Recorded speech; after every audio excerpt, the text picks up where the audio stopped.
Hello and welcome. It's DREAGUS Productions Wednesday night. Shows and stream. Getting set up right now for the very first show. We're going to do a pre-show with Censorship Sucks. And we'll have all sorts of other great shows after that, like Jack Carey Paranormal Agency and the VIXEN'S Vault with Nancy Planetta to finish it out. So I hope everybody has had a great week and past weekend.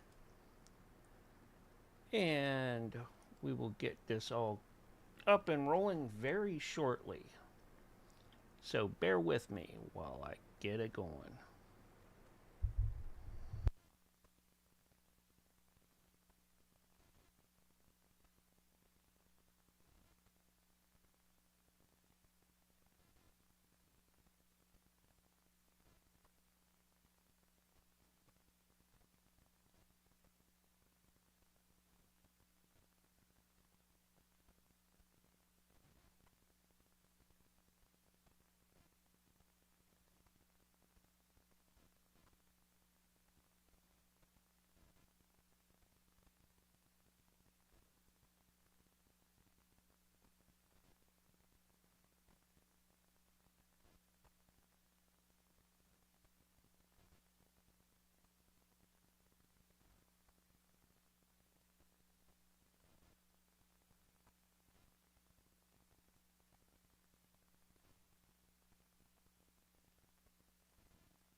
All right, I'll be getting John and the crew up here in just a minute for the pre-show of Censorship Sucks.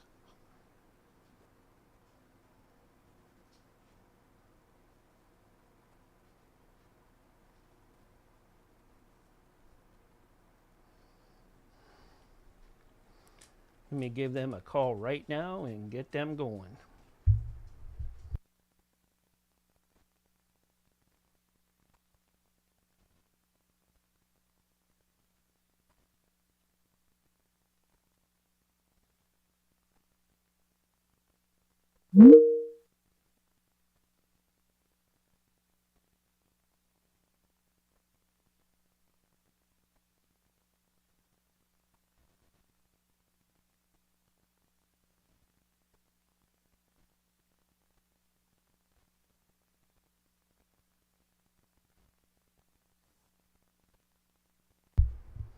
All right. Calling them up. See who's going to be here first. Hey. There he is. Man with the plan. Hey, John. How you doing? Good. How you doing? I'm doing really good today. Well, good. Yeah. Let me fix the deal here, and I'll get us back up on OBS. And we'll be all set. So how's your week been? Oh, it's been all right. It was really nice having Yotivation and David Hogg on Sunday.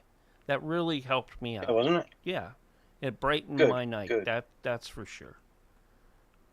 Excellent.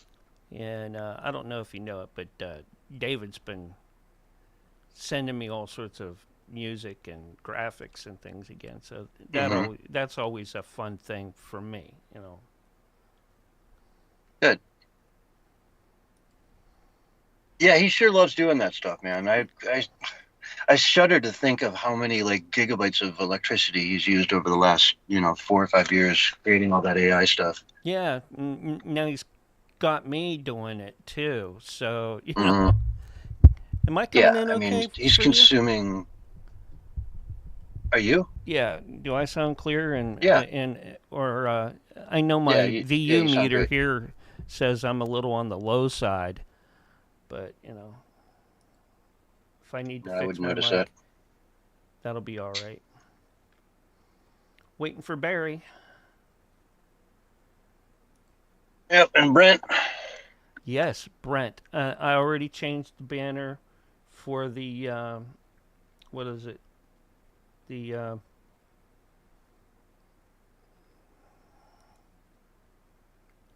what do you call it? yeah, that. You know what I'm saying? Yeah. For the encore.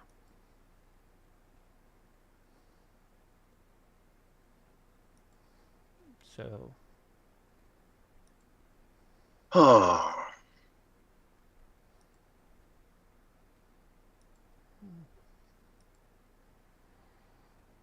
I don't think I touched anything over here to make me. Did that? That looks like it helped a lot when I boosted my mic just a hair. I gotta be real careful. My mixer's touchy. All right, let me stop looking at that and start looking at shit I need to look at here. And Barry's gonna say, "Where's my link?" I'm be like, "We already went through that with what you call it? He's up. He's been online. I don't know. He didn't answer the call before. I don't know. Maybe he's making coffee. I hope he brings me some. I'm sure he'll be fine. Literally, I mean, he's got an entire hour and a half before he's even live. Yeah. But it's always good to hear him in here just to get a sound check, you know what I'm saying? Yep. There he is. Barry, man with the plan. Mic check, mic check, mic check, mic check. There he is. There he is. The mic works for you. Excellent. Like to hear, man. Yes, you can. We can hear you. Loud and crystal clear. Yeah. Uh-huh. There he is. What's up, Barry? What's up, man? How's everybody doing? How you doing, Mark? Everything? Are you handling the ship all right, brother? I'm getting through it. Yeah. Well, I've been thinking about you. Yeah, I know. I seen, and I really appreciate everybody. You know, I know. No. Outside of everything else, only my hosts really know what's going on. So, yeah. Zanuck. Lord Zip It. Zanuck? Who's Zanuck? Zanuku Gaming. He's in the Kick Chat. Zanuck. Sounds like a dog's name. Or Zanku. I'm not quite sure how to pronounce So it. way to build your fan base, Barry. And Come here, Zanuck. Alexander, Zanuck, yeah. Zanuck, come here. Here, dog. Here, dog. Here's Zanuck. What was that? Appreciate What was the each dog? and every named one in of you the out there on the platforms listening in. Thank you so much. Remember the movie Lost Boys and the dog? It was something close to Zanuck. It was close. Nanook. Nanook. It was Nanook. Yeah. See, how does everybody remember that name for some reason? It's just a dog. It's a small character in the movie, and yet everyone remembers the name. It's not a small character in the movie. It's the dog from the movie. Yeah, the dog from the movie. Yeah, everybody knows that. There's only small actors, Barry, not small parts. Yeah. Okay. Well, I guess he's a star for a dog. As far as dogs are concerned, he's got. Oh yeah. Yeah, he's up there with Benji. No, I don't know about that. Maybe Cujo. Or Panya. Oh, Cujo. Dude, that book freaked me out when I first read it. Holy crap, Cujo. Really? Oh, it's so good. I didn't read it. That kind of stuff is like Debbie Perkins. Oh, Deb wants you to get with her. Keep an eye Oh, really? on your. Wants me to get with her? You know what I'm saying. She wants you to come on her show. I do. Yeah. When and where, man? Oh, on her show. Okay, I'm sorry. Show. For crying out loud. Okay. Come on, get with. Jesus, come on. So, Barry, Yes. check this guy out. Maybe I'll drop you a link in if you need it. But this is the most crazy shit I've ever seen. Right? This YouTuber is going across the DRC. He's going across Africa from like east to west on a mountain bike. Mm-hmm. All right, his name is Louis Blake, and he's like there's 21 parts to the series so far, and it's insane. I mean, it sounds like an amazing challenge, dude. I love watching stuff like that. I do, because I feel like everybody's lazy. So whenever I see somebody doing something really good, like something challenging, it somewhat challenges me a little bit, because I'm kind of lazy and I don't like it. So I like seeing somebody go out there and just do something, climb a mountain, so to speak. Kind of like we were talking about last week about the guy that just, I mean, I'm not going to be climbing any buildings or anything crazy like that, but, a good hike or jog or bike Dude, ride. they're doing like 4 kilometers a day and just getting their asses kicked doing it. You know what I mean? And they're like heading for some village that's 30 kilometers away. They've got no map. They're just kind of checking with people. Hey, is it this way? They're like, yeah, keep going that way, And like, honestly, they get different answers from half the people. You know what I mean? 30 kilometers. So no map. About how many miles is that? Isn't that like 15 or 20 miles? Like 18. Hi, Angel. yeah, How you like doing 18, over 17. in Beam? Sorry, just noticed Angel popped in to listen to us. Oh. What's up, Angel? How you doing?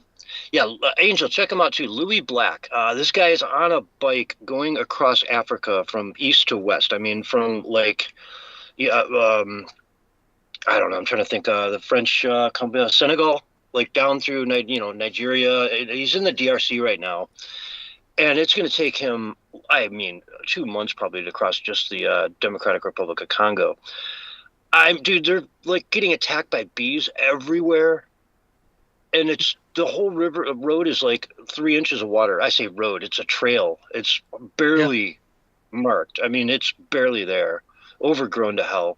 Like the terrain. A nightmare. The terrain. Yeah, a nightmare. In addition to the other obstacles, like you were saying. Exactly. Wet the whole time. It's not like the kilometers, the distance. It's what you have to go through that distance is what you're saying. Exactly. And how fast you can even travel, and half the time you're just pushing the bike, Yeah. The bees, I can't even get over the bees, dude. The number of bees they had to deal with for like 4 days in a row was just, I'm out. I would tap out right there, but you can't tap out. There's no tapping out. Were they like following them and some biting them? And I mean, like. They were just everywhere. Any clearing they could find, there was just bees everywhere. Yeah, so it was like, and they I thought for sure that like a queen had climbed into the dude's bike and like made a nest inside his, bag or something, but they were just everywhere. Like they were everywhere. You know what's wild? There's some tribe in Africa, and I saw this on like, I don't know, National Geographic a long time ago or something like that. And they literally without shoes on, no socks, nothing, no sandals. Oh yeah. They literally jog 100 miles every single day. 100 miles. That's insane. Dude. I don't even know how that's possible. That's better than what the marathon man, if you're familiar with him, what he does. And he's broken every kind of record. He does a marathon every single day. I don't know if he's doing it now because he's in his late 50s, but he was doing a marathon every single day. He never needed recuperation time. And I don't know if that was just because he trained to get that to that point, or if it's something special and unique about his body. I mean, he was considered by Stan Lee one of the superhumans in that TV show he had that was on before he was deceased. But yeah, I mean, you know, the things that people can do, it's amazing, man. I mean, it makes me feel so normal. And just like, I don't know, simple, normal, I don't know, man. It just makes me think I can push myself further than what I do. Yeah. Well, you can, for sure, you know. Yeah, absolutely. I mean, I think that's why those people are here. They're here to show us that. They're here to say, hey, man, you can do a lot more than you think. And I guess a lot of it is a mindset, too. They have to have a particular kind of, I bet if they had a brain scan, their brain would look totally different than most other people's brain, because they have to operate at such a high level of focus and such a high level of confidence at all times. Yeah. And it's like, I don't know, you get into something and you just go down that rabbit hole and never pop your head out. I mean, I've done it so many times before. Sports and work and whatever, you know, once you get like into something, I don't know, that's me. I'm like an addictive personality that way. I'll focus on it so hard forever. I mean, in a way, that's kind of bad too, because like some of those people, they may be overcoming great in their health and their exercise, but their marriage sucks because they have because they put all their passion and focus into just a couple of things. I mean, it's and every time shit goes down at home, you just go outside and jog for 2 hours, you know. I'll be right back, guys. I'm gonna top my coffee off, and I'll be right back. So you missed it Sunday night. We had David Hogg and Yotivation in here with Willie and the whole crew, man. I heard. I did listen to a little bit and heard Yotivation. I was really excited to hear her on there. Yeah, she's got to get her mic back in town, but other than that, it was great to have her. Yeah, she sounded a little echoey or something. Yeah, I think she's like still in a house that just doesn't have the furniture that it needs, you know what I mean? It's like a big log cabin kind of thing with high ceilings and just echoes. Yeah. Which is no big deal when you're in the room, but it's horrible when you're trying to do a broadcast. Yeah, oh yeah, yeah. Yeah, I listened to a little bit of that show. Sounded good, man. Yeah. It was fun. Oh, boy.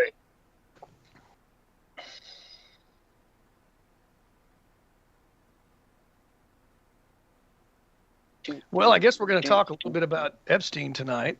Is Brent coming in today? Today is his day, isn't it? Yeah, he is. I can check my email in case he just had to back out, but last I heard he was. He confirmed the other day. Cool. Well, I will be listening, and I'm going to be I got this lens. I'm going to take some pictures of it while I'm listening. Do some work.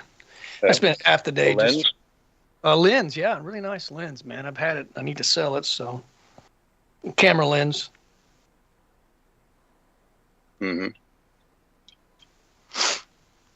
But yeah, I did not get in my jog today, man. I was really gonna do my best to get it in, and I did not make it happen. Which I'm not too upset about it, because I've bounced back finally after the surgery and everything. So.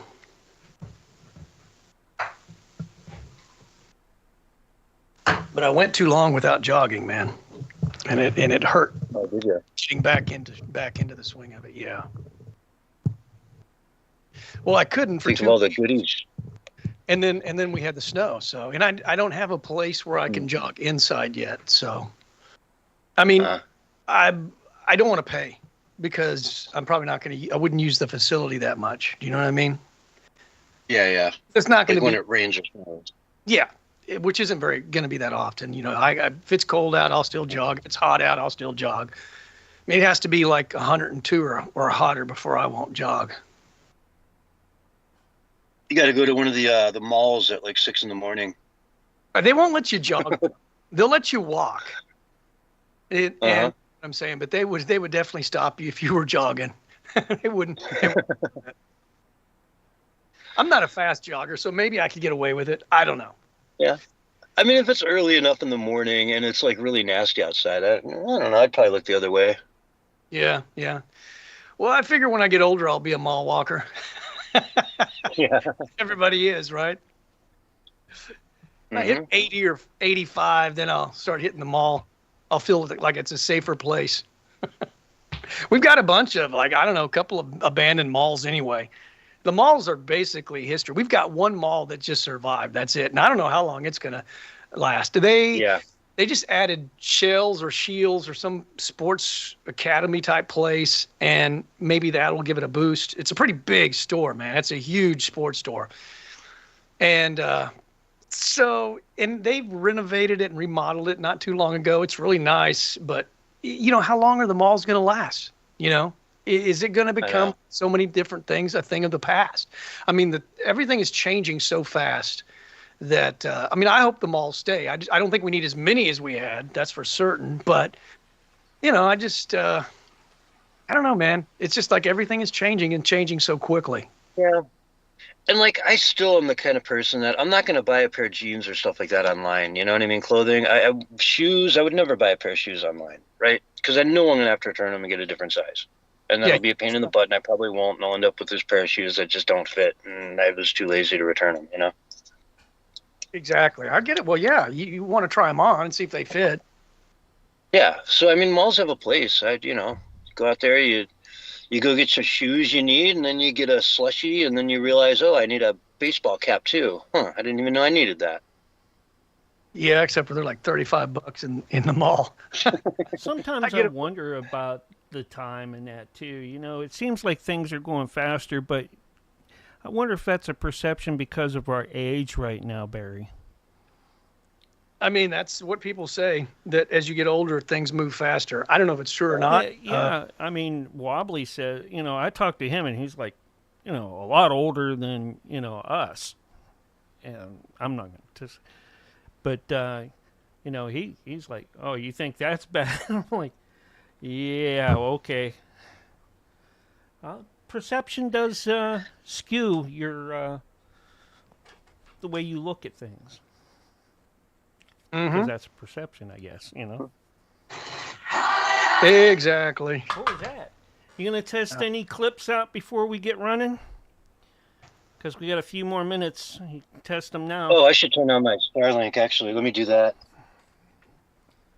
Yeah, turn on your Neuralink.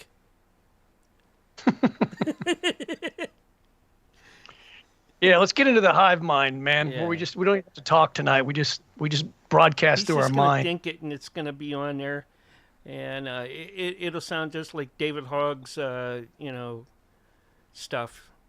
We're just going to let our AI avatar speak for us.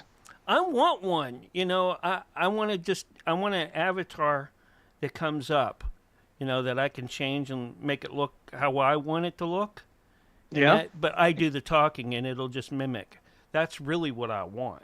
But no, you know, they have stuff like that. I just don't have the time or want to take and do the work to put it together. Are you like Kurzweil and you want to have your avatar be a woman? You know? No. It'll be another bald-headed guy, but you know.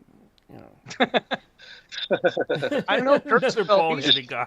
Just slightly better looking. He may or may not have glasses. Let's just say. Yeah. He'll be another bald guy. He's just slightly better looking. Yeah. He'll have a six-pack. And at least maybe 40 or 50 pounds lighter too. Looking. You know.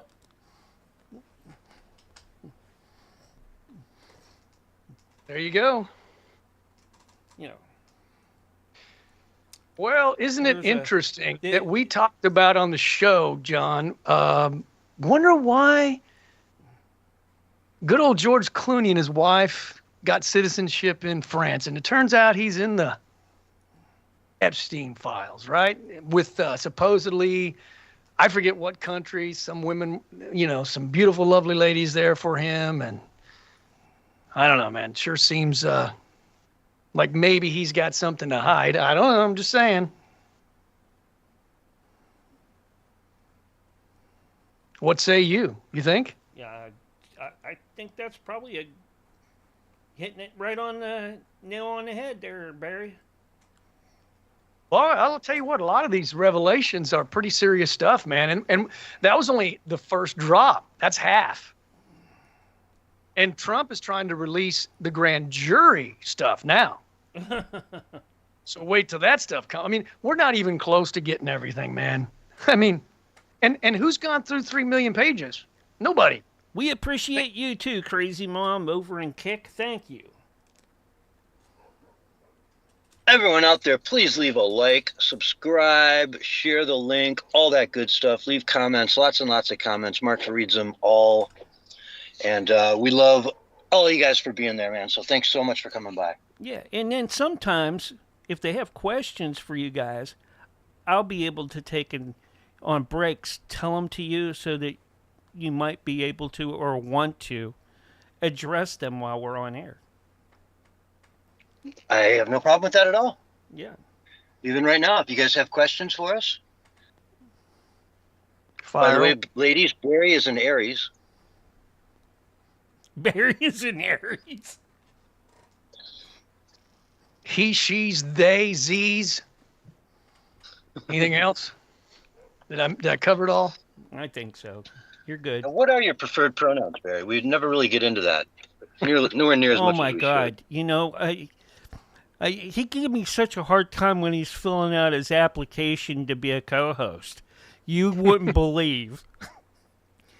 But, I kind of passed it over. You remember when I sent that file document to you? Oh, yeah. Yeah. Oh, yeah. Yeah.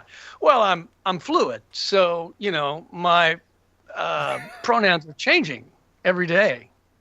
I don't even know what they're going to be, You don't know And at any moment, I'm schizophrenic, dude. I mean, it's just the way that it is. Well, that's why I need to ask you at the beginning of each segment. Okay, we're in the second hour now. What's your pronoun? Thank God that you guys don't use cameras because I don't want to see Barry or you, John, in some dress or something like that. Well, with AI, we could do that. Right? Yeah, well, with AI, yeah, I'm sure, but hey, I'm talking, live action, blue oyster club type. And I would do it too, just for fun. I would definitely do that. Yeah. Remember, shave your legs if you're going to. All right. I think Don't leave them looking like Bigfoot or Jack will be knocking at your door. Hey, let me check the size of your feet.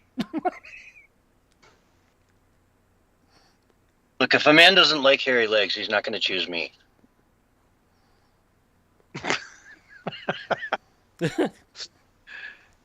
That's good. That's good. I mean, it's big in Europe, I've been told.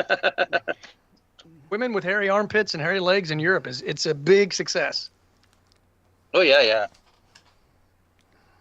I like a woman that looks disheveled, has hair under her arms and on her legs, and a beard and mustache. Yeah. Okay, Barry. Those are the ones you pick up at the at the 7-Eleven or Circle Mart. I like them to have pink and green, orange hair, like a combination. And, that big bull ring. There's nothing like the bull ring in the nose. And I want a big one, too, man. Like so big that it interferes when they're eating. Yeah. So pizza's out of the question. You have to be careful because some of them have spikes in their head, or... Now, we should probably switch rooms here, It could poke Mark. your eye out, But anyway. Mark, we should switch rooms so we have time to bring in Brent. Not quite yet. We have another minute before we do that, or we'll end up like last week. I'll be like, oh, Oh, crap. Guys, where'd you go? Oh, no. Yeah, because it's I got I got the 55-minute mark right here, and we need to wait until at least the 57-minute mark before we switch over to the next room. Mm-hmm. That way, you know. Ooh. I just remember last time we had him on, we didn't even get in until after the show had started. Yeah. Did you message him? Yesterday. Oh, okay. Well, that'll work. Oh, well, I'm on YouTube. Said, you coming on? And he said, you bet. We have really, very sweet and to the point, emails. You want to come on tomorrow? You bet. Okay. I like that about Brent. He's very direct. I like that. Yeah.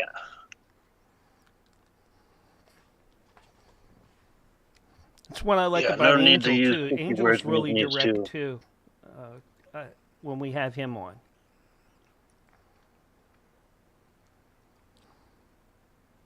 Well, I'll kind of hang out until make sure he's coming in then. Yeah. I mean, that'd be cool. Jump in at any time too, Brent.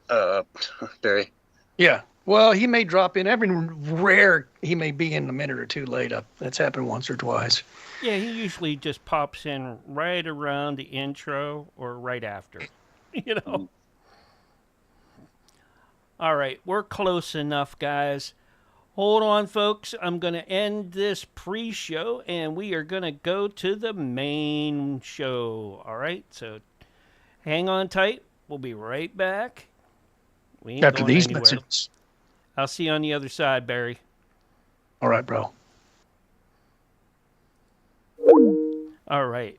That was pre-show for Censorship Sucks Roundtable Radio Show. And we're going to get the real show started here at the top of the hour. I just got to get them all back in.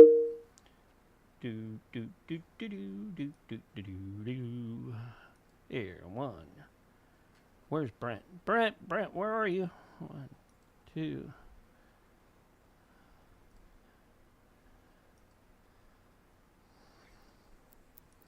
I don't see Brent yet. Hello?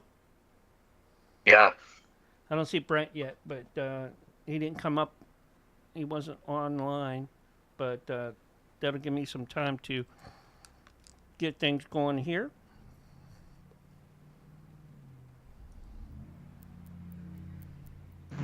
There's Barry. Yep.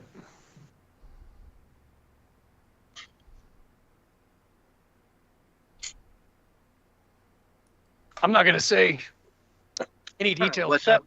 But did you see where one of the revelations in the Epstein drop was this guy that was a Reddit user? I'm not going to say too much because we might talk about it.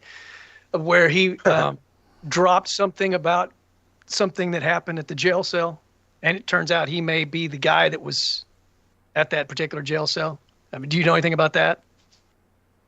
I don't know if I've seen that, but source it and we'll bring it up in the second hour for sure. Yeah, it is massive conspiratorial, man, and conspiratorial minds are just, running wild because it's what a lot of conspiracy theorists Hi, Brent.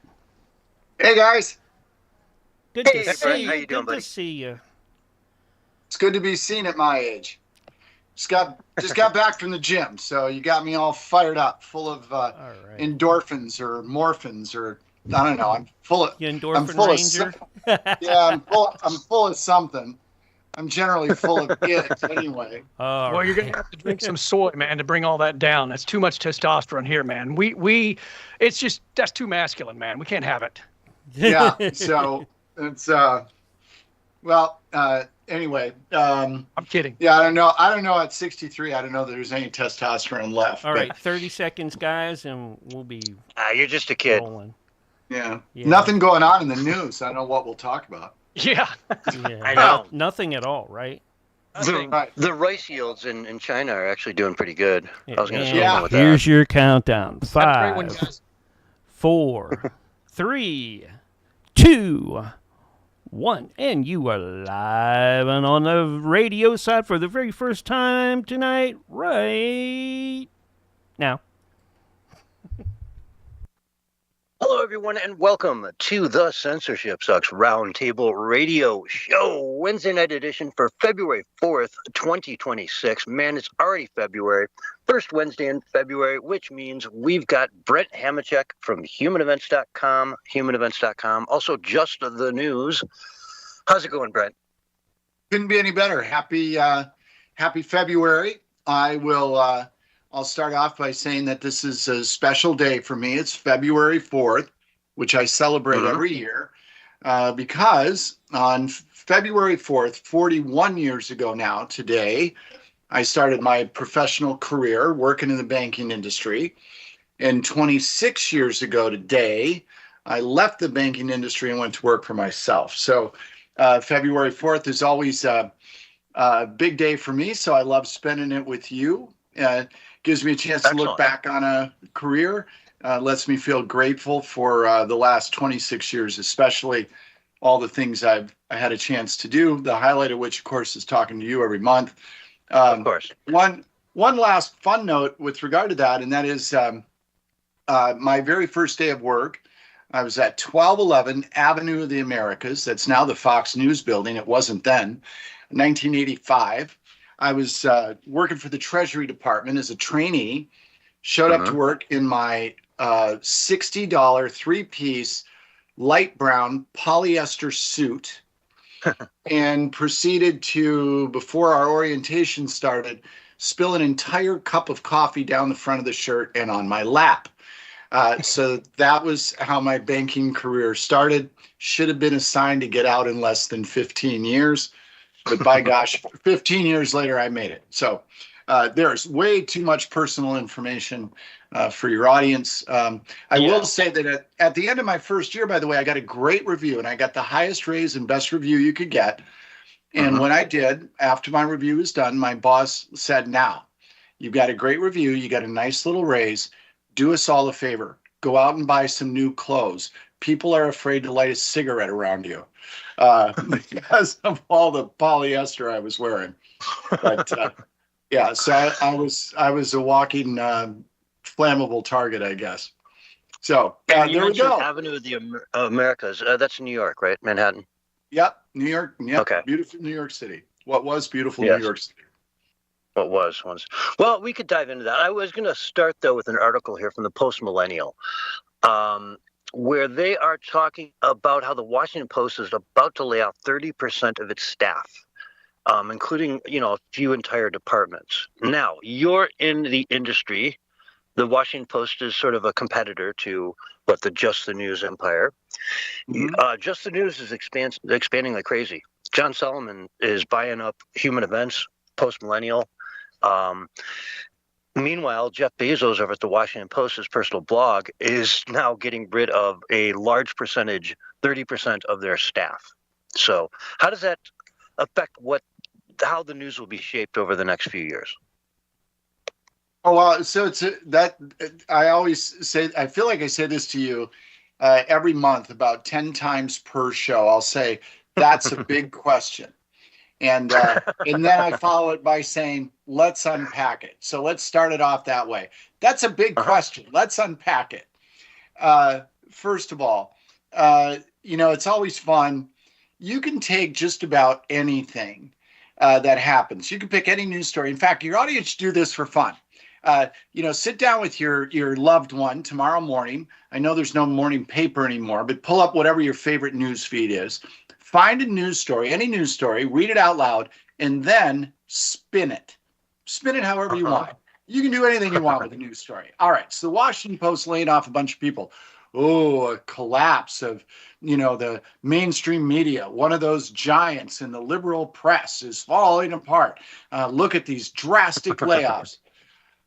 Okay, got it. But let's really look at what's going on inside, not just the news industry, but absolutely everywhere. And that is the advent of technology, the advent of an unlimited number of entrants stepping into the space of information information in air quotes and broadly define that however you want anymore. The use of artificial intelligence to write news copy, extraordinarily dangerous, by the way, but it's here. It's coming. There's nothing you can do about it. All of that suggests that all platforms are subject to having a readership that has tons of other options.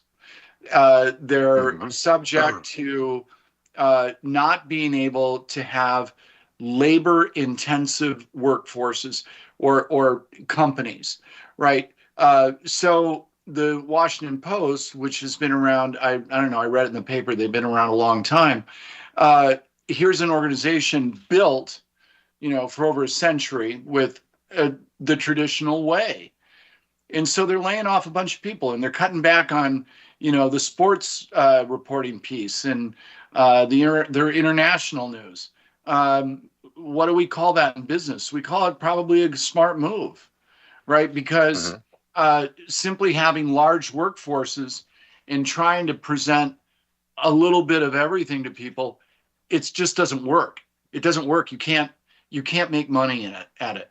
So I think what the Washington Post is doing is less significant because it's the Washington Post, and more significant because it's simply a sign of the times that we're seeing, by the way, in every industry, right? So at the end of the day, why is the Washington Post doing this? They're doing this because technology is changing the face of journalism, and they have to adapt, or they'll go out of business, or Jeff Bezos will get tired of writing checks to support it, and it will go out of business, right? So I don't think it's terribly significant, except you can make it significant if you're a conservative media platform and you want to make great hay out of, oh, look what's happening at the Washington Post. Yeah, look what's happening at the Washington Post. They're in an industry that's changing rapidly. They've got too many employees. They've got too far a spread. They're going to try to narrow their focus and reduce their overhead. Okay, sounds like Wednesday to me in the world of business, and not a terribly significant event. Well, what's his name here? The Lewis, publisher. Will Lewis mentioned in a meeting in 2024, again quoting from the Post Millennial, "We're losing a lot of money, large amounts of money. Your audience has halved in recent years. People are not reading your stuff." Right. Yeah, and it just does go to show, to some degree, though, that sites like the Washington Post, I think, have lost some credibility through the years, and like CNN has. It's not quite as, heck, I mean, when CNN first came out, I remember sitting around in college watching the war on TV. What do you guys want to do tonight? You going to watch the war? Yeah, let's watch the war. You remember those days? Right. It was kind of a credible news agency. You turned it on and it was this new shiny thing that everyone sort of believed, even though we can now look back at some of that very coverage and, see how obviously fake it was, from today's lens. At the time, it looked real. The guy looked like he was on the balcony getting bombed, but he was in a studio, it turns out, right? Right. So I don't know. I think it does show some bit of a trend away from these large, behemoth mainstream media, old school sites like that, towards just the news, post-millennial, human events, those types of organizations that can step in with a smaller, more trimmer budget and compete with their brains, not necessarily with the number of suits they can put in an office on any given day. Well, right. But everything you're mentioning there has nothing to do with team right or team left. It has to do with a change in the marketplace. So this is a fundamental business change. There are more entrants. I mean, look, if you want to take a look at what's happening in the world of media, go travel back in time to the days of airline deregulation, which I'm old enough to have lived through. And what that did to the industry was extraordinary, the shakeup that happened in that industry almost overnight. And in that case, deregulation was allowing more entrants, more different airlines at different airports and gates, all of it, right? And the whole world just shook. Well, the world of digital technology is doing the same thing today. It's like a form of deregulation. And sorry, I forgot to turn my phone off. That's not good. I apologize to your audience. I'm fixing that now. But I always do that, and this time I forgot, so I do apologize. But that's quite fine. look, That's honestly. yeah. So one of the other factors involved in all this, of course, is not just the ability for new entrants into the field, but another part is the information being disseminated on social media, and you could say primarily through X. And so, Elon Musk has had a stated goal, that he wants X to become the primary news source for people.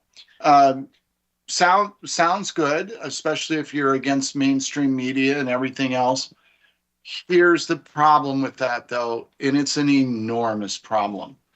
And that is, for people that are posting what they might call news or content on X, there is no editorial standard. There is no need for the vetting of facts. There is no thought given ahead of time to issues about liability or irresponsible reporting. And you could say, oh, well, look at all the problems we have in the mainstream media with all that. I get it. That's in an environment where you have structure, staff, professional standards, legal and management oversight.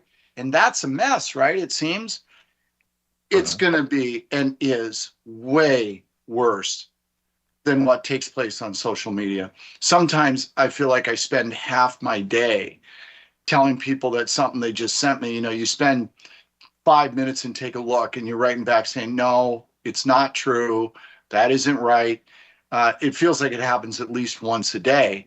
And so while we might cheer the citizen journalists, and, it was a citizen journalist up in Minneapolis that really got to the heart of the Somali fraud thing and broke all that loose. That's great. That's the exception.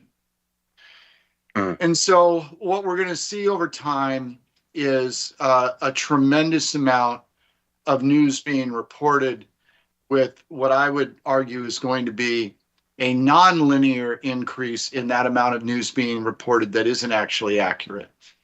And you add the AI piece to it, and the ability to just create an image, a story, anything that has all the appearances of being real.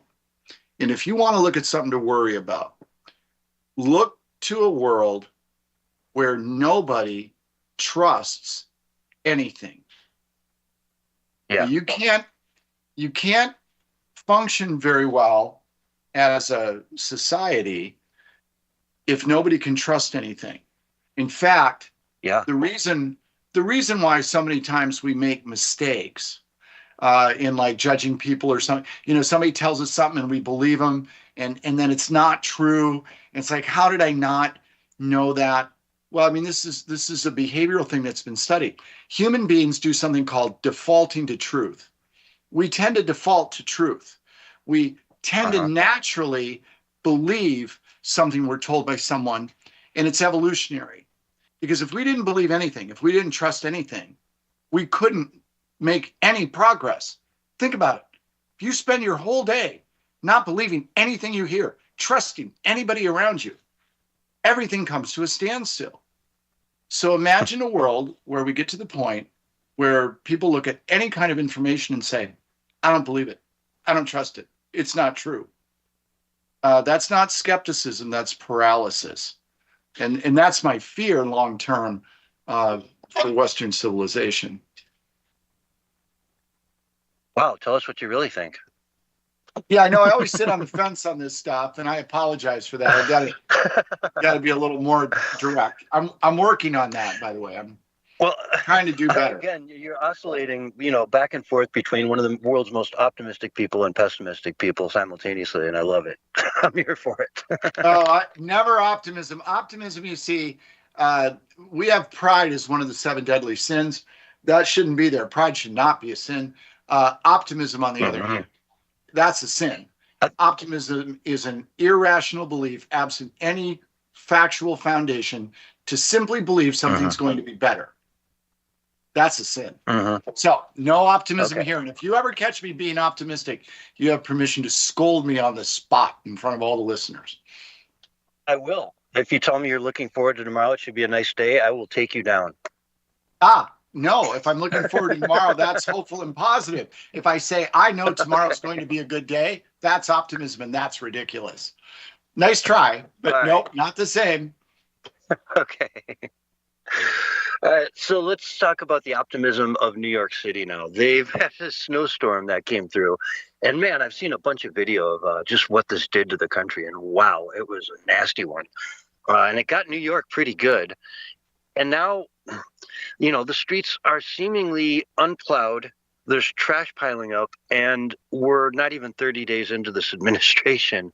And then today, he went over to someone's home who was shot by the police after he was, the guy's on video, with a knife, kind of lunging at the cops, put it down, put it down, put it down, put it down. 7, 8 times they told him to put it down, and finally one of them shoots. Right. And he survives, obviously, but Madmani, Zoran Madmani, went over to his house today to kind of apologize and coddle the guy. Doesn't want to see him go to jail. He needs to be, again, sent into one of Donald Trump's newly to be opened mental asylums, probably. But at the same time, why isn't this guy out fixing the roads when they need desperately to get some attention right now? I don't know, Brent. What do you think? Are they just getting what they voted for, or is this just a temporary road bump here? Well, no, your first answer is right. I mean, they are getting what they voted for. Look, there's nothing about Mamdani's politics that are dishonest or hidden or there's nothing secretive. He said exactly who he was, exactly what he wanted to do. He won a super significant victory in New York. Wasn't close. And so this is what the people of New York wanted. Say, well, not all of them wanted it. Okay, not all of anybody has ever wanted anything in any election in history. That's not how the world works. The world works by who shows up to vote and what a majority of them decide, right? So this is what New York wanted, I would say, by definition. This is who he is. He's clearly a weak man of strong conviction. That's dangerous, by the way. When you're extraordinarily weak by your nature and you're very convicted to follow it, that's a problem for managing a city or the local coffee shop or anything in between. And so I think you're going to expect more of this from New York. We've got the whole thing with the snow and the garbage. You go back here. I live here in the Chicago area. The famous Jane Byrne thing when a snowstorm happened that cost her the mayoral election because she couldn't get the streets clean. Everybody I think in America knows that story. People may lose. Maybe it's good that the snowstorm paralyzed the city. Maybe they'll blame Mamdani for the snow. And even though that would be the wrong way to vote him out of office next time, anything they do to vote him out of office would work, whatever the rationale. But and then going to the guy's house and coddling him, and we're really living in an interesting time. With the ICE stuff, with all of it, right? Everybody wants to make something binary. So if you're Mamdani and a cop shoots somebody, that's bad per se. That's bad. Circumstances don't matter, right? Because you have to say it's good or it's bad. And given his general political position, it has to be bad. You can't look at it and say, that shooting was good, that shooting was good, that one was bad, that one was good, that one was bad, bad, bad, good. You can't do that. So that's what you should do, by the way. but that's not the climate that we live in. Mondami going to the guy's house is every bit as irresponsible as Kristi Noem 5 minutes after a civilian shot, calling her a domestic terrorist. Why does she do that? Why does she do that? And so on Team Right, we want to complain about Mondami going to the guy's house, you know, giving him a virtual hug. We want to complain about that, but we won't complain about the other because that's on our team. So we're going to support that. This is not the way the world is supposed to work. That's not critical thinking. Mondami was wrong to do what he did, and Noem was wrong to say what she said. And that's just an independent analysis, not being on one team or another. Interesting, yeah. And you're so true. It's easy to put the team right or team left lenses on and look at the world from that perspective. And I'm guilty of it too. I mean, there's some articles I don't cover because it's like it looks bad and it's too complicated to cover. You know what I mean? To really get it out, what the truth is behind the million shades of layers of onion you need to pull back to see inside. So I'm guilty of that as well. But yeah, as far as calling out Kristi Noem, I didn't pay a whole lot of attention to that whole thing. I just heard, people on The View yelling at her about saying something and kind of, that's about as far as I processed it, to be fair. But yeah, it's an interesting thing to see what happens now. I was looking at the weather when I saw this whole thing. I'm like, okay, maybe he's just waiting for it to warm up, right? Like, we don't need to get the snow. It'll just melt, So I looked at the forecast, and next Thursday is the next day it'll be above freezing. So a week from tomorrow. It ain't going to melt anytime soon. And even then, if it goes up for like a day or so, it's just going to turn to ice and melt again and be twice as bad, Right. So, well, interesting stuff. Outlined program of aggressive socialist policy doesn't disturb voters, but not being able to turn left because of a snowbank will. So let's hope that the more petty concerns of everyday life sink in and maybe cause New Yorkers to behave differently. I would not, by the way, be optimistic about that. Yeah, I wouldn't either. I would be looking at that forecast and saying, man, we've got to do something. We've got to do something. At least clear out the turning lanes like you were talking about, Right. I mean, I know how they did it in Chicago. They just plowed everything into the median, and then they sent the, giant dump trucks out later to pick it all up, with like front loaders. Right. But not missing an opportunity, never missing an opportunity, however, to tow every car, because that's a revenue generator. Right. Of course. Oh, and then you had the tradition of actually digging out your spot and being able to put like a chair in it for a couple days. Right. Yeah, there's all that stuff still going on. The chair thing makes that was one of the privileges of living in Chicago then, is the courtesy they would give you. If you actually dug the spot out, you could come home that next night and still have it. The good old days. Which, as we know, normally under any other circumstances, that spot would be gone in 5 minutes. Right. So anyway, it's interesting to see what goes on there and how this thing proceeds. And I heard him talking the other day about how they're looking at a deficit in the billions. It's going to be worse than the Great Depression, he said. And I'm looking at the calendar thinking, I just saw the GDP last quarter. What was it, 5% in the fourth quarter?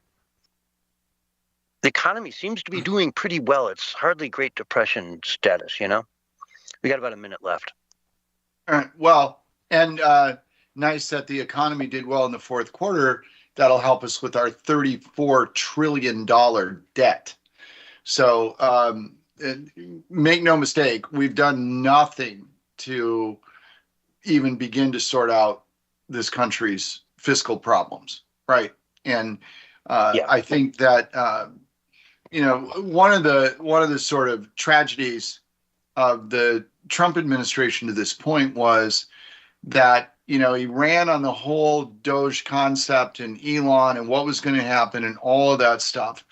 And then they came in and Elon picks up a chainsaw and starts getting into, the Social Security system and the IRS system. And it's like, whoa, and making announcements, the daily count of all the money they saved. And then they had to revise the count. And then the clown show came to an end by May, right? It was over, or April. Yeah. It is a tragedy that particular idea, which was a very good idea, was so poorly executed.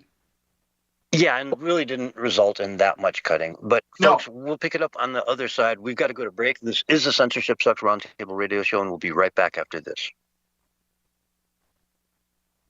All right, we're on radio break. All right, Brent. Fun stuff. Hey, guys. Yeah. Hey. So, sorry I was so low key. Low key. Yeah. No. Just I'm always just trying to, my thought is just to try to have people have a thought and maybe have a different thought, right?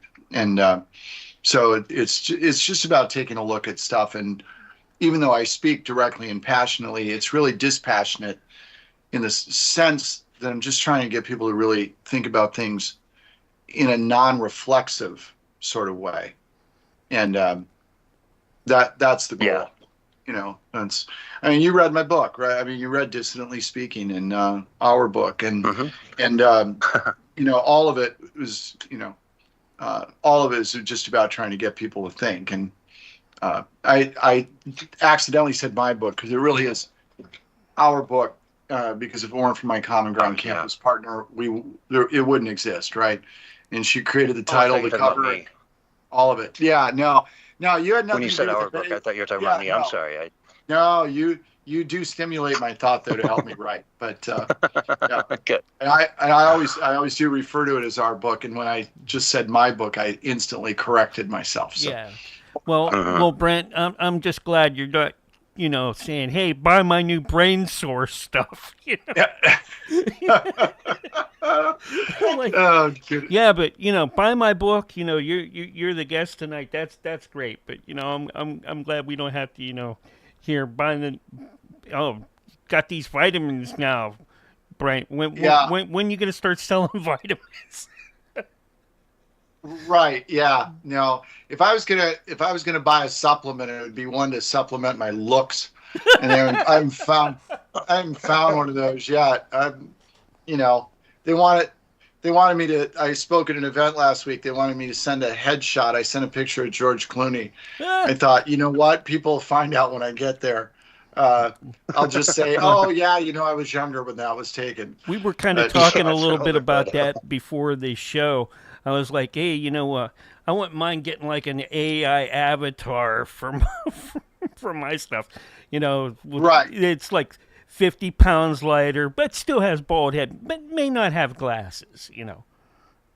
The guys in our Freedom Chamber office were horsing around with software that takes your picture and then cleans it all up and kind of makes you look real pretty. And they were all doing it, and they did it with mine, and then they put it in, and then the machine took a minute, and then it said error. So, well, I thought for sure you were going to be Yoda, when it was all done, because we know that you're like a Grandmaster Jedi of human events over there. Oh yeah, that's me. No, not Yoda. The only movie character I ever really have been compared to was John Merrick when the movie The Elephant Man came out, and oh my God, no. I remember, God, when that movie came out, I was, I don't know, late teens, early 20s. I signed autographs for a week. At first I would say to people, look, it's not me.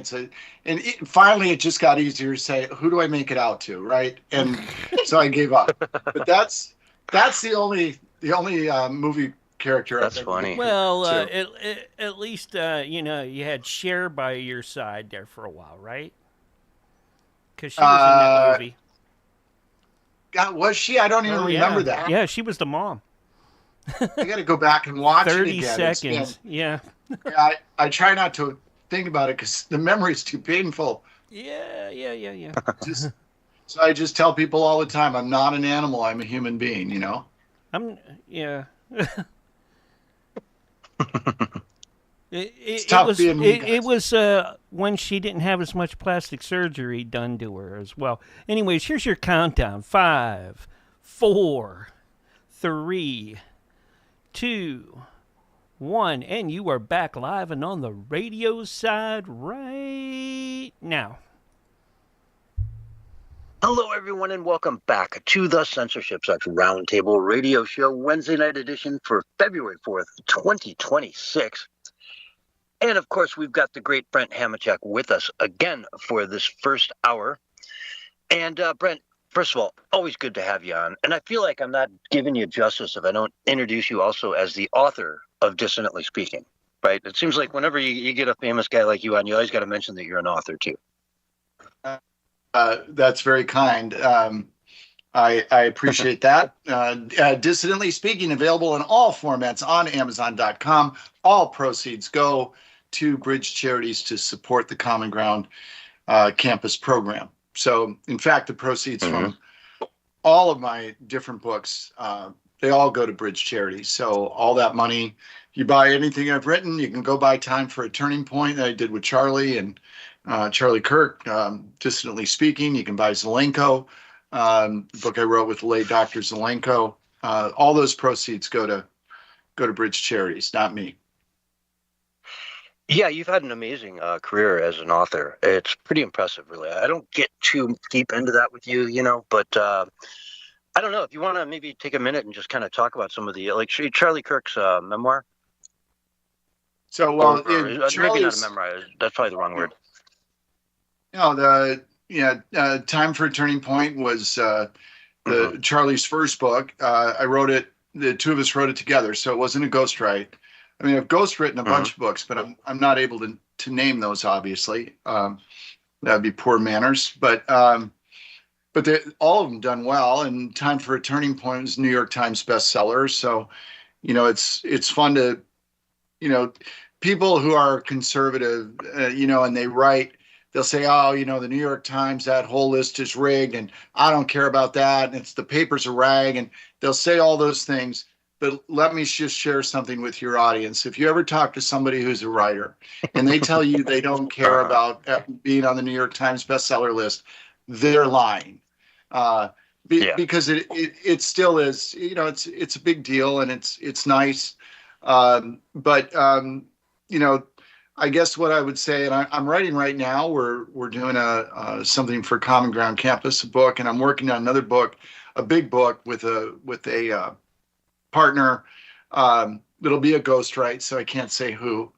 But the idea of writing for me has been very special, because whether you're writing under your own name or you're writing for someone else, you are getting a chance to create and express ideas, and not just to express ideas, but to figure out how to articulate those ideas.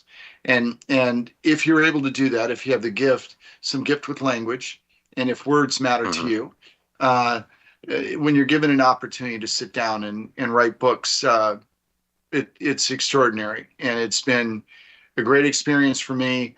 I didn't write anything until I was in my early 50s.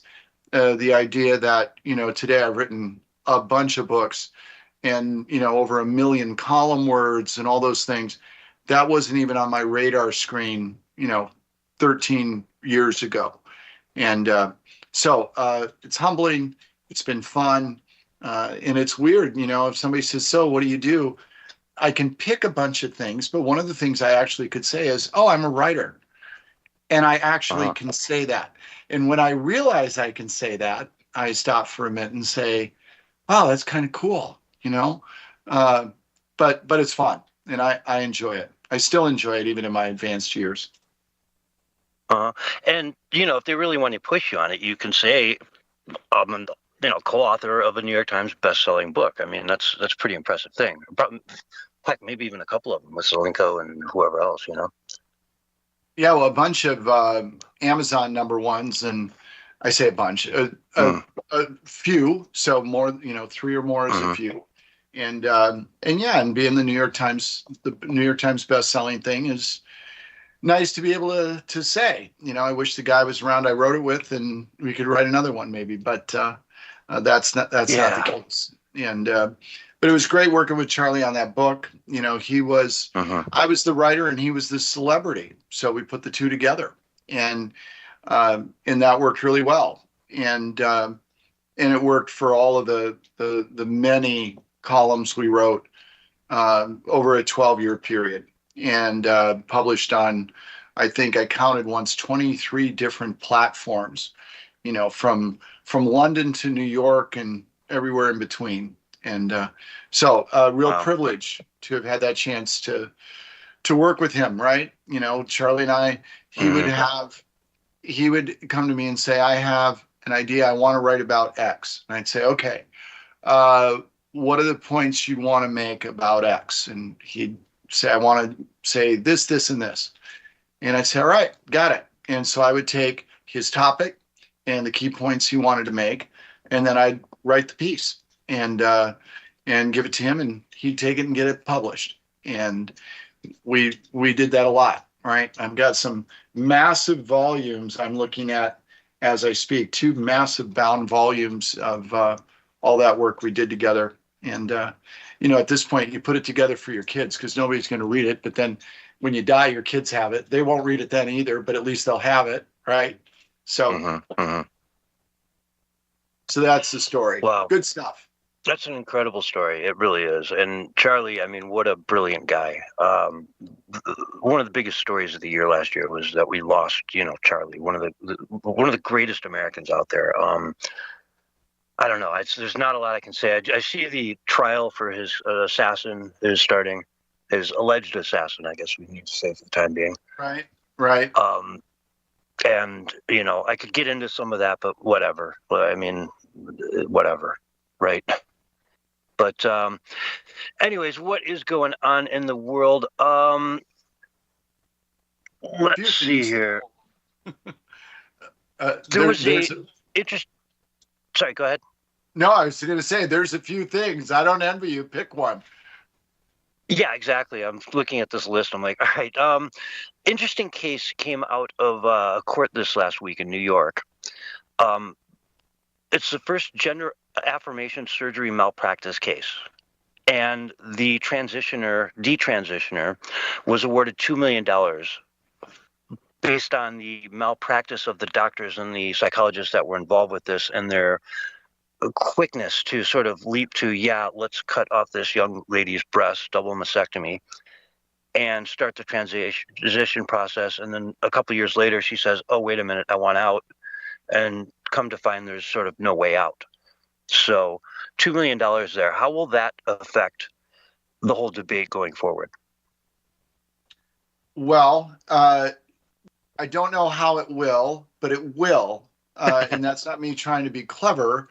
Look, because we get liability cases happen all the time, and they happen in the same industries. And, the classic slip and fall in one place gets a massive reward to the plaintiff, and the slip and fall in the next case gets dismissed because of whatever reason. And so it's always difficult to say what one case does, but certainly if it at least gives pause to medical practitioners before they start to actually play God, whatever kind of God you believe in, or whatever it might be, if there's any sort of creator or nature, before you go against that, maybe you ought to think twice. And we've talked about the transgender thing a great deal on your show in the past. I'm sort of a cold, ruthless, heartless soul. The 26-year-old that says I want gender surgery and gets it and then regrets it, I get they regret it, but I don't think they ought to be able to sue for it. The 13-year-old who has it and regrets it probably ought to be able to get $1 billion. And so there is there is some responsibility that must be laid at the foot of the patient. And then we also have to understand the real difference when we're talking about minors.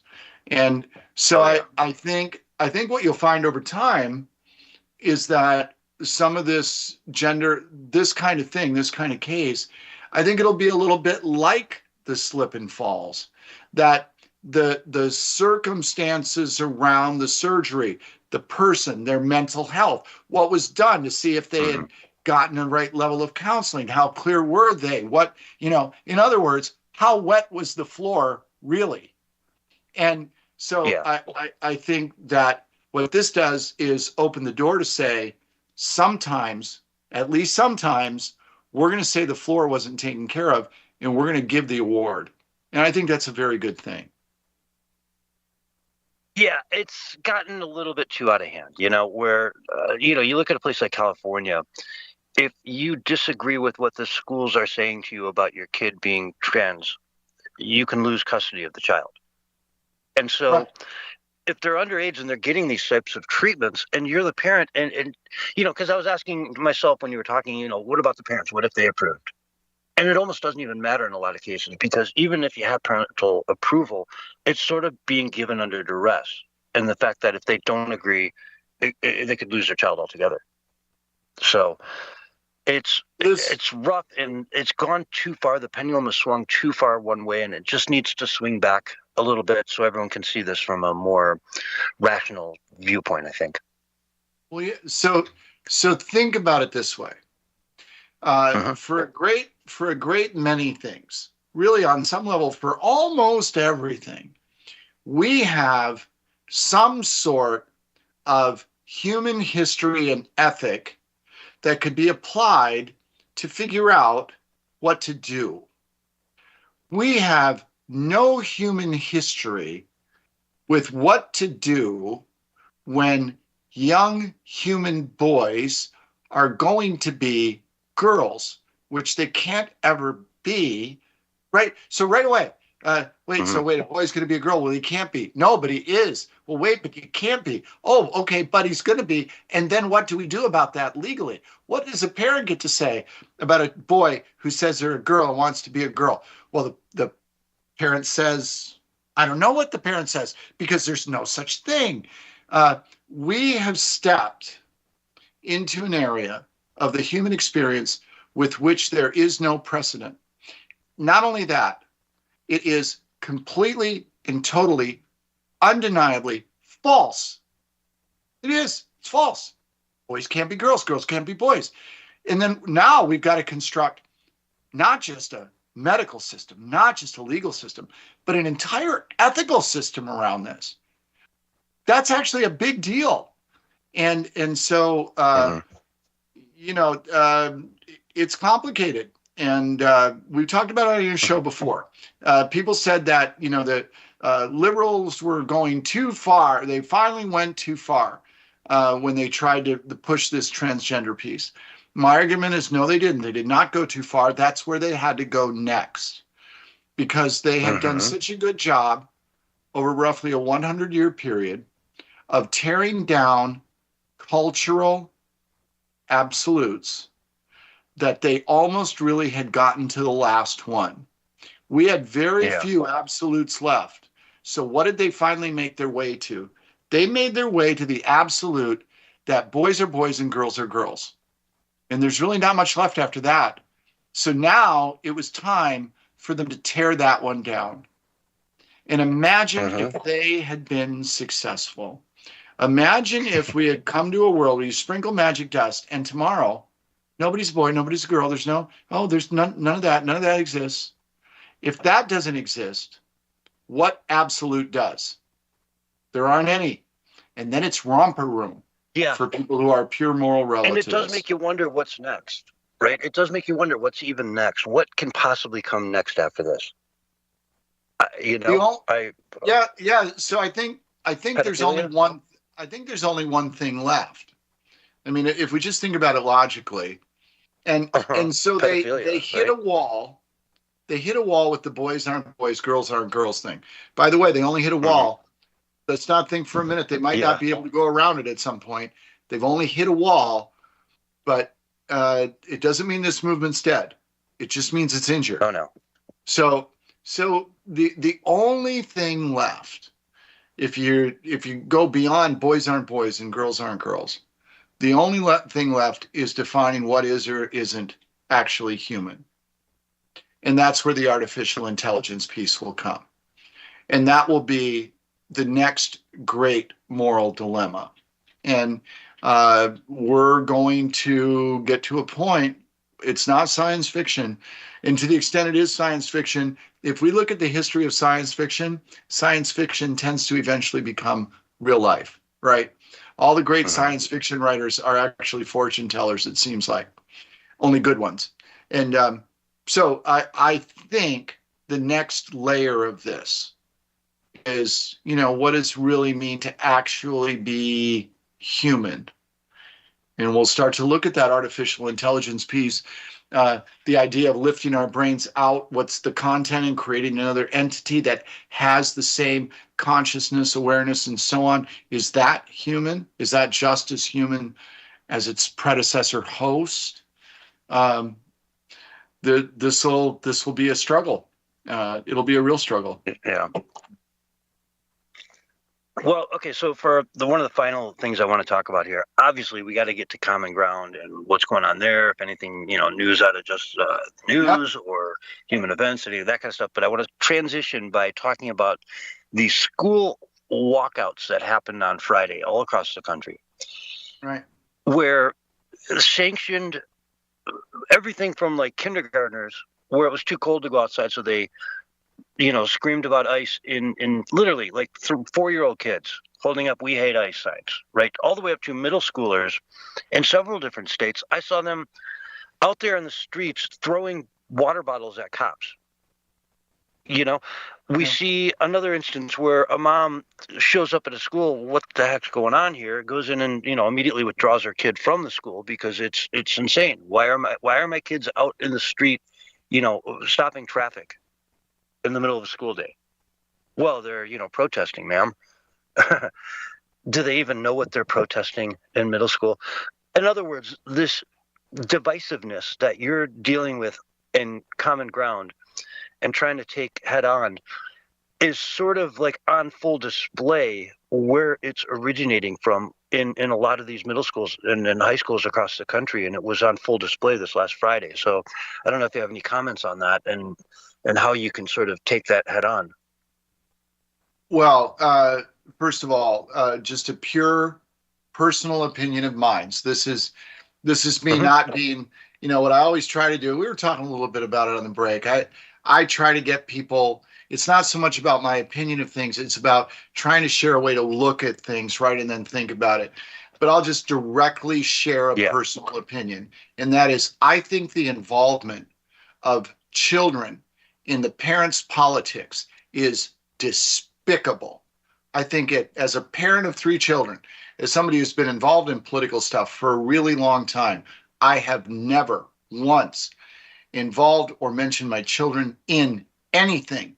By the way, that goes for people that bring them to a pro-life march and have them march alongside of them, their young children. I'm taking no prisoners here. Keep your kids out of your politics. You want to march in a parade? Go march, find a babysitter. Leave them out of it. They're not old enough to understand. They have no way to make their own decision. And to drag them as props into whatever you're doing is despicable. That's my personal opinion. In terms of what's happening in the schools with children, by extension, that's despicable. And, it gets a little different when you get up into the high school levels and what these kids are doing. We keep encouraging kids to get involved, all this stuff. And then we see them protesting ice and going out in the cold. And we say, well, don't get involved like that, right? That's not what we mean. Get involved some other way. Do something else. The young children, there's nothing to talk about except it's despicable. And with the high school kids, the older kids, look, all I can tell you is that, again, this binary thing where we're supposed to either support the ICE stuff or we're not supposed to support it is the wrong way to look at it.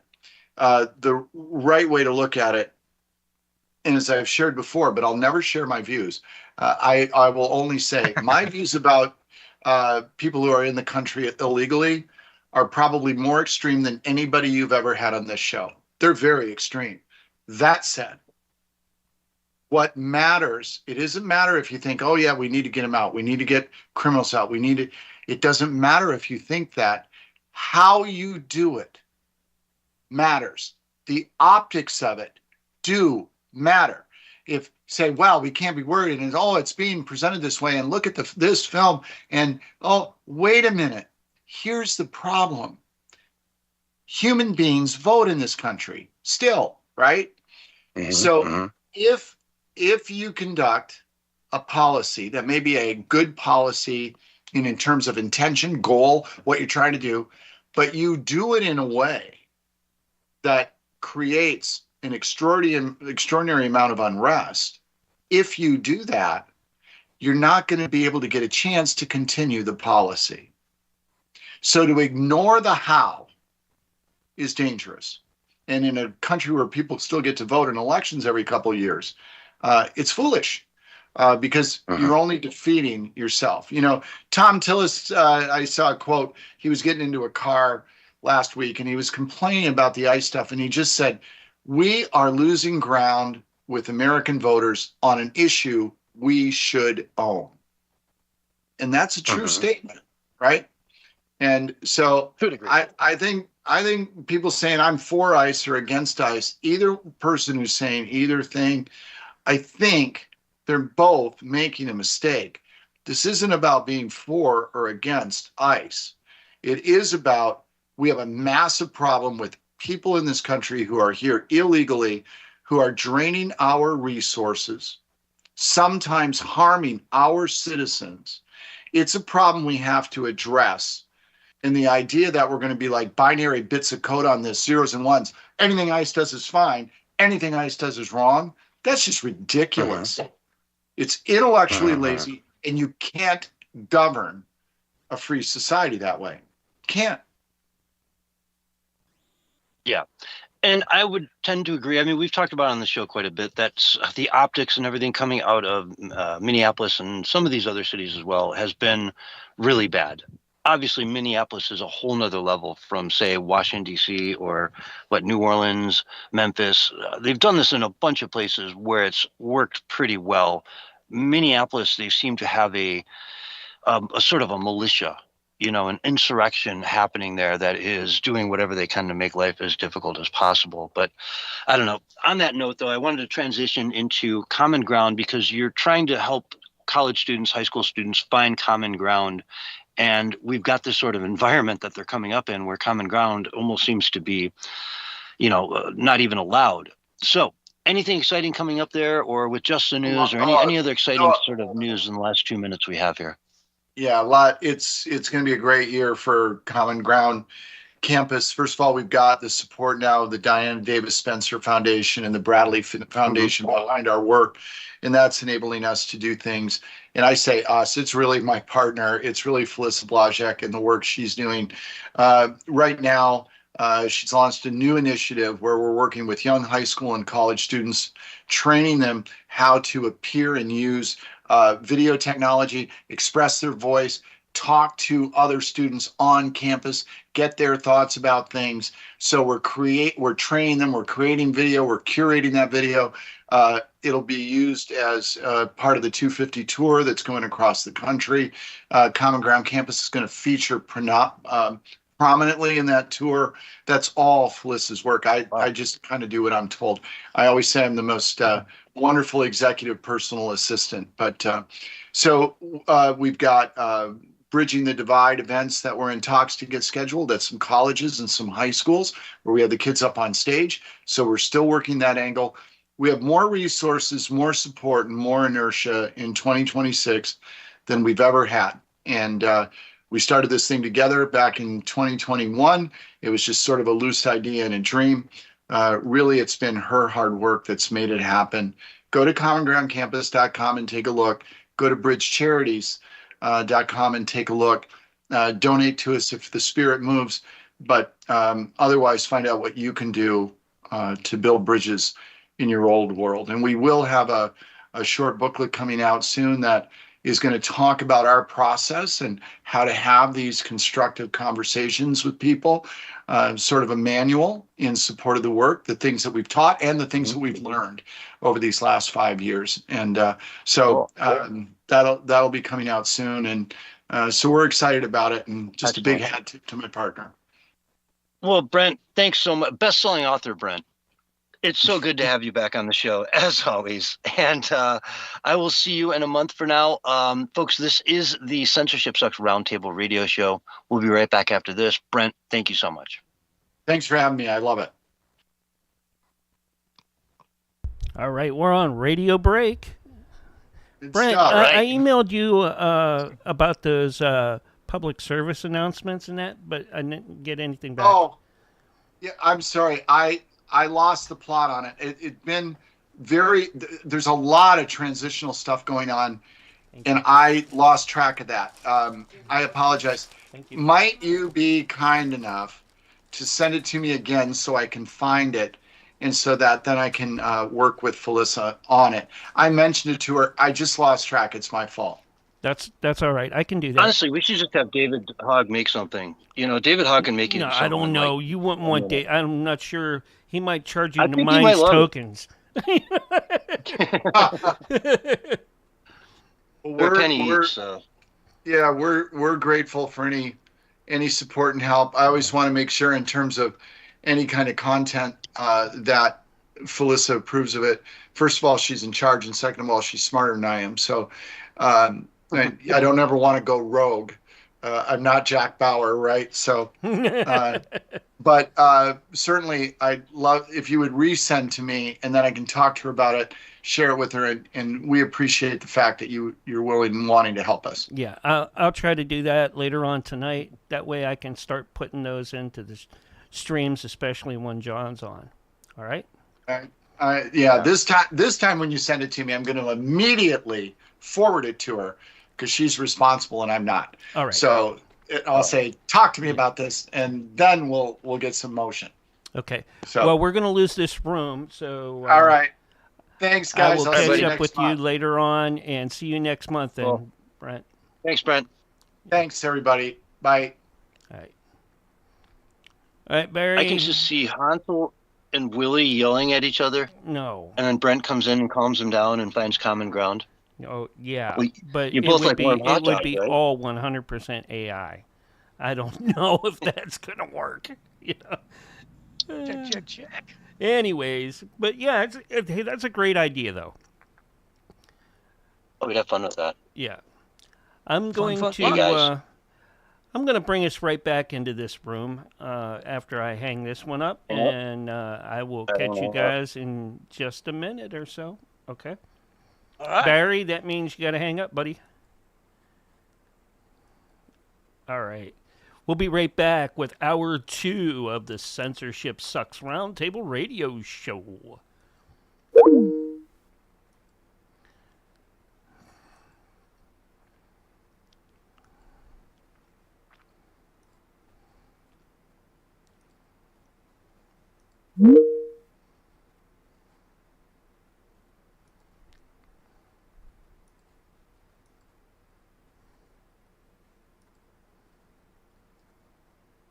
Hold on, folks. We'll be right there. So many clicks. You better beware. Right. There we are. Yo, How's it yo. going, Barry? I don't know, man. I'm doing good. I can't work as fast when I'm listening to the show. My computer is not that fast. Yeah. I'm working in Photoshop, and it's kind of lagging a little bit, but I still got some work done. But I need to get a better computer. Oh, good. No, you need to have 2. I do, and my friend who's got a super computer that he built from scratch, he's wanting to sell it to me for cheap. So I think I'm gonna bite on it. So we'll see. It's a PC though, but definitely could use it. I would offer you one of mine, but that I have, but I don't. it might not help you out that much. Got so many games on it from the kids, my old ones, because that's who I usually hand them down to, after I'm done with mine. Yeah, I got a bunch of broken PCs and broken laptops. Well, I have one of the Pyramid 1 owners that fixed them and rebuilds them completely. Yeah, but it would cost you an arm and a leg to ship that down to Australia. What's our countdown right now? We got about 4.5 minutes, something like that. All right. 5 minutes. I'm gonna fill up on water. I'll be right back.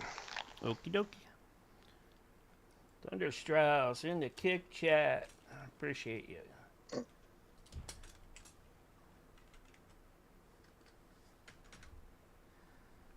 Welcome in, folks. Hour 2 of the Censorship Sucks Roundtable Radio Show will be coming up here in just a few minutes. We're on radio break right now. Don't you go anywhere, you silly fool. Oh, if David Hogg was here, he'd give you a hard time about the vocal fry. The vocal fry. Don't tell me about the vocal fry, Mark. I know all about it, okay? Sure. My I think Willie can do a vocal fry. I really do. In his hillbilly language? In his hillbilly language, yes. Vocal fry and hillbilly. It's hard to talk down on somebody like that in a hillbilly voice like his. Yeah.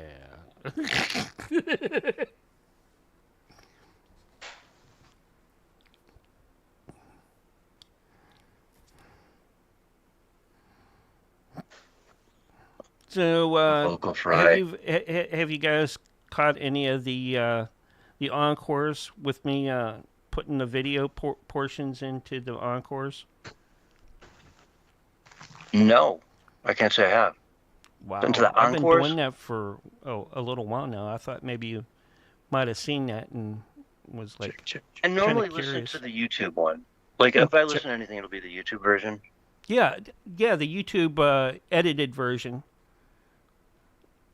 I Where get it has- the live one because it's like available right on the spot. You know what I mean? Like it's available immediately. Oh yeah. The other one usually takes a couple hours after I'm done with everything and upload it. But the nice thing about doing it that way, I don't have it. It doesn't go through the copyright crap, because I don't have to deal with that then. I still have like That's the one. I still have one show. I think it's Nancy's that I have to clip that out and use something different in there so that YouTube can take. So it what for kind the of videos editor. are you doing? Do I need? Is it like something I should be worried about? No, Sounds like something I should be worried about. I need to go look at. It shows our screen. That what you're seeing here on Teams, all right, and then on the left, on my left, when you're looking at it, it'd be on the left. It'll have like my advisory, mature content, blah blah blah, the disclaimer down below, and there's some, and it also shows who comes into the chat off to the left too. You can look in there, some of the chat stuff, and of what people said. Hello? Yeah, are you there? Yellow. What was that?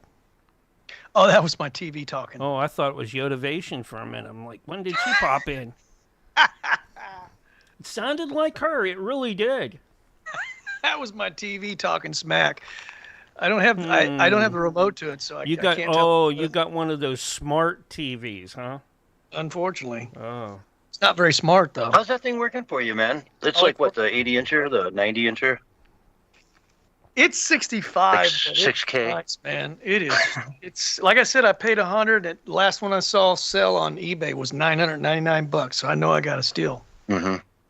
Yeah. I mean, it works good though. It's all everything as expected. Yeah, my friend came and watched. He got a brand new 4K, a 75-inch, and it's a brand new model. And he said mine looks better, but it's a Samsung. The technology's better. Yeah. Those Koreans know what they're doing. Is that who makes Samsung, or is it Japan? I think it's Korean. Could be wrong. I don't know. I could be wrong. Yeah, it's nice having it. I don't know. It really is. All right, I'm gonna get us in here. I know what they look like. I'm gonna fade our last song out for the They're break. like short Asian people. I'm They're gonna kind of bring us like right in. about 5'4". No, it's gonna dark be probably hair. you're live. No, it'll be like that. All right, Dark here we skin. go. 3, Okay. 2, 1, and you're live right now. Hello, everyone, and welcome to hour 2 of the Censorship Sucks Roundtable Radio Show. Tonight we've got on the mic Bullhorn Barry. What's going on, Barry? Not much, man. Just listening to the show, enjoying it, and ready for the second hour, man. As usual. Are you there? You know what, man? Yeah, I am. You know Okay. what? Yeah. Talk to me. There's a war. There's a war on for your mind I knew that was right coming. now. There's a war on for your mind, Barry. It's an information war, and you are in the center of it. Well, I'll tell you what, man. I'm ready. All right. I some news done, mastered just recently. I mastered the Alex Jones voice because he got laryngitis and it's never come back to the way it was, say, a month ago. I can't do it right off the top of my head, but I got it down, man. I'm telling you, he's got this new laryngitis rough voice, and it's a little bit easier to impersonate.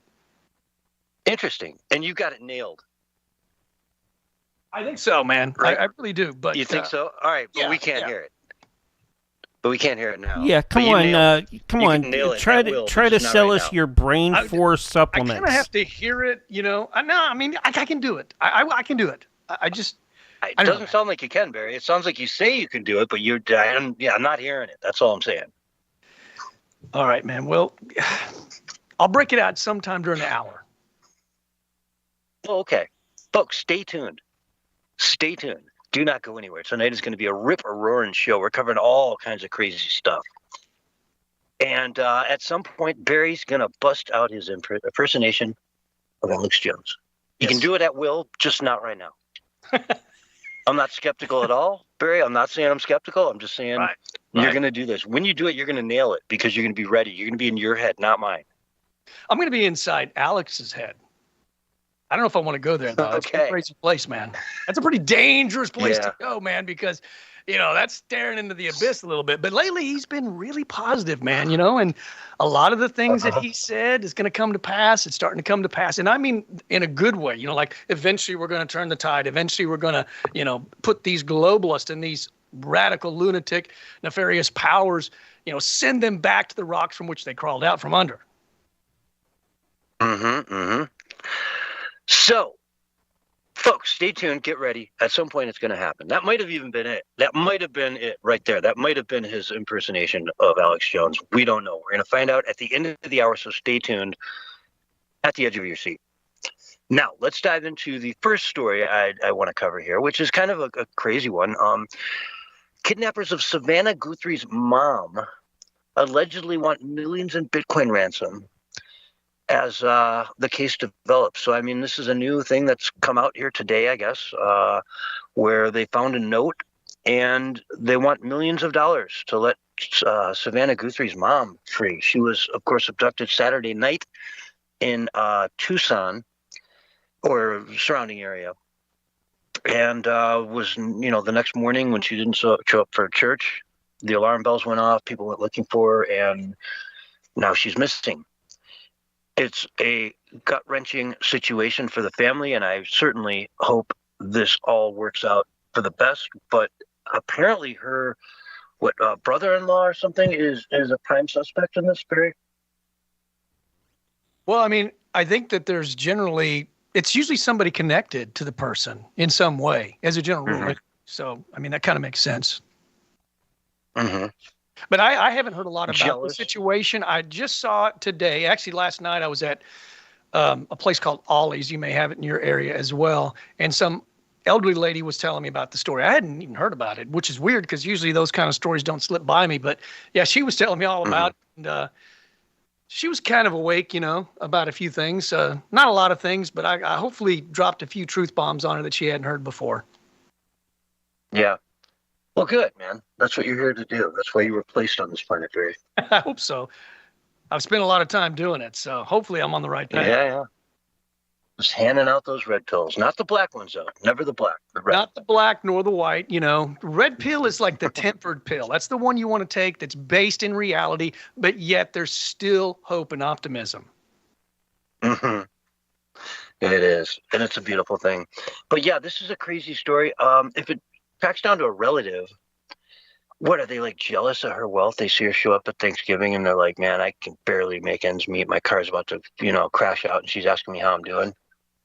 Could Staying be. at the, Four Seasons, spending $5,000 a night on a hotel, and,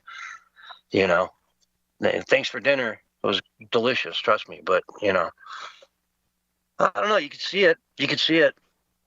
That sort of resentment. It's something that drives people to do crazy things. And then, they get that sort of feeling like, well, she won't really ever be in danger. There's really no danger here. It's just, I don't know.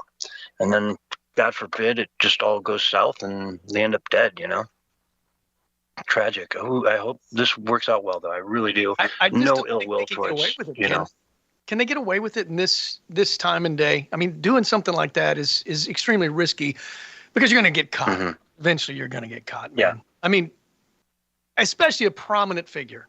You know what I'm saying? Yeah. I just don't see the logic behind it. Yeah, you think the FBI is not going to let this go. You know what I mean? They want to look good here. This is a very, very public case, and they want to come out looking good and being the heroes. And to get away with something like this, what do you got to do? I mean, you'd have to be like in a neutral country already. You know what I mean? The first thing you do is flew her to Guatemala or someplace that doesn't have an extradition, and hope to get paid and say, okay, she's down here at the airport, go pick her up. Mm-hmm. Yeah, I don't even know. Like, it's tough. Maybe they've seen one too many movies, because in a lot of the movies, they kind of glorify this stuff and, kind of make it to where maybe the guy could get away with it. But most of the time, and sometimes they do, but it's rare. It's very rare that they get away with this kind of things. Oh, yeah. I mean, even if you're down in, like, say, Paraguay, where I don't know what the laws are, but hypothetically, let's say you're safe, you got the money. SEAL Team 6 shows up, says, hey, let's get in the car. You get in the car, you get in a jet fighter, and suddenly you're back in America. And they're like, oh, look who we captured in Miami. It's like, oh, you thought you were safe? You know what it reminds me of? Like the movies, and these were like more like in the 90s and the 80s than now. But remember the movies where there would always be a hostage situation, right? And some guy would have somebody, a whole group of people, 20, 30 people hostage in some, I don't know, a bank or somewhere or a department store. And there is no way out for that guy. You know what I'm saying? There is no way. It's like, I want a helicopter and I want to be able to fly. Like you're going to fly out safely because they'll just follow you. Yeah, I mean, there's literally no escape in a scenario like that. So I don't even know what's so entertaining about a movie like that. You know what I'm saying? Because it's so unrealistic. He's going to end up dying if he doesn't surrender to the people. Yeah, I remember like A Dog Day Afternoon. I don't know if you remember that, where they robbed the bank and they want the helicopter and all that stuff and the bus. And, it was plausible maybe in 1970 to get away with something like that. But today, it's no way. It's just a whole different world, They've got autopilots and everything. But I don't know. I guess we should move into the Epstein stuff, huh? We might as well. It seems like the drop has dropped, at least the first one. And to listen to like Chuck Schumer, this is all like Trump is guilty. I mean, he said he's going to sue, what's his name, who hosted the award show the other night in Hollywood. The guy comes out on stage, Trevor Noah, and says, yeah, Trump went there, he raped kids, he did all these things, and said it like factually, like he had the facts that this is all in there or something. Yeah. And Trump's like, man, I'm going to sue the life out of you. Are you stupid? You said that during a major, Hollywood award show in front of the world. Yeah. Granted, a very small, dwindling audience, but still. You know, 30, 40 years ago, that would have been massive. That would have been earth-shattering that somebody would say something about a sitting president. Well, to quickly answer Today, not so much. man, quickly answer your question. Mhm. Yes, they are stupid. Okay, it was rhetorical. I mean, but come on. I mean, he's sued a couple of people already for millions of dollars, right? For Mhm. misrepresenting who Trump is or misrepresenting what he said or what have Yeah. you. And the dude has plenty of money to sue people. He's sitting on a few $1 billion, they say now. So, you know, not smart, not wise, but these people are not smart. They're not wise. They really aren't, man. They are Mhm. reckless. The majority of the people on the left, the extreme far left, especially in Hollywood and people in the spotlight, they are absolutely reckless. Yep. And also in the Epstein files, we had, let's see, Bill Gates. There were apparently some Russian prostitutes involved. Mm-hmm. An STD got in there somewhere, and copious amounts of penicillin. I don't know. Do I have that right, Barry? Yeah, pretty much. I think you're spot on. Well, I mean, Melania even, what's her name? Not Melania, Melanie. What's her name? Melanie? Melania Gates. Melinda Gates. Melinda Gates. Yeah. Melinda, Melinda. yeah. She responded Melania. to Did I say Melania? I think I said I hope Melania. not. Jeez. Oh, I did say Melania. Melania Melinda. never. Yeah, hopefully she didn't have to deal with that. Anyway, yeah, Melinda responded to it. And, you know, she said, thankfully she doesn't have to deal with that kind of stuff anymore. But I don't know that I trust her, man. I think she kind of knew. I mean, how are you married to a guy like Bill Gates and not kind of think he's a monster already before all the Epstein stuff? Uh-huh. Yeah, but it's the monstrous stuff you can look past, you know, like putting viruses out there and, you know, monopolizing stuff. It's like all kind of business tycoon sort of monstrosities. Whereas this gets into, you know, underage chicks and, you know, rampant cheating. You know, can't wait to go see my buddy so I can cheat on my wife again kind of stuff. Honey, I'm going away for a week on business. Whatever. You know what I mean? The humiliation of it all. And then again, how many STDs did she end up with? Well, allegedly, he wanted to give her some antibiotics secretly against her knowledge, Uh-huh. you know, so that she wouldn't find out about it. Because, you know, if they did get intimate and he had an STD and he wasn't wearing protection, that might be a problem for her. Yeah. And of course, if he denies her, that's a problem too, because she's like, all right, what's going on? You know, Yeah. you're a dude, no dude ever. How did I get DD? How did that happen? I've only been with you. Yeah. It's, you know, at that level, though, it's funny. We were talking about this Sunday night. Like, can't you just get your own medicine, Bill Gates, right? Like, don't you have a million people on staff you could ask the same question to instead of going to Jeffrey Epstein? Well, he probably didn't want any questions being asked. You know, he probably wanted to keep Uh-huh. kind of on the down low. And I guess maybe he trusted Epstein. Who knows? Now, he says that it's all a lie because he's come out and responded to it as well. And it's all a lie. It's fabricated. I met with him a few times. It's mostly about finances. And yeah, I mean, you know, he was talking about connecting me with a bunch of billionaires and funding some of the organizations and the great work that I do, blah, blah, blah, blah, blah. But yeah, I mean, I tend to think it probably happened, but that's just my opinion. Yeah. Let's see. Bill and Hillary Clinton are going to be testifying in the next week or two against their lawyers, attorneys. I'm sure against everyone's better judgment, they're going to go into the House or the Senate and testify under oath about their involvement in all this stuff and answer some tough questions. It won't be open, but it will be under oath. It will be, you know, a sworn deposition. And that should be interesting just to see if that goes anywhere, because they're so guilty. Bill is just, I mean, Hillary's going to sit there and just be pissed. But Bill's guilty. He's shaking in his boots because he was there for a lot of this stuff. I mean, him and Epstein were literally like best friends. Yeah.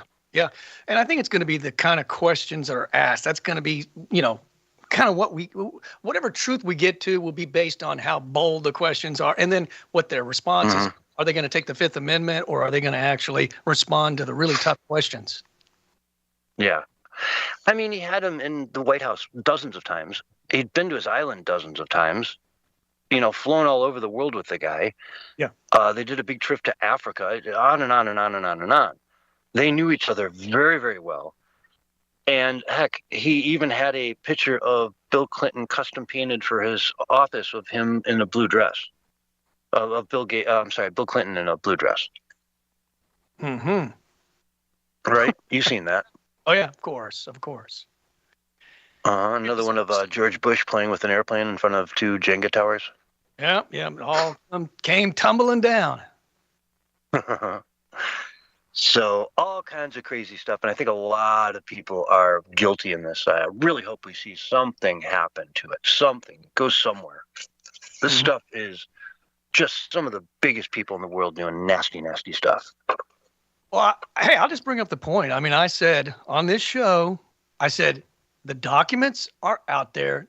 They have not disappeared because it's blackmail material. So the people that, do blackmail still have it. It may be deleted here and there, but it's out there. And that's exactly what we had, or they had it all along, which is what I said. And then then they released it because it just materialized right out of nowhere. All of a sudden we've got millions of documents. But I said on this show, mark my words, it's out there and eventually it's coming out. And this is the first drop. That's only like half of it, right? And Trump is pushing for the grand jury documents now. So we'll have even another drop after this one. I mean, I feel like this is a strategic drop. This is not even the worst of the worst of the worst. And we're talking some crazy stuff and some conspiratorial stuff as well. Like that one I was talking to you before the show about the guy at the prison. There was a Reddit guy that made a post and he was saying that he saw Jeffrey Epstein get wheeled out in a wheelchair with handcuffs the day before he was suicided, and a van picked him up and took him away. It turns out that person was subpoenaed, and it goes back to an actual guard that works at the prison there. His name is what is his name? Roberto. I don't know if I can even pronounce his last name, but essentially what it said though was this is what was on the Reddit, and they subpoenaed him, and then they traced it back to this guy that actually works in the cell at New York City. And it said after 4:15, they took him medical in a wheelchair front cuffed. Next thing we know, a trip van shows up. We do not do releases on the weekend. So that happened on a weekend, and they don't do releases. So basically he's saying there was a switcheroo, that they put somebody else in there, which is what the conspiracy theorists said, that Jeffrey Epstein is actually still alive. That was somebody else. Yeah. Remember all the pictures that came out, certain things like his ears, and it didn't match. So maybe, and I'm going conspiratorial here for a second.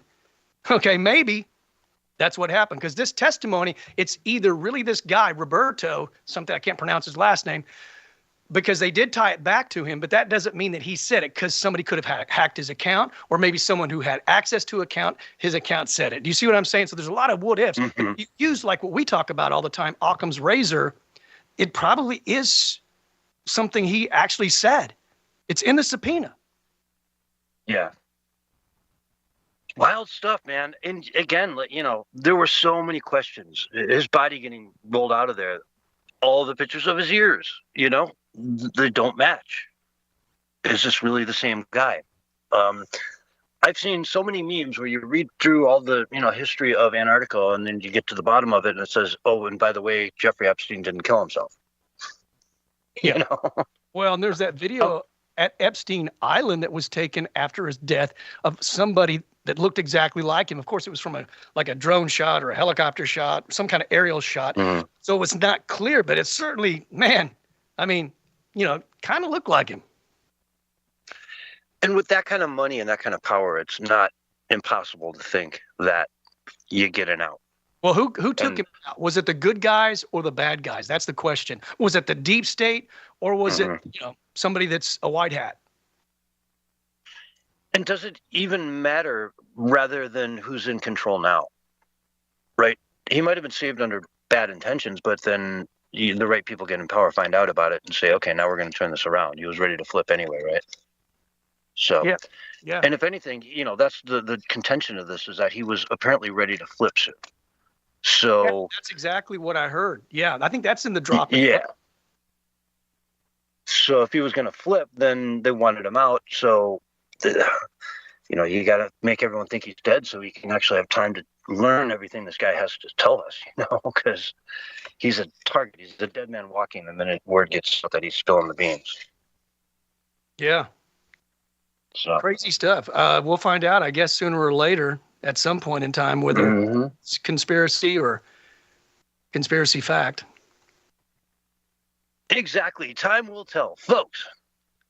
It's hard to tell what's going on with all this stuff, the smoke and mirrors.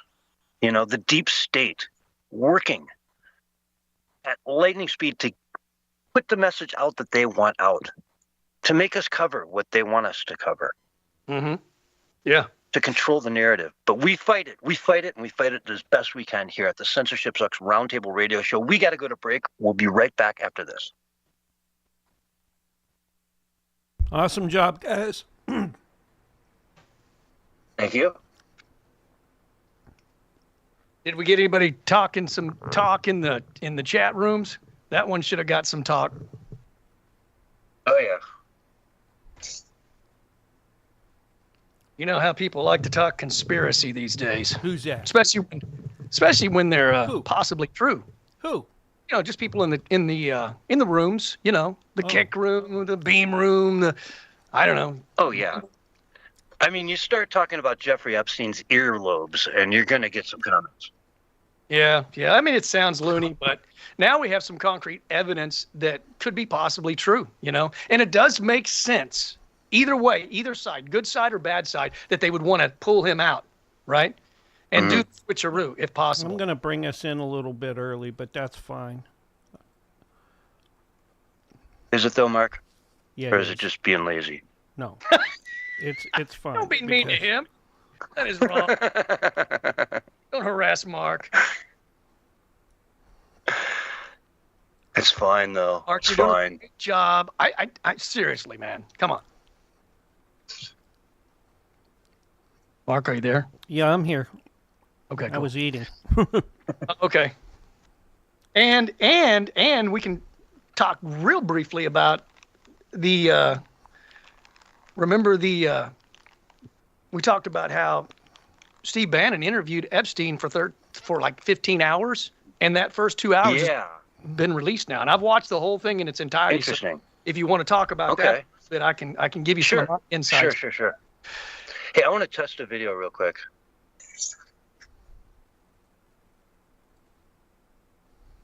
Okay. Yeah, it's having issues. I need to... Oh, my God. That too? No wonder. I can't believe I called Melinda Gates Melania. I feel ashamed. Especially after Melania's documentary's doing so well at the box office. They just put it in 200 more screens. Did you know that? Sorry, go ahead. I'll say it again. I'm sorry, I was listening to this clip here. Melania's successful documentary, another 200 screens to play. Willie was talking it down the other night and like being, I was like, really, man? He's horrible. She's horrible. Who? Melinda. No way. Willie, the other night, talking about Melania. Trying to make fun of her film.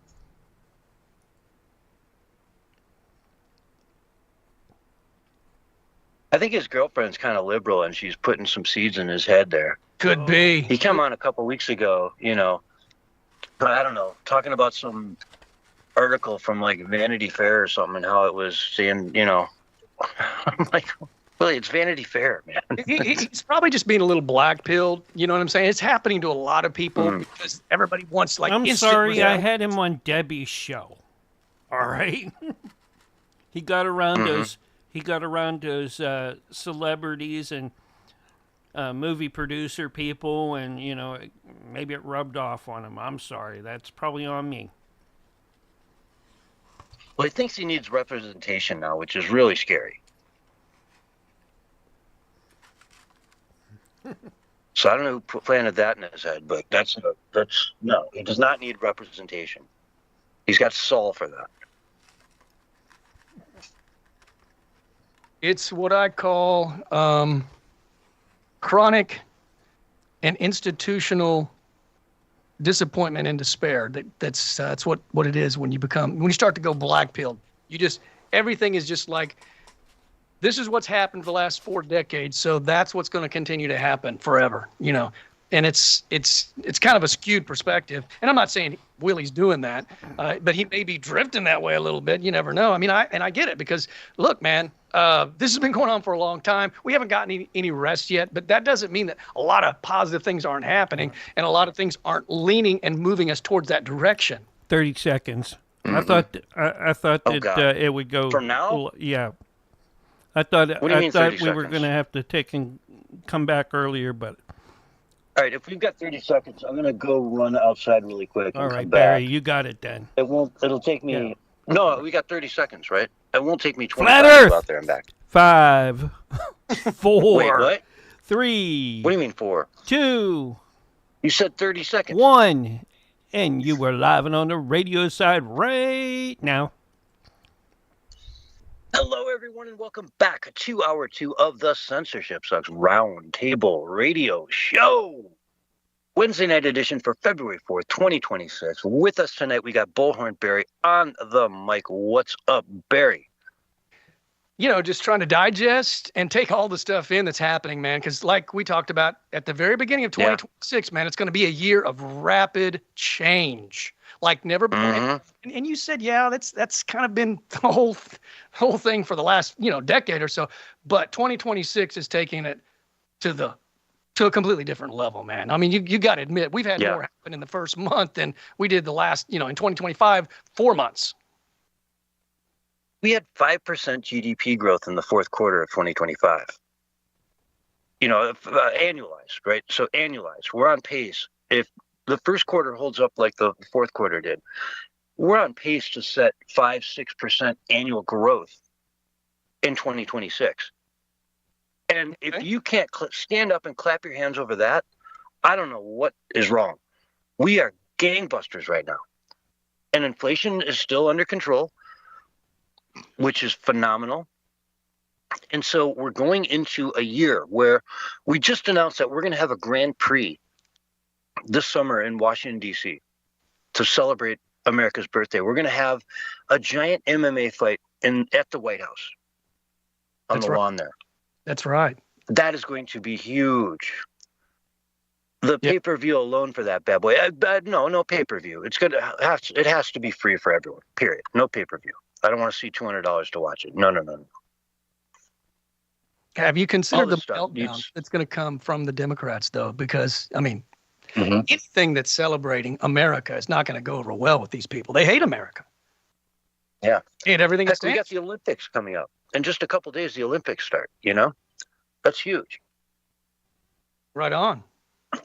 America goes out and kicks butt and all the, all of this stuff, all the good stuff, and bring home a bunch of medals. That's a great way to start out this year by celebrating Lindsey Vonn and all these other amazing athletes that are out there.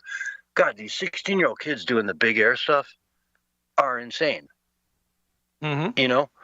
They're literally gapping like 100-foot gap, 40 feet in the air, landing on like a 50-degree slope, and doing, 18 backflips and 14 twists, and somehow land that. And if you do land it, man, you're famous forever. You got the gold, and you're a gold medalist now. How cool is that? You're 16, 17 years old and a gold medalist, man. Right on. Especially if you're doing it for America, man. Absolutely, man. Go watch if you're liberal, Miracle. If you're a leftist, if you're a Democrat that hates America and you're competing, you win the gold. I mean, are you going to shame America? Are you going to do like Gavin Newsom did at the Davos and scold Trump constantly like our president, making America look bad, shaming America in front of the whole world? Go back and look at, what's her name, Rapinoe, that soccer player on the women's team. Sure, yeah. Didn't she take a knee when she won a silver or whatever? I'm pretty sure she probably did. They played the national anthem. Of course, you're going to get on your knee. Yeah, people didn't like it. Yeah. Or, people don't like it and they don't want to see it, especially this year. This is the year to bring America together, to just come together as Americans and celebrate 250 years of exceptionalism, of massive success. Walk around, look at the places we live in. Look at this country. That's right. Go out and take a walk, meet your neighbors. It's a beautiful, beautiful, beautiful country from coast to coast. There's so much beauty out there. And granted, there's some tough spots in the cities and whatnot, but man, once you get out into this country, into the 2,700 counties that Donald Trump won, it's a beautiful, amazing, successful, prosperous country where people live wonderful, wonderful lives. Yeah. And we're going to celebrate that as hard as we can. Heck, the Super Bowl's coming up. Turning Point is hosting a halftime event with Kid Rock. And folks, that's where you want to be. Halftime for the Super Bowl over with Turning Point USA, not watching the Bash America, We Hate This Country halftime show that will be presented by the NFL. That's right. That's right. In fact, the NFL, according to the mainstream media, about half of the NFL is not wanting Bad Bunny to perform, obviously because he hates America and he wouldn't even stand for like the national anthem. I mean, the guy's like said he'd never perform in America again because, but then of course he got the gig to perform at the Super Bowl and his convictions weren't sticking quite so strong. Yeah. But yeah, I mean, the guy doesn't like America, doesn't stand for America. Why would he represent America if he hates America? It makes absolutely no sense. And I think it's more than half the NFL. But, when it comes to the NFL, a lot of people don't want to speak the truth because they get basically bashed. They get bashed even from the NFL itself, right? They get canceled. They get, treated poorly. Turning Point has a really amazing chance right now to do something incredible, which is to put up a halftime Super Bowl show that is better than what the NFL does. And I'm including all the commercials. You know what I mean? People, I watch it for the commercials. The commercials will have crazy, funny, awesome, high content videos, high value videos that are replacing all that. Just make it hysterical, make it fun, make it America, great music, and really hit it out of the park. Get 20 million, 30 million viewers. Yeah, if they can, if they put up numbers like that, the NFL will be shaking in their boots because they're going to say, hey, wait a minute. Think about who's our audience here, man. Who's the audience for football in America? Guys. Predominantly white guys. Well, in Bad Bunny's defense, did say, or at least they're reporting now, that he's not going to perform in a dress after all. So, so apparently he realized that the audience is mostly male and not men that want to dress up in dresses. So he decided, apparently, or maybe his handlers decided for him, that he's not going to wear a dress after all. Well, whatever. I could care less. It doesn't, I'd rather see him wear a dress and be out there making a fool of himself so people can just see it for their own eyes. You know what I mean? But the bottom line is that the NFL, their audience is not who they're catering to with all this LGBTQ stuff. Do you think the LGBTQ community is setting aside their Sunday to watch football? The vast majority, I would say no. Some of them, absolutely. There's gay couples that love football, without a doubt. But that's not the norm. That's not the sort of stereotype you think of, right? Is they're just sitting around Sunday watching football. No. Antifa is not like, they don't go out to protest on Saturday and then Sunday they can't protest because the Seahawks are playing. Mm-hmm. It's not how it works. So I don't know. They cater so hard to people that aren't even in their demographics, that aren't even part of their core audience. And I'd love to see that backfire on them, spectacularly. Well, they do it on purpose. Let's get back to Epstein. Go ahead. I was just going to say that's the very purpose why they do it. They want to divide America. They don't want us coming together and unifying. That's, and when I talk about unifying, I mean everybody, right? From every race, religion, gender, whatever, people coming together. But instead they're doing things in a way that are designed to divide. And that's the sole purpose of why they chose Bad Bunny.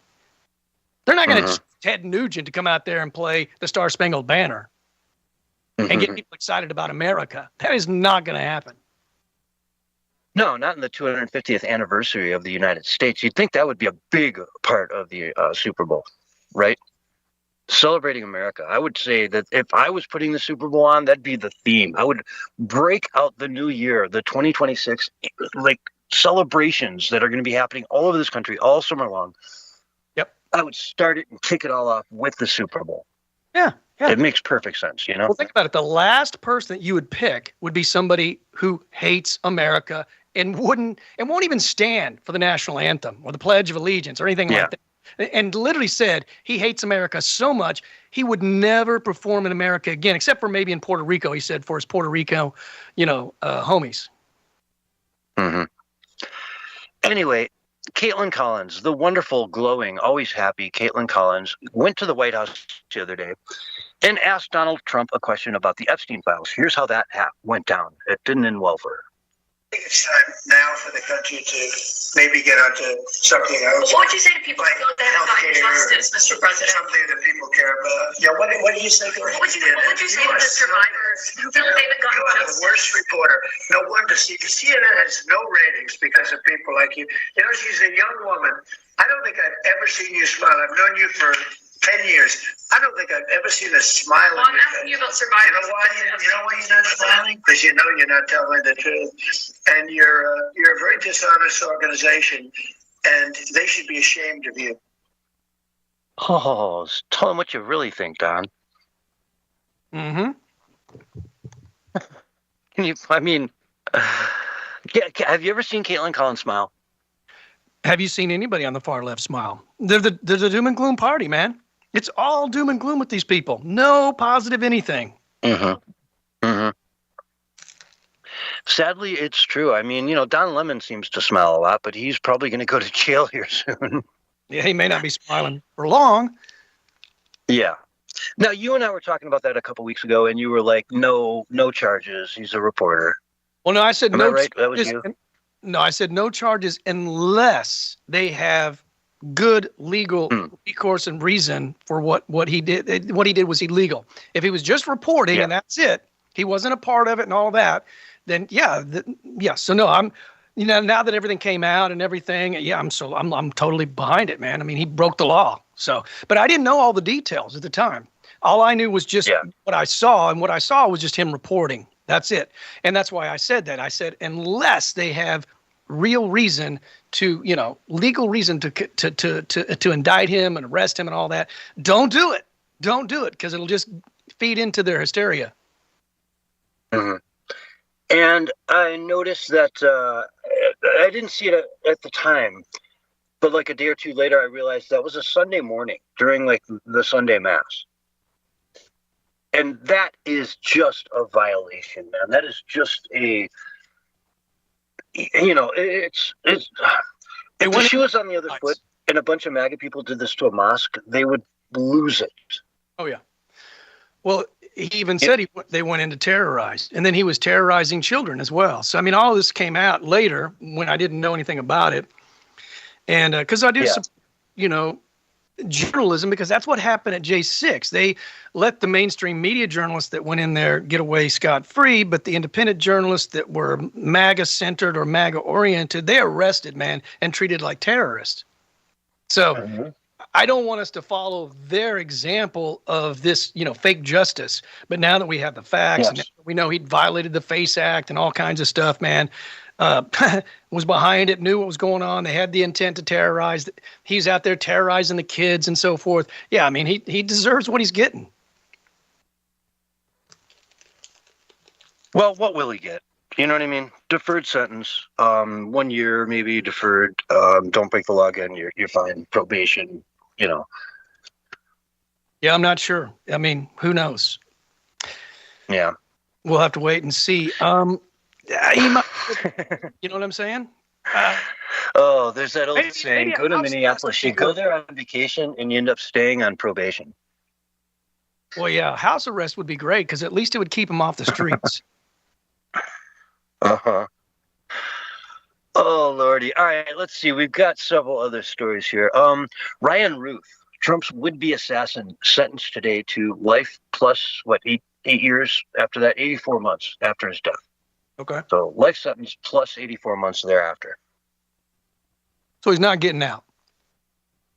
That's a life sentence. You tried to kill, the inevitable winner of a presidential election in the middle of a campaign season. You tried to kill the guy. You get life. I don't care what side of the aisle you're on, man. I'm not complaining. It's a life sentence. Yeah, I'm not complaining either. It's probably a good thing. It's called justice. Mm-hmm. And it's good to see. It went down today, and it's all there for the taking. Let's see. It's not controversial at all here from the Gateway Pundit. CNN's Harry Enton says 83% of Americans favor voter ID. Okay, so the SAVE Act, right, is what they're trying to pass. And the left is screaming bloody murder, racism, racism, racism. If you're black, you can't get an ID. There's vast majority of blacks walking around out there with no ID whatsoever. They can't vote. It's racism. It's Jim Crow laws on steroids, is what they would say.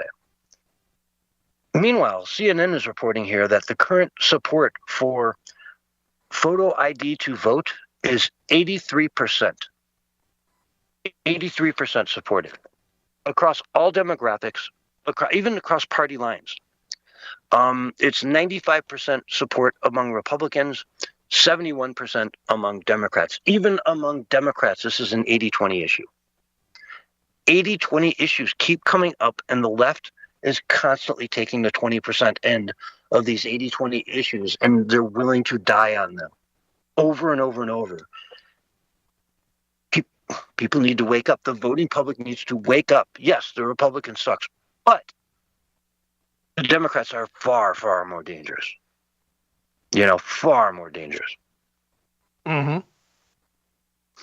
Yeah, So, well, I called my I don't know, senator. Barry. You think this no-brainer law is going to pass?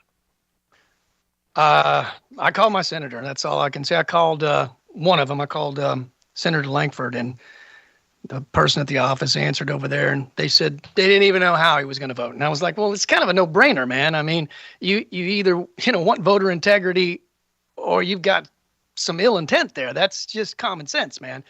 Be sure to pass this message on to Senator Langford, please.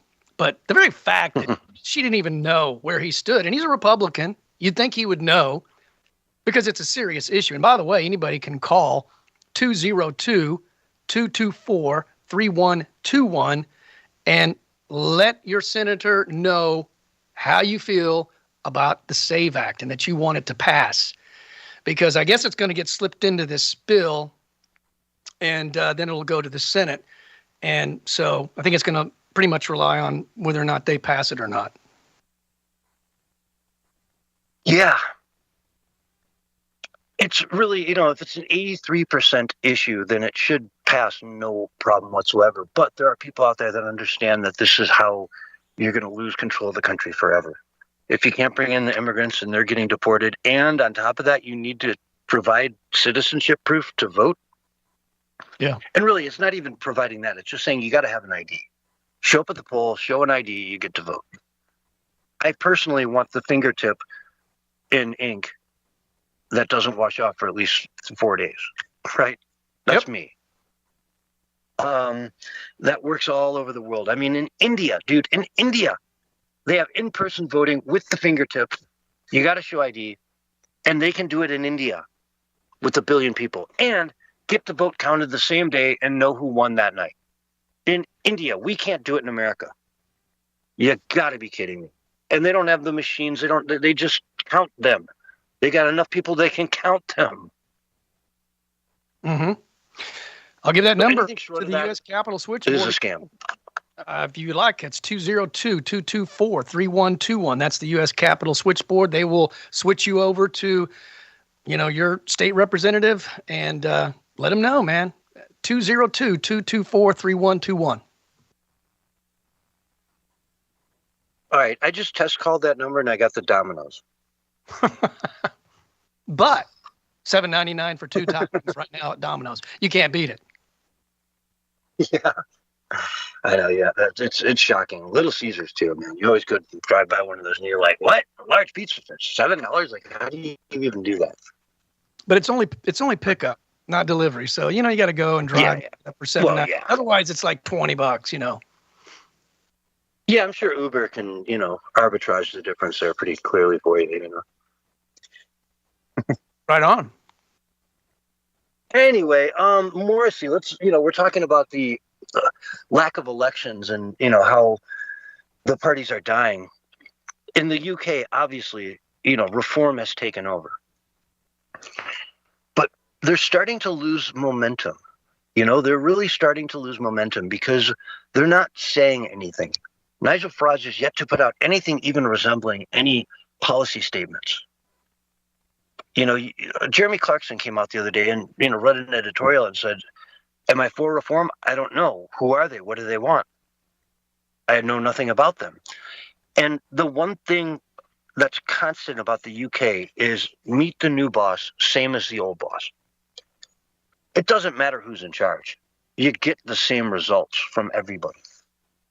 Because who's ever in charge there is just a little figurehead. They just sit there and pretend to be the president, and they get to live at 10 Downing Street, and they get to eat wonderful meals with all kinds of, you know, important people.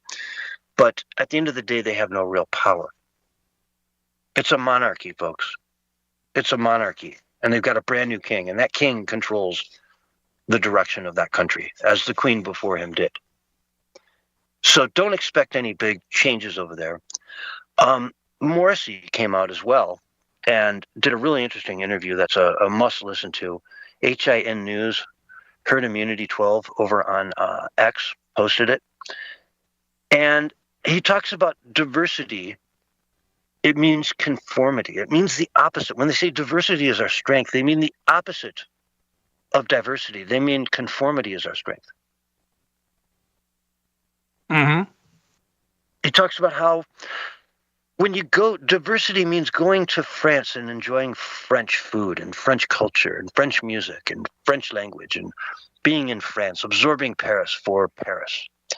Going to Germany means going to Germany for the culture, for the country, for the backdrop, for the buildings, the architecture, the soul of Germany that you feel in the streets. Same with Belgium, same with Netherlands, same with Holland. Well, Holland and Netherlands, same thing.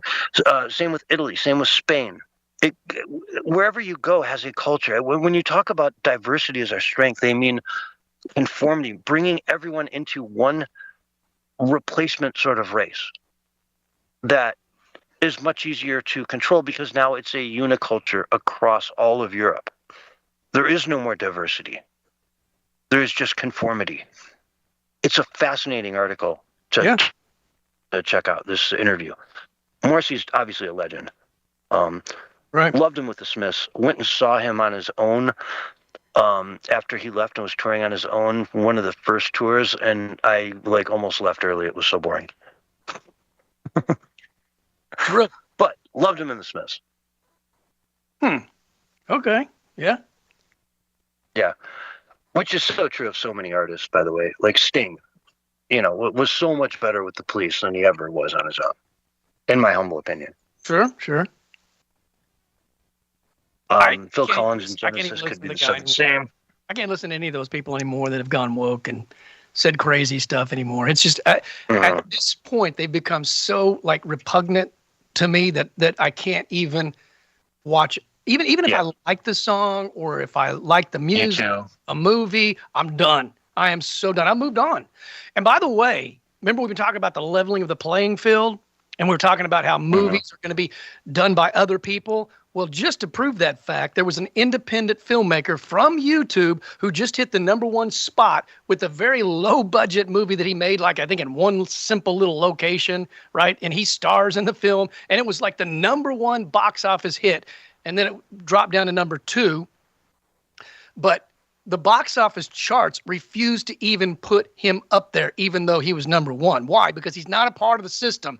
And so they're pissed because, like I said on the show before, Hollywood used to have, 85, 90% of all the global box office ticket sales, but not anymore. They're down to about 60. They're about to go to 50, and it's just going to keep dropping from there. And the playing field is being leveled, and everybody's getting a new opportunity now. I mean, this is part of the paradigm shift that you and I have talked about for forever, and it's happening, man. Yeah. Anybody can make a movie now because the cameras are so cheap. There are actually Netflix-approved cinema cameras you can pick up for $1,000. Yeah, it's pretty crazy. It really is. Okay, I'm going to jam. We got about a minute and change left here. All eyes on California, as Nick Shirley warned. This is coming, folks. 18% of total U.S. home healthcare billing is coming out of Los Angeles County alone, right? 18% of U.S. home health care billing out of Los Angeles, California. Dr. Mehmet Oz has been dropping the bomb on this. Home health care billing, let's see. This is the number of hospices in Los Angeles County, 1,923. Florida has 58. New York has 40. Almost 2,000 in Los Angeles. That is the next shoe to drop, folks. Stay tuned because it's going to be a big shoe, and it's going to be billions and billions of dollars. Barry, where can people find you online really quick? Find me on X, Bullhorn Barry. All right, folks, we're all out of time, but stay tuned because our producer, DREAGUS Productions, has much, much more content coming to you right after this, right here on the station. Otherwise, we will see you on Sunday night. Folks, thanks for listening. This has been the Censorship Sucks Roundtable Radio Show. All right, we're clear. All right. You had that pause there for a minute. Thanks for calling, Barry. Mark's going to jump out of the room and drop us all, so I won't be able to say goodbye to you. Yeah. So I'll say goodbye now. All right. Say goodbye. All right, guys. You guys take care. I'll get this up and out like I always do. All righty, man. All right. Thanks. You have a good one. I'm going to get Jack Carey up and rolling. Jack Carey. Got 3 minutes left. Something like that. Hold on, folks.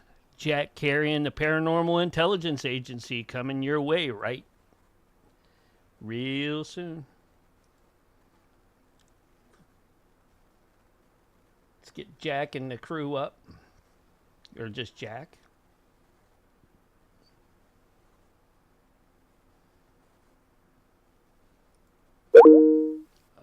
Let me try that again. There we go.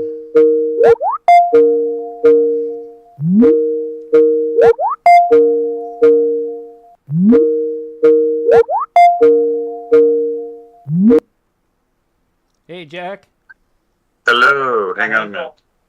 Doing pretty good so far. Let me get a. How are you doing? I'm doing. How's the week been for you? I've been thinking about you. Appreciate that. I'm rolling. We're rolling. I'm rolling. How's your family doing? I know how hard it is. I've lost both my parents, so I know. Family, hasn't called back since, so we'll see how that goes. But yeah. It is what it is. I didn't expect, all that to, be like a daily call, after that. It's like. Yeah, how old was she, if you don't mind me asking? 78. Oh, okay. Yeah, my mother-in-law, 77, has blood cancer. I have to look after her here at the house all day, every day. My biggest concern right now is my dad. He's advanced Alzheimer's with dementia. Oh, God, yeah. It runs in my wife's family, too, so I'm kind of fighting with that right now, too. Yeah, I have to watch because, that's something that may hit me because both of them had it. Right, right. Yeah, and my wife may end up with that because it really runs harsh in her family. But, I don't blame heredity on this. I actually blame the jab on it. But that's neither here or there, but quite possible. Both of them had to take it. Welcome in, Snip and Hammer, to the Kick Chat. Also, we have the Great Conspiracy restreaming us. He started restreaming us from Censorship's show, and he'll continue on into yours and also Nancy's as well. Very cool. And Roger's in the Kick Chat, too. We have Sonia over in YouTube, and probably Gary's listening in over there as well. I don't mean Gary, our handler, but, or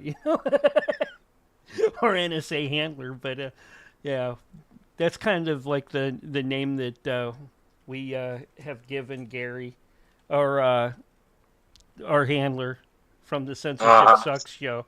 You know. That's Wow, funny. good to see you in there over in the Kick Chat. See if you can you see that screen? I can see it, but it's... Oh, there you go. I'm going to see if I can make it bigger on my end. Oh, okay. Okay, so that folks can see it. Just give me a sec here. I've been cranking out some new tunes and that too. I don't know if you've caught any of those. I have not. I have literally gotten my ass kicked this week. It is. There we go. I increased the size of that so that folks can see that. Oh, cool. All right.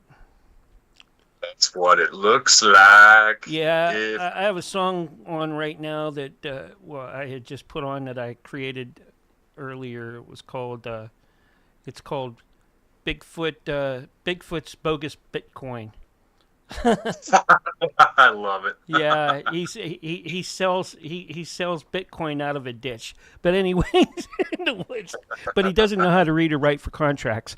Here's your countdown, Jack. 5, 4, 3, 2, 1, and you're live and on the radio side right now. Welcome back, everybody, to Paranormal Intelligence Agency Radio Live. This is the radio show where we are broadcasting from 300 feet deep in an abandoned nuclear missile silo somewhere lost in the post-apocalyptic wastelands of the Dakota Territories. And I am joined once again by the paranormal crime fighting duo, Daisy and the Sundance Kid, River and Ruby. The other hired guns around here are actually guarding the women folk as we speak. And we have had one of those weeks where it has been truly a butt kicker, not in a good way. One of those weeks where life just kind of kicks your butt. You know, what are you going to do? But we're in the throes. If you follow this show at all, you'll know that we're in the throes of the so-called Kali Yuga. And that is a planetary cycle, I guess is the best word for it. Every so many thousands of years, the Earth pops up out of this debris field that's blocking it from galactic center, and when it does, it gets bombarded with rays from the galactic center, and that affects biology. It affects life on this planet. It affects life on all planets. That's how the universe works. We just happen to be on a backwater planet that's half the time sinking down below the horizon line to the galactic center, and we're getting blocked out from it. And every time that happens, we go through some pretty dark, nasty times on this planet. Luckily, we're on the upswing of the Kali Yuga, so even though there is total chaos and turbulence going on, that's to be expected as you come out of the so-called downward part of the Kali Yuga up into the light. And that's where we're at. I don't need to tell you how chaotic the world is. If you had been listening to the show for many, many weeks, you'll know that it was many, many weeks ago that I highly recommended people kind of start to, hibernate away from the world if you can. Whatever you can do to kind of, take away from the amount of exposure you have to society right at this stage of the game is probably a good call because of how chaotic things will end up being here in very short order. So, if you're watching the video feed at all on the radio show, you'll see that I actually have up right now a chart of Ethereum, and Ethereum has had a nasty, nasty fall, which, it doesn't matter if you're one of those people that are trading it up and down, which is what I do. That any movement presents opportunity, but for people that are just holding it, you're looking at a very scary, scary drop right there. And that coincides with the Bitcoin chart, looks pretty much identical along with Solana and XRP. Total breakdown of the crypto market. We have a risk off appetite right now in the markets, even though there are indications that things are beginning to bottom. If you follow the markets at all, you'll know that MicroStrategy, the world's largest holder of Bitcoin, is now underwater on their Bitcoin holdings. Bitcoin sitting, as we speak, at $72,865, and MicroStrategy, which holds billions and billions of dollars of Bitcoin, is now underwater. They would have gone underwater right about 76,000 a coin. So now they're sitting on $1 billion loss. If you follow Bitmine Immersion Technologies, the largest Ethereum holder, you'll know that they are roughly 6 billion in the hole currently. And so things have really, really broken down. The whole thing with Iran is a big deal. The Clarity Act not passing yet, and there potentially being some surprises, and that is affecting the overall crypto market. And overall, like I said weeks and weeks ago, if you can learn how to sort of surf the waves of those up and down moves, then that would be a very valuable skill going into the future, because the WebBot has predicted that, eventually there will be an adoption curve that's big enough and fast enough that you're going to see the entire world accepting, using, and trading cryptocurrencies. Some big news over the past week was the fact that Walmart now allows you to pay. In many of their stores, you can pay in Bitcoin now, which is fascinating to me how that's sort of evolving. And yet Bitcoin's putting in some new lows here for, I'm not sure how many years ago it was at 72,000, but that's considered by technical analysts a major, major breakdown. On the other hand, if you had been following silver, and our other major interest other than the crypto markets is in silver and precious metals in general, but silver specifically because of the nature of it. It's, considered to be, by people in my field, future unobtainium metal. If you follow the news on silver, you'll know that they just reclassified it a critical mineral, which means that there's going to be all kinds of, government regulations on how low you can even sell silver. Those kinds of regulations are intended to maintain production levels in the United States. So in effect, they've sort of announced that they're going to put in a commodities floor, basically, on all crucial commodities in the United States. The U.S. government's going to step in and kind of put a price floor in on them because, they recognize we're in a kind of a fight for our lives with communist China, mainly. And they just discovered another communist Chinese biolab here in Las Vegas, had over 1,000 samples of different kinds of biological warfare type agents, and at least one freezer refrigerator type of appliance that was there at that house that had the word Ebola written on it. And we all know what Ebola is. So it looks like things are going to kind of heat up because of that between us and China. Taiwan Semiconductor, the whole reason why Taiwan is a major concern as far as China goes is building a new facility on U.S. soil. So if they can get that built and you don't have to worry about your computer chip production out of Taiwan, then probably that will keep us from getting into World War III. So that's, at least a possibility. But if you're looking at the screen, you'll see that there's 2 channel walls I have drawn in there that any technical analyst would be able to see pretty much blind. This is a weekly chart, so this is a very long-term and very powerful chart. Much more powerful than like a daily chart goes, right? So what you're seeing here is that lower channel wall is somewhere around 1600 and Ethereum sitting at 23.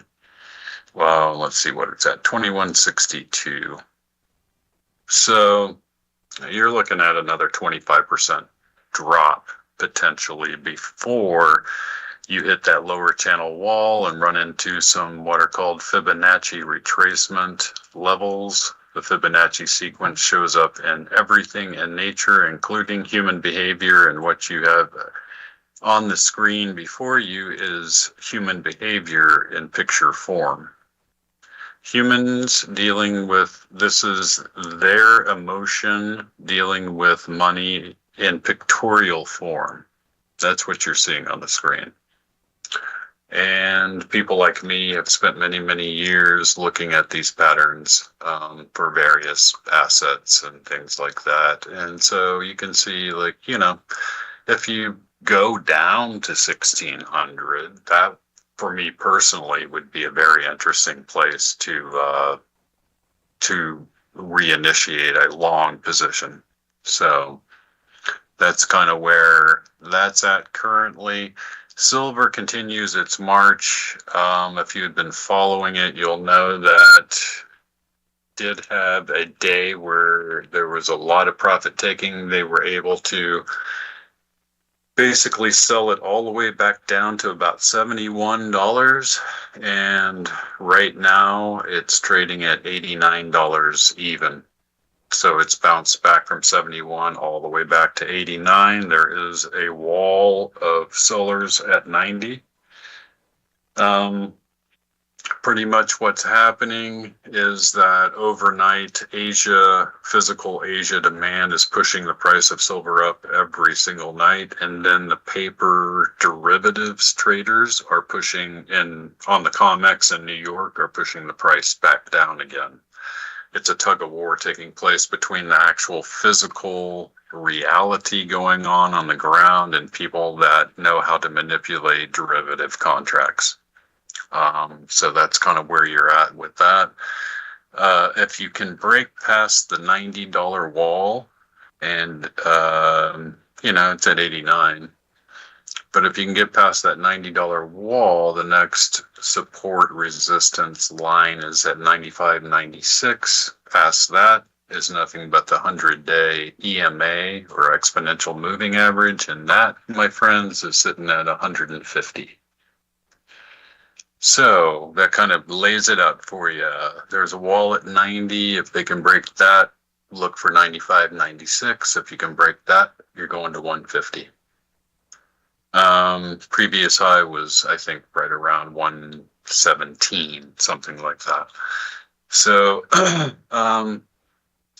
silver continues its march on to unobtainium.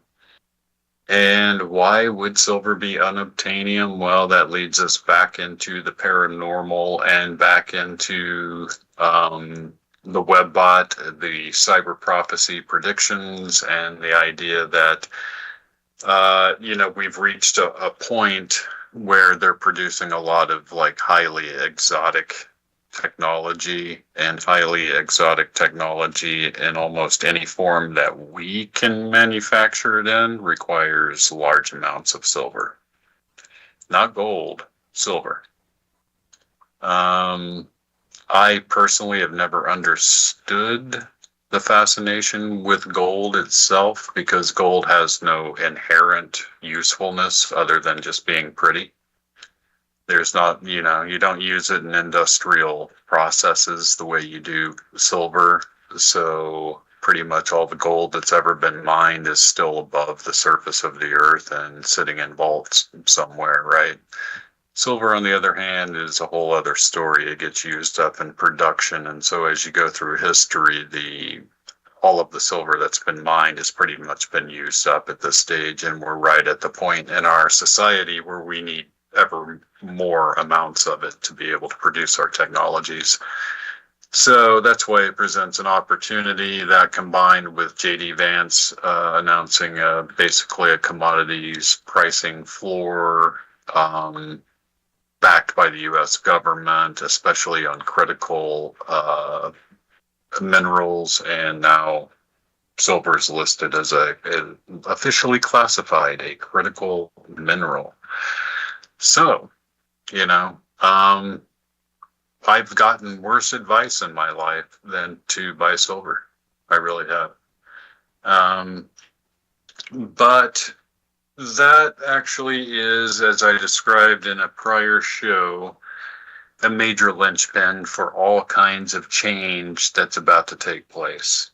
The WebBot predicts that when you see the price of silver start to skyrocket, and that's just called parabolic movement on a chart, or blue sky. If you're a chartist, you'll know blue sky is a point where an asset is seeking out its true value in price form, and there's really no telling. You have to wait to see when sellers of that asset think it's priced high enough to sell it. With silver, record demand, record short positions, record amounts of silver being delivered, and a record shortfall, all kind of amounts to the same thing. And so when it dropped to $71, there was a lot of people who stepped in and have now shoved it all the way back to 90. And I speculate that Elon Musk is among them. They did put out a prospectus with Tesla on page 63 of that last prospectus that they published. You can see their intent with silver. They basically stated their intent to the SEC, whatever authority figures they needed to notify, that they intended to buy vast amounts of silver, and that would probably end up pushing the price up quite a bit past the point where their competitors would be able to acquire it. That's their strategy, and they're going to move forward with that. You know, Musk is a smart guy. He started this 5 years ago. 5 years ago, they went into special contracts for silver production. Crazy. So, that's where we're at with silver. I'm just checking it as we're going along here because it's kind of resting right now. It's had one of those crazy days where it went up to 89, 90. It actually hit 90 and then went back down to like 86, and now it's back up to 90. And you can see the battle that's taking place. You know, if you're watching it on your screen, as I speak, all of the cryptos have turned red again, and you have to remember they trade 24 hours a day, 7 days a week. So, there's a real possibility you'll see that $1,600 level on Ethereum. But, you know, tonight I thought we would have a fun show. We're going to be kind of speculate on what it would take to carjack a UFO. Now, bear with me. We have a bunch of people out there in the UFO community, and they swear that you can psionically, that would be through the use of psychic means, call forth a UFO. You can attract them through psychic means, and humans apparently are psychic enough to pull this off. And so there are actual experiments going on, scientific experiments in high places where they have psychic people who are doing this. My thesis, therefore, is why not use a couple of psychics to call one up and let's jack it? You know what I mean? Yank that little gray guy right out of the driver's seat, maybe pistol whip him with a ray gun, or flash some earthly gang sign, some human gang sign, something like that. And then we're going to take off in that UFO. That's my theory. That's my thesis, and I'm sticking with it. I think we got something. What do you think, Mark? You like that thesis? I don't know. I think that could stop the crop circle thing going on, though. But, you know, the little grays inside, they're gonna get in trouble from their parents because they keep coming over anyways, putting that graffiti on in our crops and, you know, the geoglyphs. So, you know, price has to be paid. You know, you do the crime, you got to do the time, right? That's right. You know, I'm like, probe my cow one more time. Mutilate one more cow. That's all.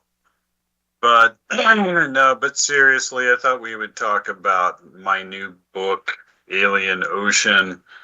For some reason, the research of a man named Bruce Cathy keeps popping up in my mind because we can't dismiss it, and it seems extremely important to the whole equation.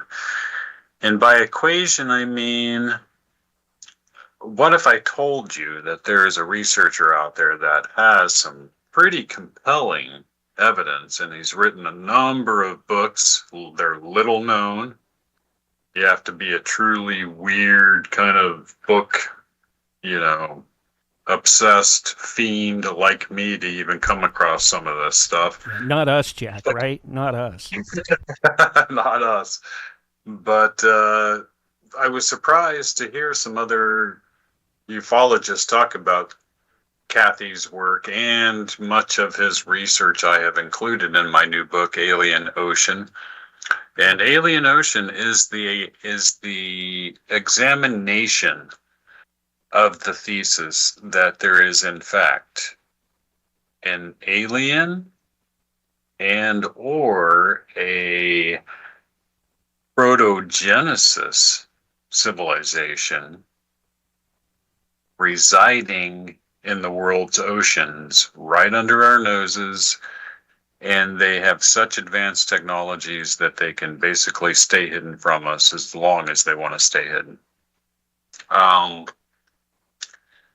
More than half of all new UFO reports are all about USOs, underwater submerged objects. These are underwater UFOs. We know now that these craft have they have the ability to go transmedium. They can go from ocean to Earth atmosphere to space, back to the ocean again.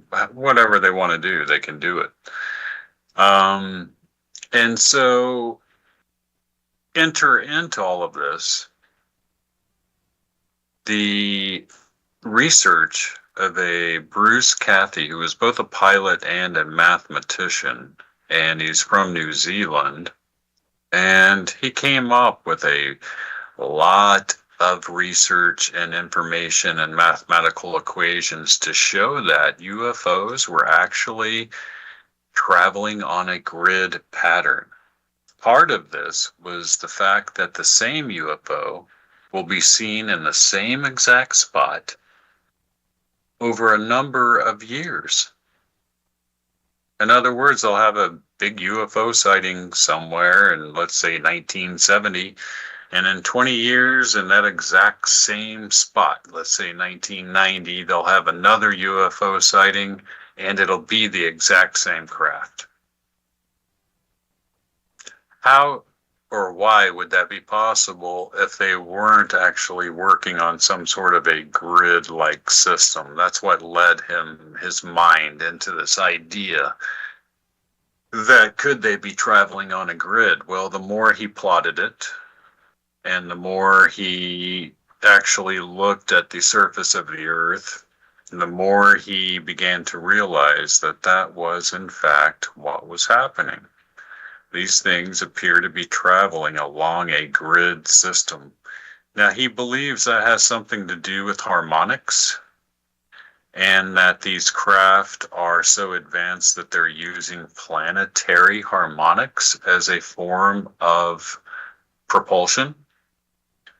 I would say that our scientists now have pretty much come out and told us how these craft operate, and they don't mention harmonics. They mention the fact that they can create a bubble around them that alters space and time, right? My whole point is this.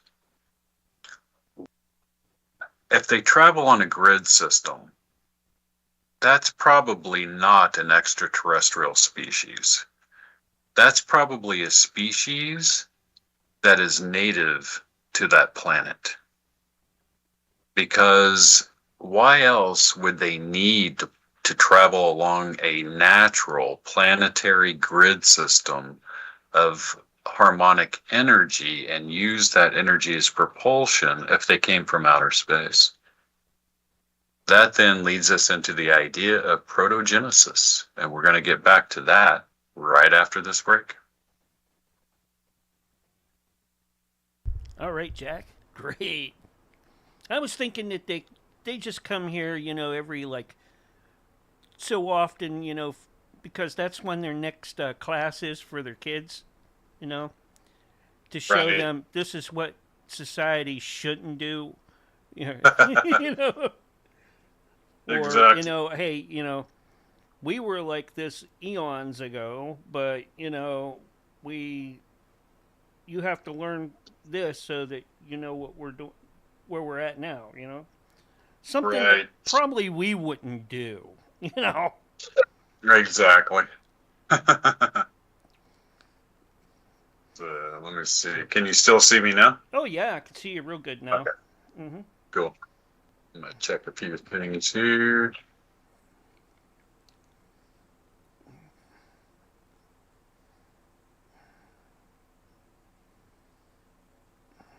Let's see here. USD. I still got to work with you here and coming up to relay to your YouTube. Yes. Because I can do multiple platforms very easy. Because of Angel from Beam, Yeah, I'm going to try to get that to you tomorrow so I don't get too busy during the week and forget it here. Mhm. But let's...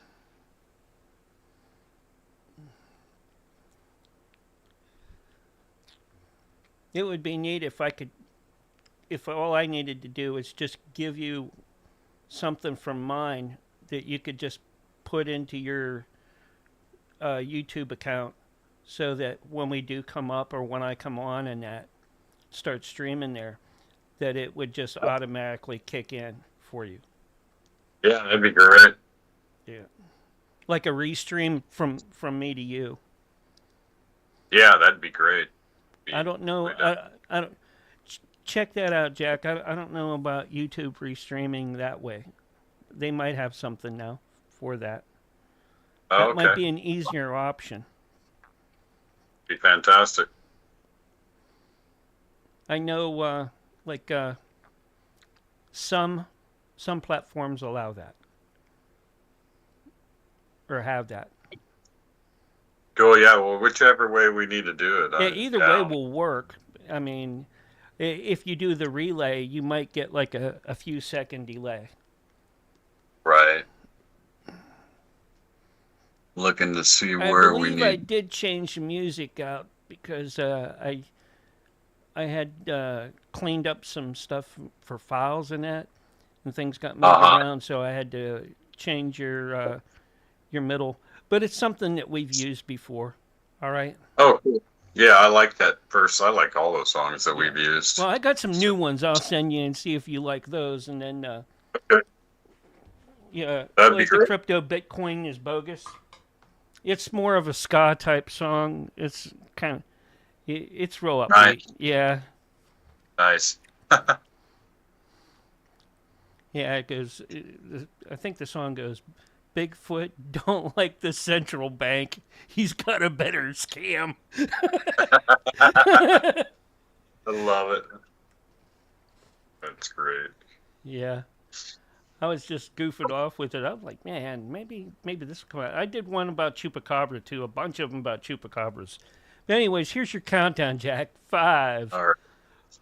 4, 3, 2, 1, and you are back live and on the radio side. Right. Wait for it. Now. Welcome back, everybody, to Paranormal Intelligence Agency Radio Live. I'm your host, Jack Carey, your personal tour guide to the Twilight Zone. I've got a face for milk cartons and a voice for smell-o-vision, and tonight we're talking about the idea that maybe the aliens on this planet came from here. I mean, what are the odds that a alien species would design aircraft, spacecraft, what have you, to use our specific planetary grid in order to hop along to where they needed to go? That doesn't hold a lot of water, pardon the pun, but I can tell you the idea that maybe a species that developed here on this planet, maybe eons ahead of us, maybe they developed technology that was so advanced that it was Atlantis-like. Maybe they became so advanced that they decided to go back to the ocean. Because in the ocean, you're afforded a little bit more planetary protection than out on the surface of the planet, right? I mean, asteroid hits or whatever, you're still, your civilization's still intact down in the Marinara Trench. So, but it's one of those things where if Kathy is right, and if Dr. Dr. Nolan is correct over at Stanford University, the guy that studies the ill health effects of UFOs on humans, if Dr. Nolan's correct in his idea, and he hasn't said, yes, this is exactly the way it is. No, he's just put forth a thesis that maybe we're looking at a protogenesis species. And if Kathy is correct and these things are using a planetary grid system that's on this planet, probably not on any other, why wouldn't we believe that the aircraft that are taking advantage of that planetary grid system didn't develop here? It's an interesting possibility. But then you have the testimony of people like Congresswoman Anna Paulina Luna, who has really delved into the UFO dilemma and says, publicly, she stated during Dan Farah's new documentary on UFOs, The Age of Disclosure, she basically, stated that she had been taken into a skiff. This is where they house all of this top secret information, and was shown pictures of craft and bodies, and evidence or documents, what have you, that convinced her that there was some sort of interdimensional nature to these alien beings. And what if we're looking at something so weird, so strange, that it's both? What if you had some sort of advanced Atlantean-like civilization that ended up colonizing the oceans instead of the land. And then you also had visitation because of our nuclear testing by beings from another dimension. We do have the FBI documentation to suggest the idea that our nuclear testing damaged these beings' world. In other words, there's an FBI document, and I've talked about it many times, and I have it in my possession, and I've read it on the air, that says that they believed, and this was a document from 1947, just a few months after Roswell, but they believed that these creatures lived on a world that was on another dimension, but basically occupying the same space in another dimension, right? And so when we detonated a nuclear weapon on this planet, it happened to damage their world in the other dimension. There's something about the atomic process, the splitting of the atom, that affects other dimensions. And this sort of damaged their world, and they realized, oh my God, there's beings that must be doing this, and they found a way into this reality, into this matrix, into this dimension. And that's the other possibility. But maybe both are occurring. It's an interesting dilemma that we have, and the more puzzle pieces we get, the more interesting this picture is becoming. But we have to remember that we've had quite a few government scientists and guys that claim to have worked with the legacy UFO program that basically are all pointing in the same direction. And Dr. Jack Lacasic, who is probably now well known, and his books are available right now on Amazon, and they're pretty new. There's a lot of good information in there. Well, they're all basically saying the same thing.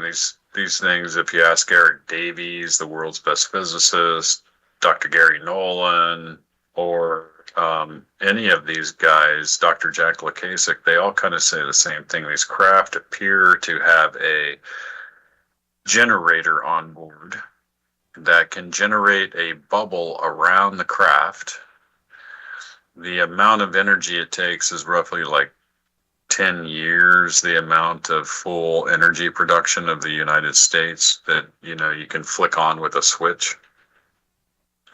Just instantly on demand anytime you want, 10 times the power of the output of the United States for a 10-year period, right? You can just flick that on anytime you want to, and it'll operate. That's incredible. But that's what it takes, and it generates this bubble around the craft, and that bubble can alter both space and time locally. So you want to know why UFO pictures are often fuzzy and you can't really make out a lot of detail and things like that, is because there's a bubble around the craft that's bending space and time. There's a good reason for it. If you want to know why all of the so-called abductees describe truly bizarre things that on the surface don't seem like they could be possible. Like, for example, one reporting a 100-foot craft in diameter and being taken on board, and then once she's on board the craft, it's like 3 football fields long, full of people. That kind of thing. Well, if you can bend space and time within a bubble, all of those weird effects become explainable. And now the scientists are telling us that's what's happening. So if they're telling us that's what's happening, and then you have all these abductees describing exactly what these scientists tell you would be happening, How can you not put two and two together? Right? A lot of people, and they still to this day are claiming, like, they're playing it's a psychological op, right? You divert people away from the real problem and the real worry by saying, oh, well, our enemies, they've got some of this too, and they're back engineering it, and they're trying to weaponize it against us. That's why we can't, we're going to cover this up and much secrecy as possible and all of that. The real problem isn't that China and Russia are beating us at back engineering and weaponizing alien technology. It's that the aliens are taking humans out of their beds in the middle of the night and conducting experiments on them. And your government has absolutely no answer for that. That's why they don't want anybody to know. So, if you ask Richard Dolan, which if you know anything about UFOs, you'll know who Richard Dolan is. He'll tell you that he's done some interesting math equations and taken like the totality of known UFO and recorded UFO sightings, right? And sort of calculated like the number of humans you would need to abduct over a certain period of time to conduct a genetic experiment that would give you 8 generations of genetic clones, right? Which is what they say they had to do in order to create a hybrid species that looks just like us. Then you can explain pretty much the totality of UFO activity on this planet. Think about that. All UFO activity having to do nothing more than the abduction of humans and experimentation on them.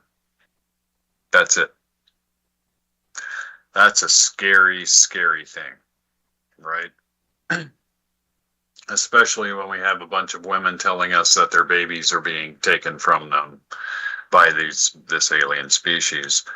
If you listen to Dr. David M. Jacobs over at, well, he was formerly at Tulane. Now Dr. Jacobs is suffering from dementia, but before all of that occurred, he left us a beautiful body of research and evidence spanning 40 years. And if you read his research, you'll understand that he came to believe after 40 years of abductee research that these things were intending on replacing us, normal humans, with a hybrid species that looks just like us.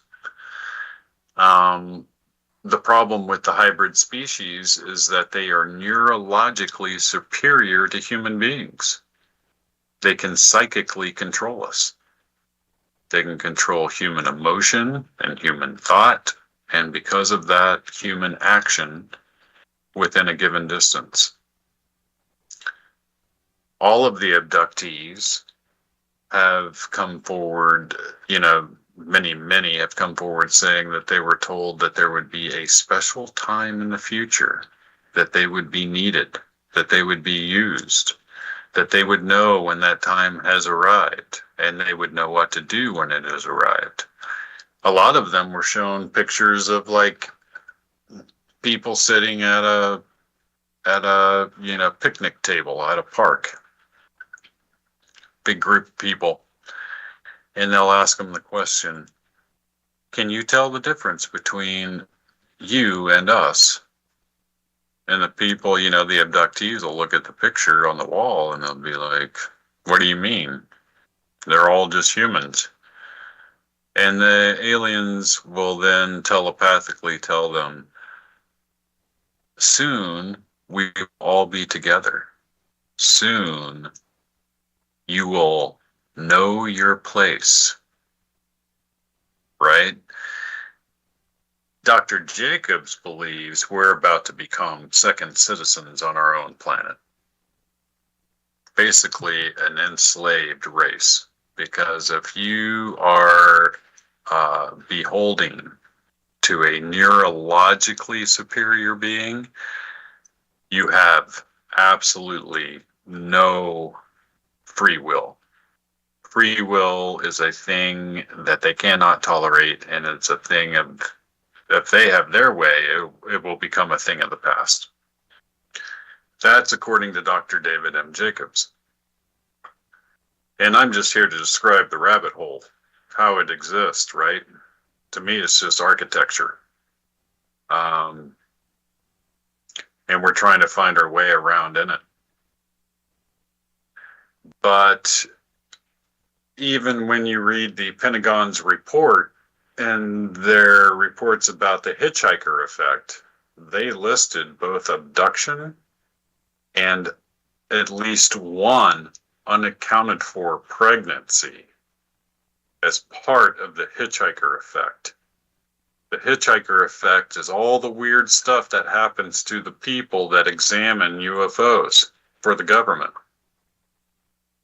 These people go home and experience all kinds of weird paranormal activity. We still don't have any explanation for that in any way, shape, or form, right? How, when, or why will we ever develop instrumentation that will give us a better view of that? I don't know. But we're at a very interesting place now where you have, people like Marco Rubio, Secretary of State, and there's a ton of these Trump officials and Trump politicians that have been Republicans mainly that are placed in different places, which is interesting because there was a Democrat, Harry Reid, that got this whole thing rolling originally before he died. But there's a bunch of them that are all wanting some sort of disclosure for UFOs, but it looks to me like every time they're actually shown some of the real information, it scares them badly enough that they keep their mouth shut. Because in their minds, they're thinking, wow, that's horrifying. You know what? Do I really want to horrify the rest of America and the entire world? And what good is that going to do? Because right now they're working on a solution, but they don't have one anywhere near one yet. Do we really? Most people couldn't take it. I know because I'm around normal human beings all day, every day, and I'm not one of them. And I can tell that they just can't take it. Because when you're around me, you hear all of this information all the time. And so I get to see the responses from people that don't entertain these notions. And they will literally shut down. They're already running at 110%, and they're just like biological robots. So busy with the distractions of the human ego and this materium that, like the parable of the boiling frog, you can slow boil. And that's kind of like what the alien species is doing to us right now, right? You've heard the old parable of the frog. You can take a frog and you can put it in a cool pan of water on the stove and slowly heat that water up till it's boiling, and you'll boil that frog to death. But if you take a hot boiling pan of water and then take the frog and throw it in the water, it'll jump out in response to the pain. So what do? You slow boil it. And that's what they're doing to us. If Dr. David M. Jacobs is correct in his assessment. If Richard Dolan's equations and, theoretical thesis of alien abduction being the main point of UFO activity is correct. And I don't know if they are or not. I'm just asking the question and presenting the evidence, right? So where does that leave us? It leaves us on a planet where we have very little to go by other than some interesting cyber prophecies that were put out by the WebBot that had to do with neuro-linguistic data trend analysis, which has to do with the collective psychic ability of the entire human species. That's fascinating. Then it becomes even more fascinating when they have been correct time after time after time after time. And now we're coming into another phase where the WebBot's yet again correct, and that's with silver. That's with the idea that you will continue to see leakage from the UFO program.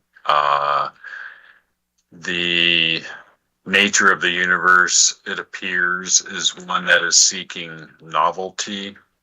That's what the WebBot says.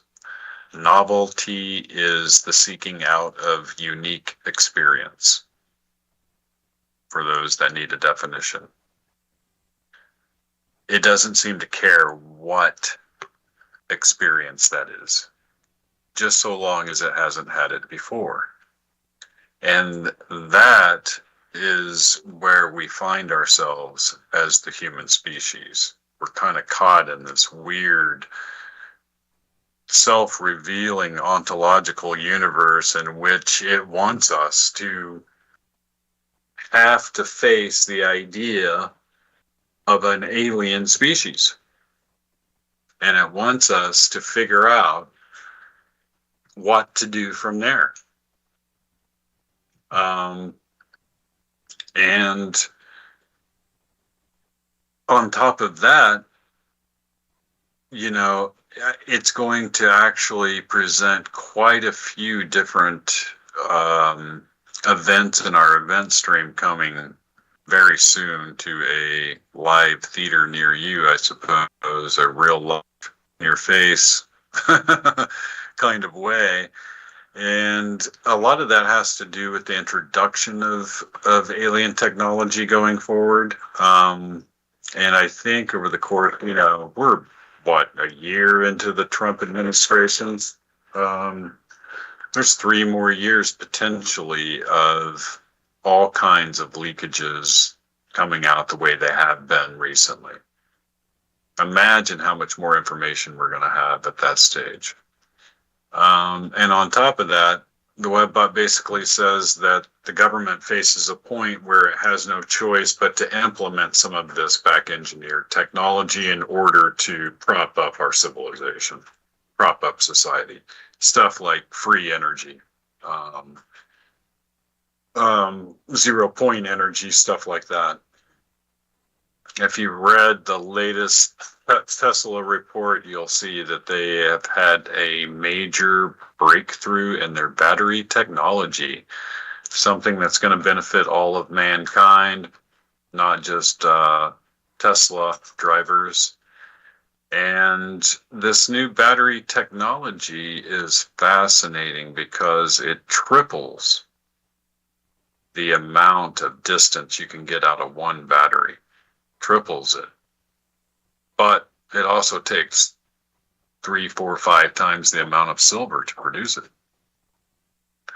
So that's what you guys are seeing. I'm going to put my guard. Let's see if I can get my guard on the camera feed. I can't. Where'd she go? Daisy's coming over here to say hi to everybody. So come here, sweetie. Right, there she is. Good girl. She's worldwide famous. Worldwide famous. There she is. All right, this is 50% of security in the silo. She's got a pretty tough partner too. So yeah. That's Daisy. I've had a lot of people compliment me on Daisy the last time I showed her, so I had to show her again. Yeah, we're trying to work up a fan base for Daisy and the Sundance Kid. Make them world famous around here on the show. But that's pretty much tonight's show. Going forward, I'm not really sure, I suspect that the technical analysts on silver that I follow are correct, and what they're telling me is that if you break that 125 level, the next technical level on silver where you're going to see a big battle is at 333. That's just like the structural of how the pricing should work, right? And we're on our way back to the historic norm of gold ratio, which is a 1-to-10 ratio. So for every piece of gold that you get out of the ground, you should get 10 pieces of silver. That's normal. That's fair. And if you went back to that ratio before they began manipulating it, you would be at $500 an ounce. So take that for what it is, because most of the technical analysts I follow are saying, expect that. So that's our show tonight, guys. Stay tuned for the next show on. For some of you, it will be the wonderful Nancy Planeta and VIXEN'S Vault. And join me next week for another amazing episode of Paranormal Intelligence Agency Radio Live.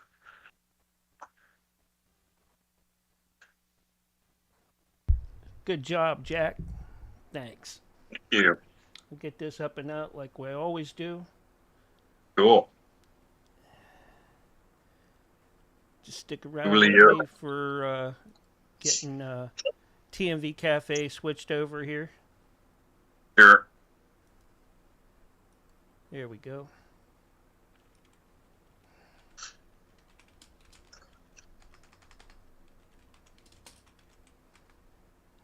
I just told Zach, it's all on him now. Nice. Yeah, over on TMV. He's like, okay. Yeah.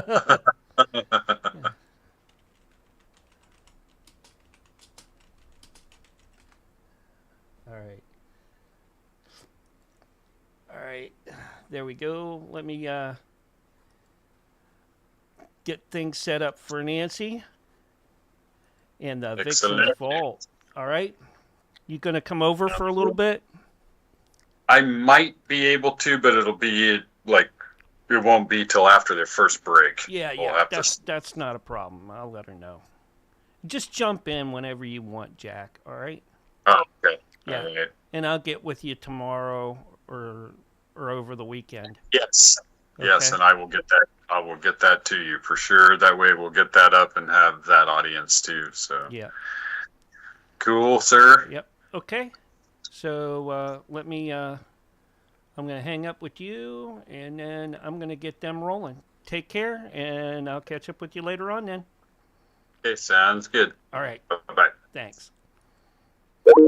All right. That was Jack Carey with the Paranormal Intelligence Agency. Coming up.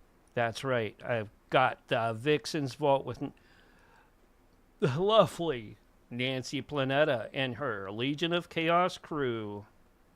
Let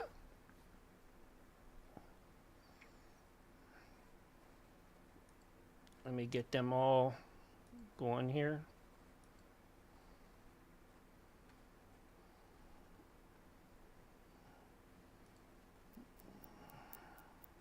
Hello. Hello. Am I coming in nice and clear? Yes, you are. If you want to turn cam on, you can. I mean, it's not like we're not doing video too. No, it's all right. I'm literally just I got a new headset, so I'm like want to make sure my mic is working right. Yeah.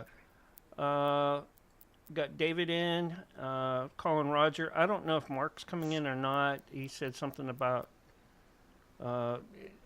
Mark, if you're listening, you can just join us if you're not having problems now. All right. If you can hear. I think Roger was right. I think he's tired.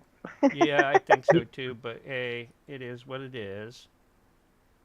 All right. I think Ralphie should be waiting to come on. He's gaming right now, but I told him to keep an ear out for the ring. I don't know which one. I mean, he's not showing up as live, so. Gonna your text message his, but not your intro. Okay, we're good. Can you guys hear me? I can hear you good. Hey, Roger. Okay. I just didn't know. It was acting weird with the mic when I first came in, so like it was trying to tell me that I needed to retry and that my mic wasn't working. And well, I know everything is going to be like there's a lot of problems today with a lot of software and anything connected to a satellite's having issues right now, and that's because the sun belted out. I think it's like 8 X flares in the last 24 to 48 hours. Nancy. Yep. All right. It was weird because you posted that article, sent it to me like 2 days before this bad snowstorm, and I've been doing a lot of research into that, and it's like this is actually a serious event that took place. I know. Okay, here you go. 5, 4, 3, 2, 1, and you are live and on the radio side right now. Welcome, everybody, to the VIXEN'S Vault. Today's date is February the 4th, 2026. Welcome aboard. I was not with you all last week. I got the flu. It was a lovely experience. I have the broken nose to prove it. Yeah, that's what happens when you're throwing up violently and you cannot get the lid up in time. And, yep, things just crashed and burned and went from there. But I feel much, much better. My whole family is sick right now, pretty much, except Rafi and I. But, hey, I figured I'd share the love. You know, they do it all the time, so why not share it back? It's been in kind of a interesting couple of weeks, hasn't it, folks? The Epstein files got released. Well, part of them got released. There's still, I believe, another 3 million files that they're holding back. Yeah, I know. It's like, you know, come on, guys. And what I thought was even funnier, and y'all, you got to imagine, I'm a person, you know, who I catch little things and put it together with something else, and I'm like, what? That makes no sense. You know, the Justice Department made it really, really clear upon the release of the files that there was nothing prosecutable in those files.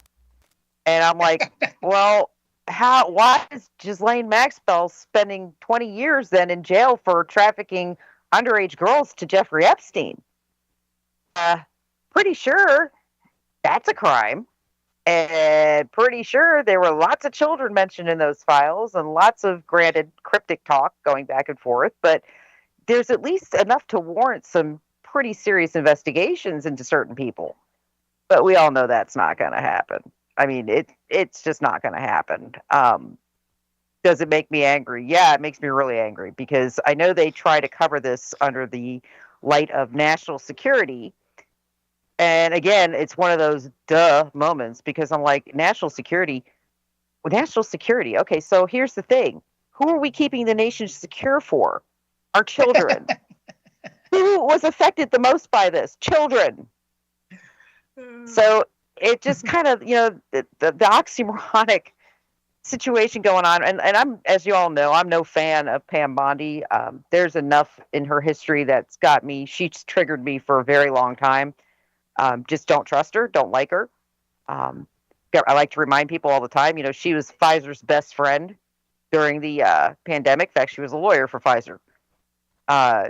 And that really rubs me wrong because, you know, we all know that was not, you know, that was a fiasco with the vaccines. And as we know now, in fact, there's more and more information coming out that, you know, people like me who are really not begging people not to get them, but begging people to do their homework. Yeah, we were right. We were really right. And like I said, it wasn't about, I guess it wasn't about the told you so type thing. It wasn't a gotcha type thing. It was really concern because of not just the immediate deaths caused by the vaccination. That's a concern. It was the long-term side effects that they had no idea what they could be. The vaccine was pushed through way too fast and against protocols. And it was either incredibly gross negligence or they put profit above people. Take your choice, because it was one or the other. I tend to go with the profit above people, given everything else that's occurred. It's interesting because I was watching a movie last week, and it's a movie I haven't watched in a long time. And the movie's called Rampage. And I have it on my, it's on like Netflix. It's on a couple of my different systems, but I don't know what made me want to watch it. I just sat and watched it from beginning to end. And at the very, very beginning of the movie is a 2-sentence like blurb. And it's basically explaining that CRISPR, that basically certain 3-letter agencies had actually called for a ban on CRISPR technology because of the dangers that could be incurred, and they considered it a heavy national security risk. That movie was made in like 2016. CRISPR technology is exactly what was used to create the mRNA vaccines. And it's interesting because at that point in time, like I did a blurb about it on Facebook, a full explanation and timeline of CRISPR technology and mRNA and how long they've been working on it, because that goes back to like 2011. So they were doing this basically with a ban in place. And you just shake your head, because once again, that's really serious. I mean, think about that. They were fine with 100% basically doing something highly unethical and illegal because it was a profitable thing. And again, with the Epstein emails, I can tie that all together, because there is a lot of conversation in those emails going back and forth between Jeff Epstein and Bill Gates, going all the way back to I think it's like 2011, 2012 when they first started talking about it. I'm talking about a pandemic and vaccines and making profits and really knowing what we know now. Disgusting conversation. So again, I have to pause and look at the Justice Department and say, excuse me, I would think that collaborating on an event and vaccinations, and I would think that would be a cause for an investigation. Just going to put that out there, because, that's kind of a crime against humanity, which, actually kind of, it goes above treason in a lot of ways. So yeah, that's kind of a huge crime, but apparently not a big deal. So am I disappointed? Not really, because I know there's another 3 million files sitting back there. And I also know how Donald Trump plays chess. So I'm like, yep, they're going to hold back those 3 million files. And when that dumps, it's going to be a real crapshoot. In fact, I'm wondering if they're going to dump those after the fact, because it's going to piece everything together. All the things that people are kind of scratching their heads. I did have to laugh at some of the reactions. Basically, I think the MSN really zoomed in on the fact that they were talking about, all the stuff that was in there. I mean, you had Podesta talking about torturing children. You had some really horrific stuff in those emails. And they're focusing in on a 13-year-old girl who accused Trump of raping her. And I'm shaking my head because I'm seeing it pop up all over my feed. I'm like, so I pulled the article from 2016 from the Daily Mail, because this is something that has come up multiple times now, and it's been debunked multiple times now. The girl that did that actually went public in 2016, admitted she lied. She had a huge alcohol and drug issue. It was something that there was an article written about it. And I'm like, guys, we know you hate him, but you're going to eventually figure out he uses your hate against you. Like, you all have fallen into this trap. I can't even tell you how many times they've fallen into this trap now, where they get all stirred up. They just want to nail him so badly, and they think they've got him, and it's not what they think. And yep, in the interim, half of the Capitol, half the hill is pretty much going down like dominoes because all the other stuff that gets dug up in the interim. And it's like win in the Trump column, lose in, and I'm not even going to say the liberal column because it's not just liberals. It is not. It never has been. I mean, they're the most vociferous, and they're definitely the ones that kind of, I'm not even going to say need to get their head examined. They just, wow. When it comes to not thinking something through before you say it or do it, yep. Just going to put the donkey for the explanation in the encyclopedia with that one, because I've never seen anything like it. Just never in my life. They're just, whatever comes out of their mouth, and I think they're going along that thought process that once it's in the news, it dirties him. Even if it's wrong, it looks bad for him. So they just say whatever they want. And that is coming back to roost now, because now Donald Trump's going legal on that end of things, which he should. I'm sorry, but, I know a lot of people don't like him, but the fact is that man has been beaten with a frickin' paddle more than any person in the history of this country. No joke. Publicly. And it's like, you're only going to take so much. And like I said, with Trump, they're idiots going after him with the Epstein thing. That is the stupidest thing I've ever heard, because there's a gigantic FBI file sitting back there that predates Epstein's arrest and all of this. In fact, I believe it's probably the reason why Trump decided to run for presidency to begin with back in 2012. And that was the case in Florida. And Trump was a massive witness for the prosecution. He actually built their case for them. And it's like I said, I knew that was going to be a problem, and they were going to try to go after him for Jeff Epstein when I started seeing articles about that disappear off the internet and out of the archive. That's why, we were cold storing a lot of those articles. The articles showing that he was working with prosecution in Miami. The articles showing that he was a pivotal part of that investigation. And articles about him being really upset when Epstein got that sweetheart, real sweetheart deal at the state of Florida that he should never have gotten.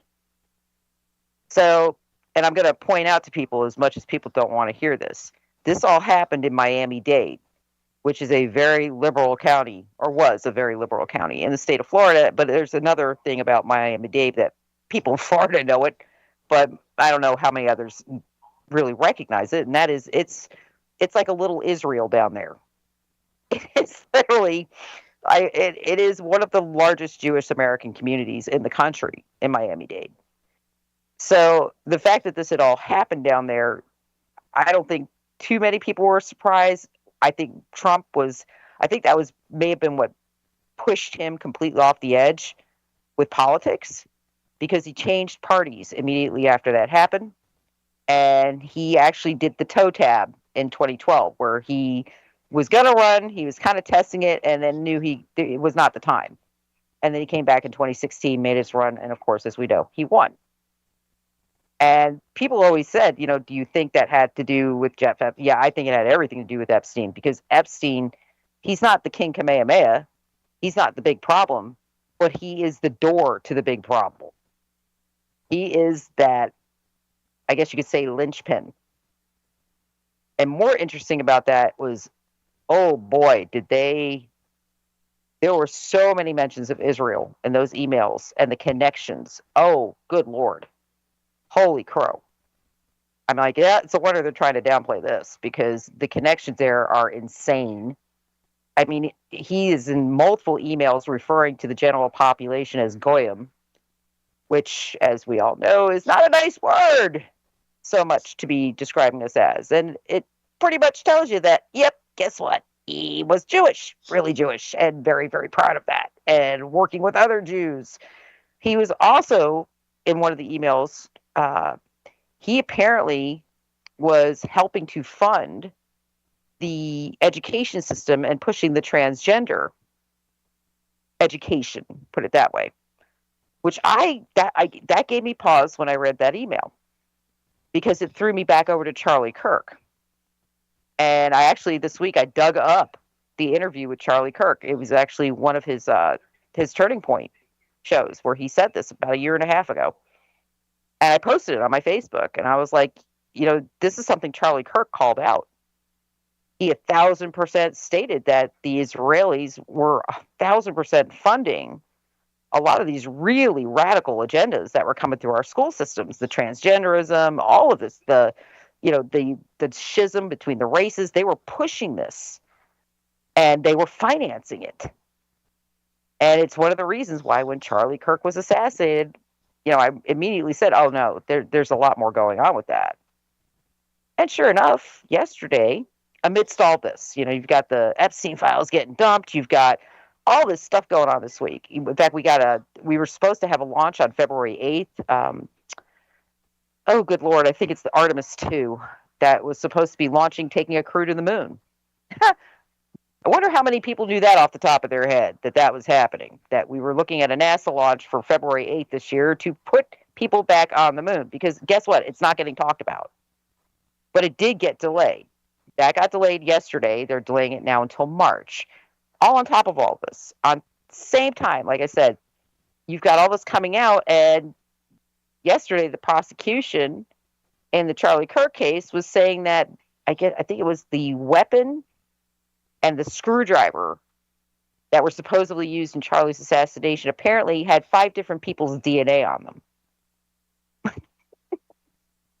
Which puts the whole story of what happened kind of in a different light and makes it a big question mark. But again, these are things that are they're not making mainstream media. You're not seeing, all you're seeing in the press right now are Trump was in the Epstein files and Minnesota. That's pretty much it.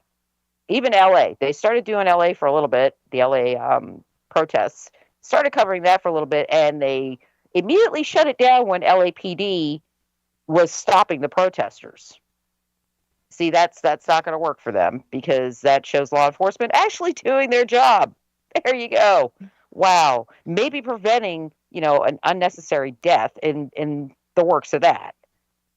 Because if law enforcement cannot do their job correctly and they're trying to arrest people and protesters are getting in the middle of it, it's kind of the job of local LEO to arrest them.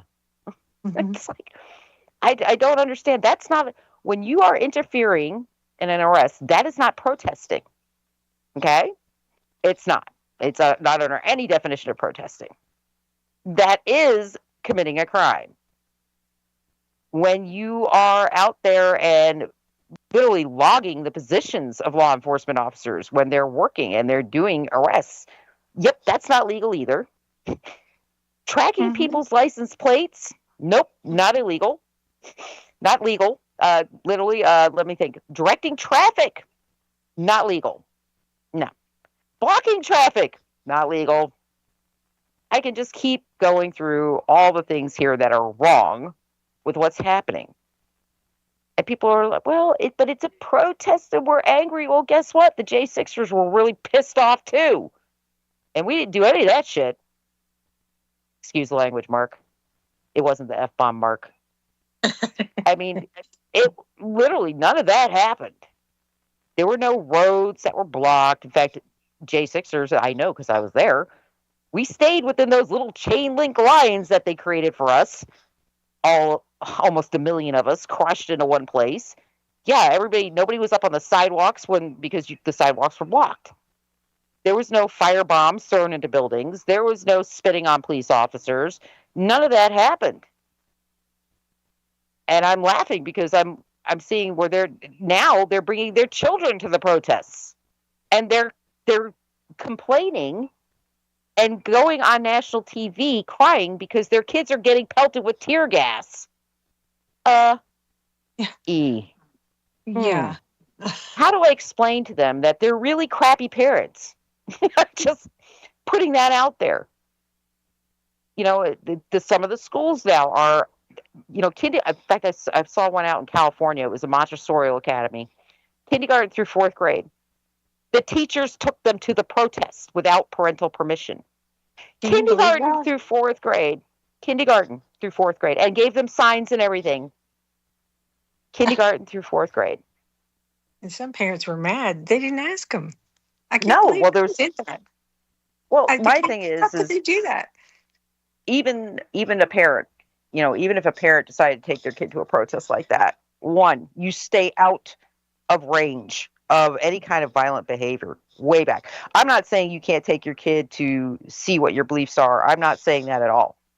I think it's important for kids to think their parents believe in something. That is important. But what I'm saying is they know these protests are dangerous. Okay? Yet they're bringing their young children. But they didn't ask either. They didn't ask the parents. Oh, that the schools? Oh man. Yeah, no. I would, let me tell you, I would probably have charges filed against those teachers. Honestly, Yeah. because you've endangered my child. So, yeah, I'm not somebody who screws around when it comes to kids' safety. And, as a medic, I can tell you, no. Those kids, I mean, if there was, say, something happened and, you had a mass stampede of the crowd, those kids are going to be the first ones to get crushed. Because they can't run and they're so little. No. How did they get by with that without the permission slips? I mean, everything you have. They just did it. Permission. I know. I can't believe that. But again, I mean, I'm questioning why nobody up to this point has said anything about, even the fact that they're giving out positions and data points of where ICE and BP are, Border Patrol. They're giving out their positions. And number one, that means there's a leak somewhere inside one of the departments or somebody's got a radio scanner on their frequency. But it's incredibly illegal to do that. Incredibly illegal. Why do some people think it is legal? Because I've heard that today even, that they think it's legal for... It's not legal. And it's not legal to stop somebody and scan their plates. That's not legal. Last I checked, you are not deputized. You are not LEO. So, and not all LEO can scan your plates either, by the way. There's certain positions within law enforcement that can scan your plates and certain ones can't. I mean, so it's like I said, it's the biggest problem I have with all of this is that they make all these rules, all these laws, but they only expect 50% of the population who they don't like right now to obey those laws. Those laws apparently are not meant for them, but it's, like I said, it's the example DC has been setting for the past 50 years. The laws are for you peons, not for us. So in that way, I have to kind of sit back and say, I almost don't blame them because, we've allowed this to happen to this point where we allowed DC to get away with it for so long. Now you've got a general population out there not really well educated for the most part. And those that are probably cooked their brains with food dye a long time or hair dye a long time ago. But I mean, literally, they're out there and they have no grasp on what the current laws are, no grasp on private property. Oh my God. The fact that they're at the federal ICE facilities and it's not like they're not violent, guys. I gotta laugh. Peaceful protests. Have y'all seen the damage they've done? Federal buildings, there's a law in play. Vicky probably knows it because I know it came into play with 2020. You cannot protest within a certain footage of a federal building. You most certainly cannot do it armed. It doesn't matter what the laws are in the state. You cannot bring weapons on that property. And you most certainly cannot attack officers going in and out of that property. You can't prevent them from going in and out of that property. And if there happens to be anybody of consequence in that building, say Kristi Noem is there, because Kristi Noem has a Secret Service detachment. Anybody protected by Secret Service, I think it expands the circle out like another, I think it's like 500 or 1,000 feet, something, a much larger expansion if Secret Service is involved. And if anything happens and anybody gets hurt, the crime is like tripled because Secret Service was present. So, and I know people automatically assume that was just for the president. No. That is something that goes across the board, and it's just when Secret Service is in place. So, yeah, there's a lot going on, and I've said it to Raphael multiple times this week. I actually feel bad for these protesters in many ways because they're being used as human shields for an agenda. They're literally being used. Are they being paid? Aren't there a lot some of them are. paid? They said that the ones like in the Signal chats are making between $80,000 and $100,000 a year if you break it down. So yeah, they're being paid quite nicely. And I think one of the reasons that we've got kind of a quieting going on, I think they're tracing the money. I think the federal government is tracing that money. They are building a database. But they've been doing that for years. I think that's kind of funny that people are surprised by that. I'm like, yeah, no, they've been doing that for years.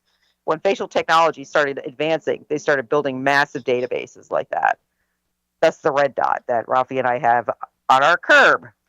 But it is what it is. With that, guys, I'm looking at the time. I got to take us out to our first break this evening. When we return, we're actually going to get on to a little bit of a different subject. We're going to talk about this crazy-ass weather and that polar vortex and something I left Roger earlier in the week in the chat that got him researching. Hang in there, guys. We'll be back with the Vixen's Vault in just a few minutes. All right, we're on radio break. Yep. Hey, Nancy, to confirm what you said, Christy Nome, whatever, Nome, she got the person who was leaking the law enforcement where the ice was. Good for her. Yeah, they got her, and I don't know if it was a man or woman, but they got the person who was disseminating the information down to them. Yeah, I do think, I'll be very honest with you, I think she is like a Barbie doll cutout, Christy Nome. I don't think she's the sharpest of all that we could have. I think it's more about her looks than it is anything else, but she's getting the job done. As long as she surrounds herself with good people, that's what I give a crap about. She's a cowgirl. She's a cowgirl. She is. And, like I said, she is getting it done. I don't necessarily know if I agree with some of the tactics, but I have to laugh because I know everybody was calling ICE Nazis and everything else, and I was kind of laughing because I know the stats with ICE as well as with Border Patrol. Why? Because Ralphie was both. He was both ICE and he was Border Patrol first, then he became ICE, then he became an ICE special agent. So we know what the basic, I guess you could say, the roster looks like within those organizations. And I got to tell you, man, in Border Patrol, over 50% of them are Latino. Okay? These are two of the most diverse organizations in our federal government. With ICE, it's over 35% of them are Latino. So when this shooting happened, one of the things I said to Rafi, watch, they're going to be Latino. The officers, watch. And sure enough, they are. And I was like, that kind of blows up their whole Nazi thing because, pretty sure the Jews didn't serve in the Nazi army. Pretty damn sure about that. So I was like, that whole scenario still bothers the snot out of me because it's still a big problem, I think. I mean, I've heard people mention it like today even. It's just, the whole perception is skewed. Coming in now. Yep, he's jumping in now. Yay. I don't know whether I had to shot through the back, right through the wall. Because I was bumped off the list, so just let me know if I'm supposed to not be here. Well, I know. Here's the thing. When I first saw it, you try to put it together from multiple different angles, and I kept saying to Rafi, I think that gun fired. I think it misfired. But he showed me a video the other day, and he was. I mean, if I go by that storyline, he's right. If that one officer fired, you never fire into somebody's back. Number one, come on, that should never have happened. You don't shoot somebody in the back. There was enough of them there where that should never have happened. So I get the fact that there was definitely some problematic issues going on there with some of those officers. I didn't like the fact that the one officer had disarmed him and didn't tell the other officers that he had disarmed him. That bothered me because he pulled that gun and you could see him walking away with it clearly. And obviously the other officers did not know that gun was clear. So I mean, I think the first officer that fired, I have issue with that. I didn't at first, but the more I watched it, the more I'm like, yeah, he probably shouldn't have done that. But the other officers, I'm like, once you hear a gunshot, man, it's the OK Corral. But I still don't think there are going to be charges out of this. I don't think so. No, they'll get away with it. They'll get away with it. Yeah. I don't think there's. And like I said to you, Rafi, because if they do that, if they charge these officers, they're going to have to go back and charge the guy from J6 who shot Ashley Babbitt. Well, rightfully they should charge them, but I agree. There's enough leeway in the law, depending on how they articulate it, that they'll get off. Yep. And like I said, I thought they were. They said 2 of those guys had body cams on them. The rest did not. But now they put it. Everybody has to have a body cam now. Here's your countdown: 5, 4, 3, 2, 1, and you are back live and on the radio side right now. And we're back, February the 4th, 2026. Welcome back to the Vixen's Vault. I am your hostess, the Wicked Vixman. Tonight I've got with me Mr. Roger Hanson, Mr. David Campione, Ms. Vicky Vass, and Rafael Martinez. Missing kind of couple of our crew tonight, but I think everybody's kind of tired. It's been a hell of a week for, I think, a lot of people. Speaking of which, Dave, how you doing up there? Are you frozen in the middle of this thing? Not now. How cold did it get? I had a wind chill of 9. We actually had snow. We had snow. Yeah, we didn't. Well, I was too busy and staying inside the house because it was too damn cold to be outside. So I don't know if it snowed in Florida or not. So I gotta tell you, it was like, I mean, Rafi and I went to dinner Saturday night as the storm was coming in. We had another couple locally that we like a lot, and we had promised them we'd go, and we knew she'd been cooking, so we're like, all right, we don't really want to do this because of the weather, but let's go, just enjoy ourselves. Dude, it was like a nor'easter. I mean, that wind was literally insane. I think we got down with the wind chill. We were down to, I think it was 16 degrees with the wind chill on Saturday night. That's cold. And then, of course, there were snow flurries all over my area. Everything iced over, which was great. I mean, and of course, got Sunday morning, people try to get to church early in the morning and the roads were iced. Good job. But, it's interesting because when that was coming through, I remember looking at a map, and it was something I didn't realize before I saw this map. I did not realize that polar north is like pretty much straight north of the Tampa Bay area. Like you could draw a line from the Tampa Bay area straight up to the North Pole, and it's pretty much there's no wiggles. It's a straight line. And I was like, oh, I didn't know we were like that aligned with the North Pole. And then, this of course happened, and it was like a super highway of Arctic air coming straight into Tampa, like skipping half the areas and like literally blowing right into Tampa. It was like the craziest stuff. And again, I'm going to put it out there, not normal. This was not a normal storm. No. I mean, it's snowing here right now. That's so weird. What? It's snowing there where you are? Tennessee, yeah. Oh my God. I didn't know that. I thought the thing passed. Yeah, well, we've got another. No, there's another blast coming through tonight because I know I was telling Raphael, make sure, you put anything that's can't get wet under or close it up tonight because between like 2 and 4 in the morning, we're going to get some pretty strong storms through here because there's another cold front coming through. Yeah, rain tonight or snow. Yep. I don't know which. Snowing. We won't go into snow. I don't think we're going to drop. I think we're supposed to drop to like 28 or 27 with the wind chill. Yeah, on the weekend, right? Or Friday. So, we should be okay. We won't go as low as we did last time, but they're saying there's another destabilization again up there, which means that we could get another shot in like another week. Now, what did you figure out? I was hearing different things on Miami. They got 32 or 34 in Miami. 32, and Cuba went below freezing. Yeah, I saw that. Cuba. First time in history. Nevada, 32. First time in history. that they've ever recorded Cuba going below freezing. Wow. So yeah, that was, yep. In fact, I was laughing because we have an outdoor deck, like a screened-in deck, and I have a water fountain out there for my cats and dogs, and it was frozen solid. I was like, oh, dang, that's frozen. But yeah, it's not. And I got to tell you, with this, first we had the fog, the really weird fog.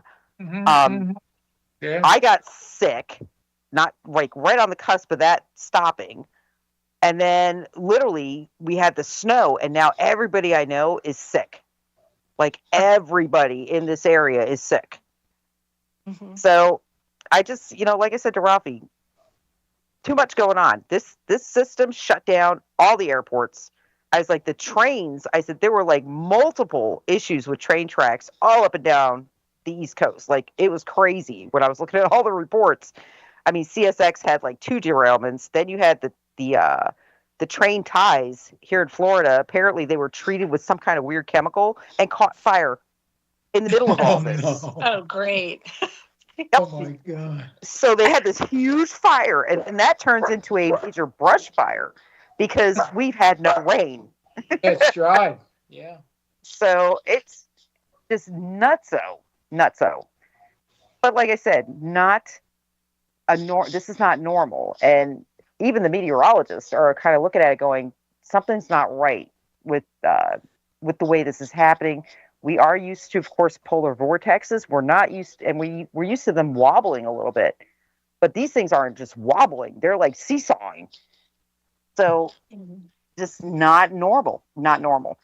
On top of that, the last 2 days, we've had something like 8 or 9 X-class flares melt off the sun. Yeah. That has never happened. You got to remember too that was actually a stage 4 solar radiation storm, and on top of that, it also had a geomagnetic storm that was going on at the same time. Yep. And headaches? Anybody? They still don't want to say that had anything to do with this polar vortex that was supposed to be in Canada, but swooped down into the middle of the United States. Well, and on top of that, like today, we had an X 4.1 fell off the sun middle of the day today. So it's still going. Yeah. And, like I said, guys, it takes like 48 hours usually for the effects of those flares to actually hit us. So it's like, what if they all catch up to each other? Like we ended up with a cannibal. Well, stage 4 too. You got to remember that. Yep. Stage 4 is some serious stuff, man. This isn't like little baby things that messes with your telephone kind of stuff. You know what I mean? That's stage 4 is pretty serious. Stage 5 means that somebody's going to get burnt. Well, it's funny because what about them putting pressure on the earthquake things like that? Yes, I can tell you that solar flares absolutely cause earthquake activity. Yeah. Earthquakes, yeah.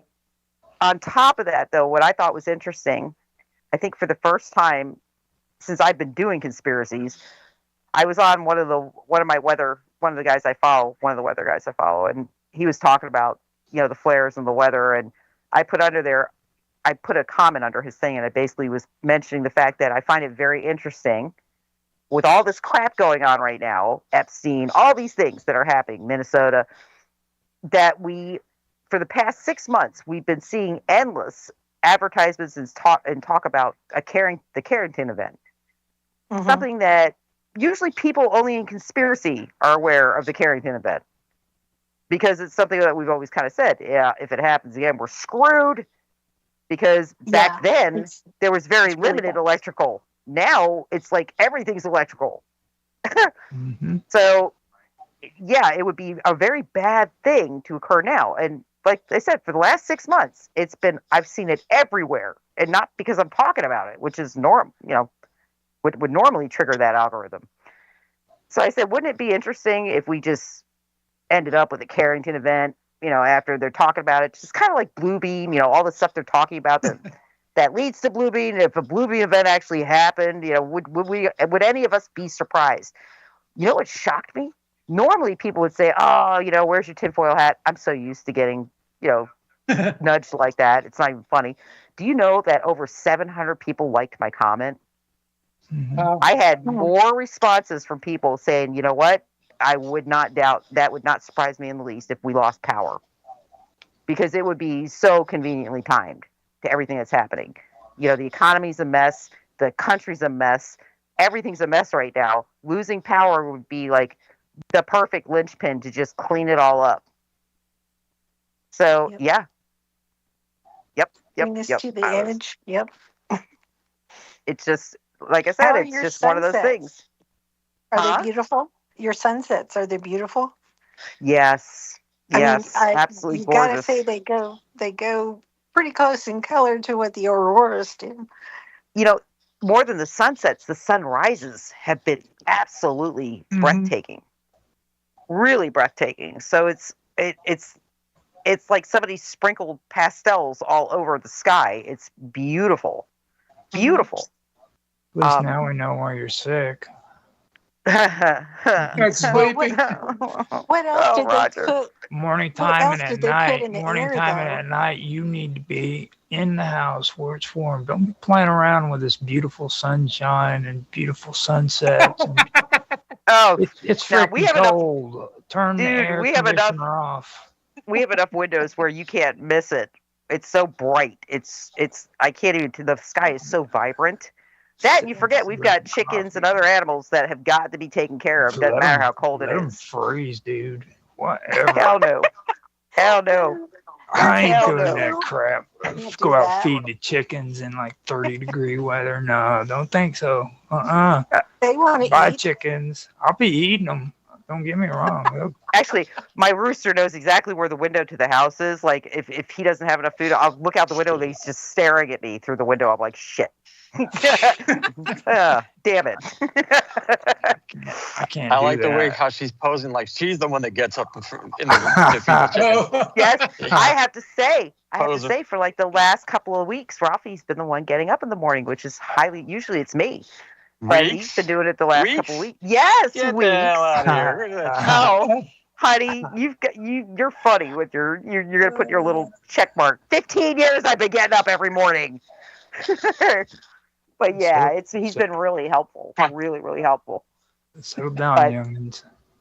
God, guys, I mean, when I broke my nose, if you could have I just couldn't believe I did that. I couldn't believe it. I couldn't believe I was throwing up all day. But yeah, that just sucked. And I'm seeing Mark say, I looked at Rafi and I'm like, I went to go lay down in the bed. I was like, I'm not doing the show tonight. I said, there's no way. I am so sick. There's no way. Well, when you said that you broke your nose on the toilet, I kind of figured it out because, like, I've been listening to some of the stuff that's happened to you, and, like, that's not really a surprise to me whatsoever. Dude, that's what Rafi said. That's exactly what Raphael said.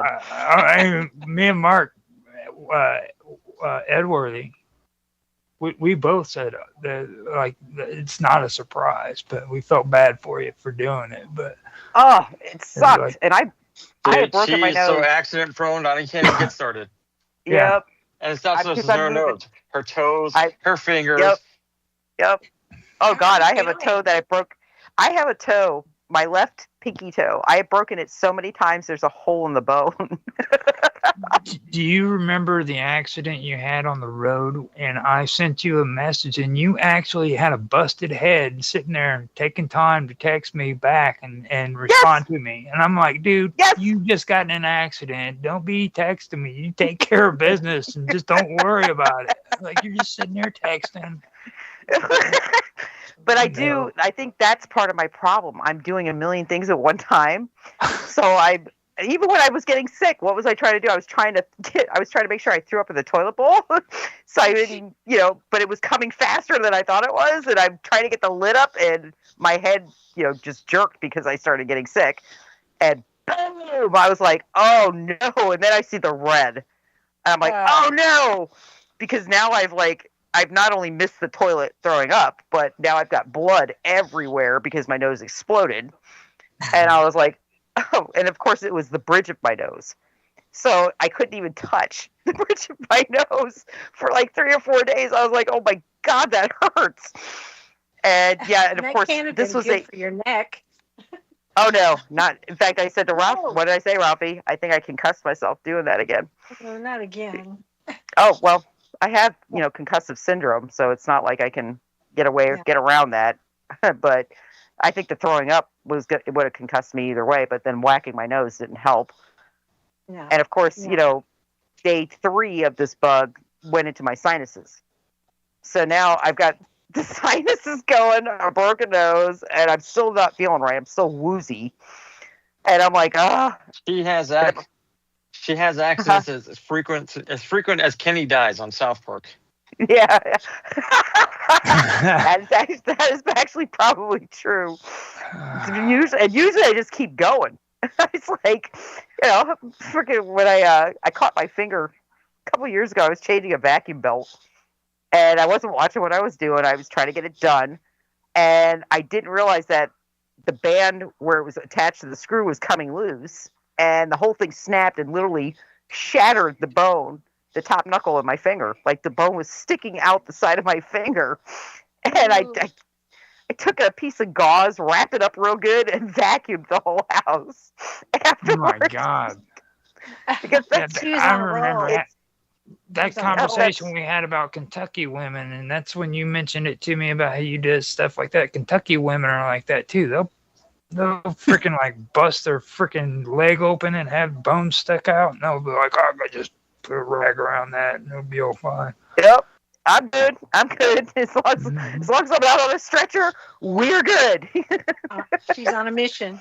Yeah, God. I keep telling her. I think she's got osteoporosis or something. He says that, but it's funny because he's serious when he says that. But it's every time I go in, my bone density is really, really good. So it's like the doctor's like, "Nope, you're good. It's just you're an idiot. You just gotta slow down. You're just going too fast. You need to slow down." But did you check to see whether it was broken or not? Did you ever? Oh, my nose. Yeah. Dude, I've broken my nose enough times to know when my nose is broken. Giant lump, and I had a black eye. So yeah, pretty sure it was broken. Yep. Have you guys ever seen that movie Glass with Bruce Willis? That's what I was thinking of when she was talking about. Right? That's her. Yeah, that's her. Hey, I'm not the one that fell off a ladder and broke my knee. Okay. I think what's really sad. One time. I know. What's really sad is that all the times I haven't broken something when I should have. That's when I think about all the times I've done something really stupid and nothing really came of it. It was just a bruise or whatever, where it really should have been a decent injury. I definitely need to slow down. I will definitely say that. But that was, like I said, the weather, the solar, and then you're getting all sorts of reports of UAPs again. Which are, again, I feel like we're being distracted because these are making like the news. And I'm like, again, I feel like we are being distracted from other things that are happening. Intentionally, we're being distracted. Right. I can tell you one thing, though, like this right here, actually, with the stuff that's going on now, it kind of goes along with what I've been kind of talking about when it comes to, like, for one thing, the reason why they don't want to admit that the flares are related to the storm is because of this polar vortex. And if you go back and you look at the quote unquote environmental scientists and their what they believed in before, they believed it was going to be one of two things. It was going to be global warming or it's going to be global cooling.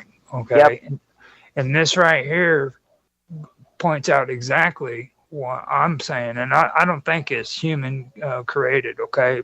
But I can tell you that freaking something like this can push us into another ice age.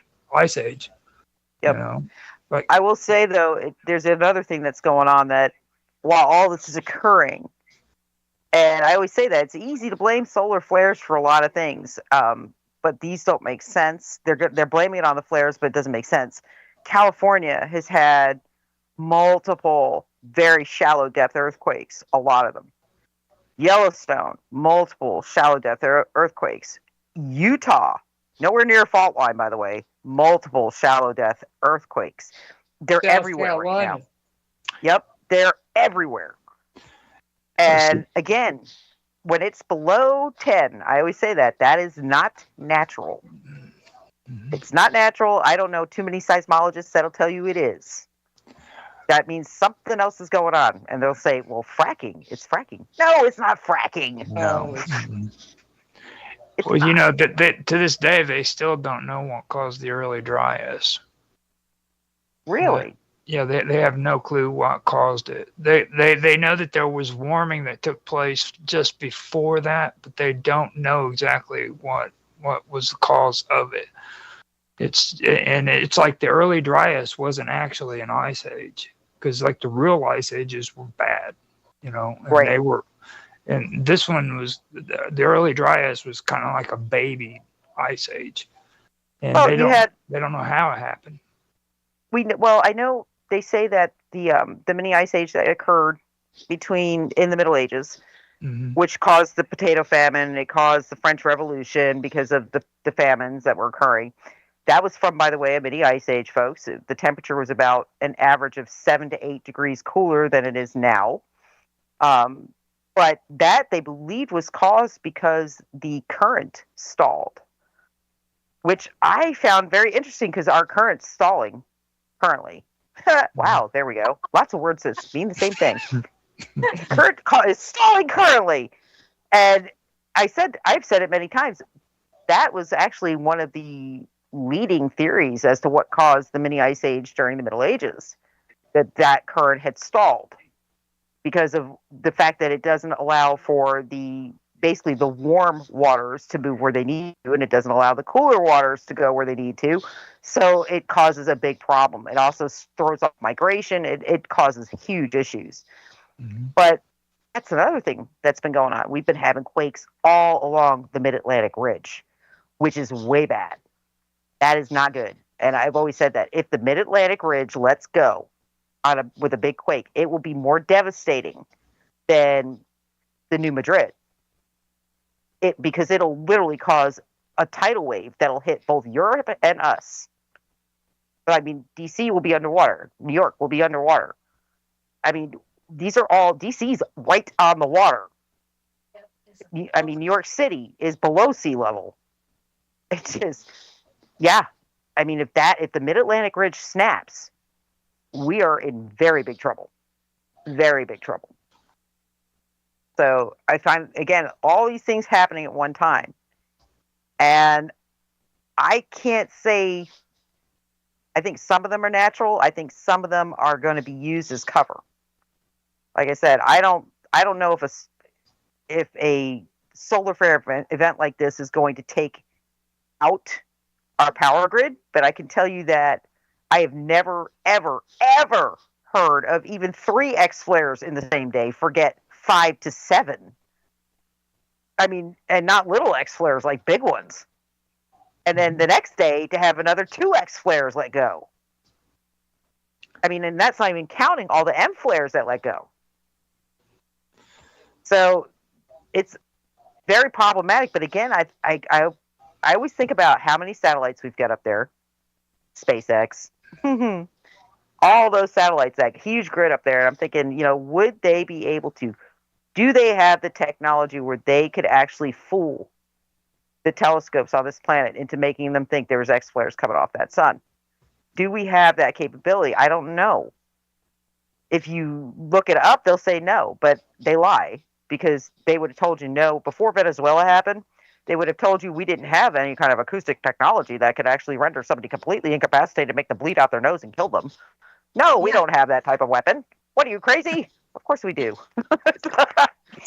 So, I mean, I find it very interesting timing. Like I said, very suspicious timing, especially given what's going on with the banks. I mean, that's the big thing. And I always say that's the biggest story. That's their biggest fear. Okay, it's not insurrection. It's none of those things. Why? Because those things can be stopped very, very quickly if you really want them stopped. That's why with, the fact that the insurrection seems to be growing legs, now it's not just Minneapolis, it's happening in LA, it's happening in Texas, it's happening multiple cities. And I'm like, yeah, because it gives them one large fail swoop of martial law. He'll never do it in just one city. It'll be the whole damn country. And on top of that, like I said, if they really wanted this stuff to stop, come on. You think we really couldn't stop it? Please. They keep, they make it sound like it's a majority of the country that is doing this. Not even close. In fact, there were figures released yesterday and today that something like 72% of the state of Minnesota wants ICE there to do their damn job. Yeah. Yeah. So you have a super small percentage of the country that is being focused on. And people, they do that on purpose because they want the country to believe that this is how you're supposed to feel. This is how you're supposed to think, even though it goes against any kind of common sense or reasoning. This is how you're supposed to think. And this is how they think. And, look at how they're correct. No, they're not. I'm sorry. They're really not correct. They're really not. But that's the only narrative they put out, so that people believe it. That is it. Yeah.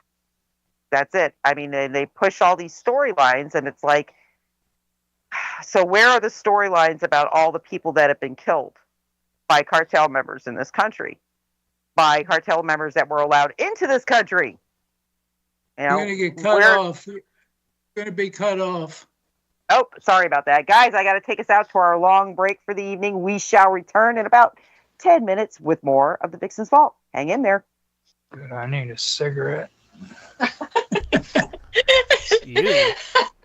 Damn. Need to smoke a cigarette and drink some coffee.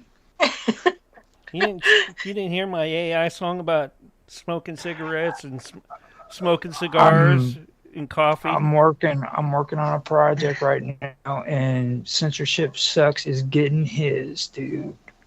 Well, it was so cold. It was so cold up here, Nancy, where I'm located. I couldn't sit on a porch and have a cigar, so I had to get my old pickup truck in with the heat and drive around. Oh my God! Oh God! Mm-hmm. Wow. Well, see, you was talking about narratives, and I'm taking care of one right now because John said that he doesn't like AI, and I'm like, whoa, dude, he crossed the line. We're gonna have to make some. It's warm. It's AI songs, dude. He's in trouble.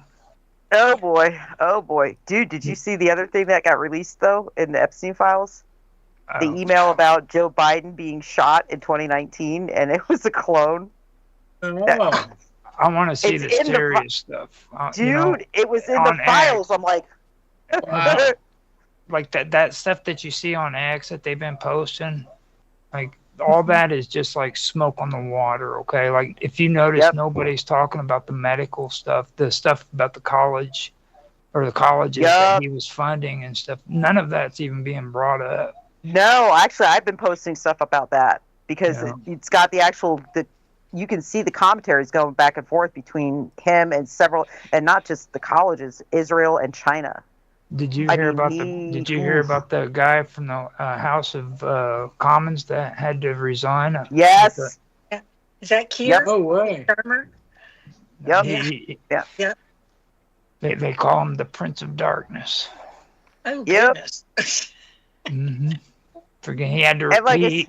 He literally got in trouble because of the files. Like he was mentioned in them, and he had to resign because he brought shame on the House of Commons, and somehow he was able to resign from the House of Lords, and I didn't know they were allowed to. Wow. Wow. Well, what about the Super Bowl coming up? Didn't they talk about 2 halftime shows? Oh, that's all AI anyways. Whatever. Oh, they've got, I saw where Erica Kirk was doing her TPUSA halftime show. I'm like, oh, for the love of God, get out of my face. Well, that was hour 1 of the Vixen's Vault. Stick around. I'll bring them back up for hour 2. Let me go get them.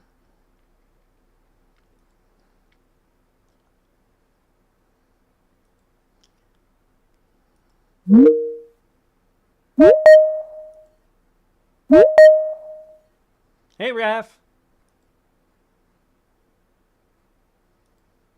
Comes David. Hey, Mark. Hey.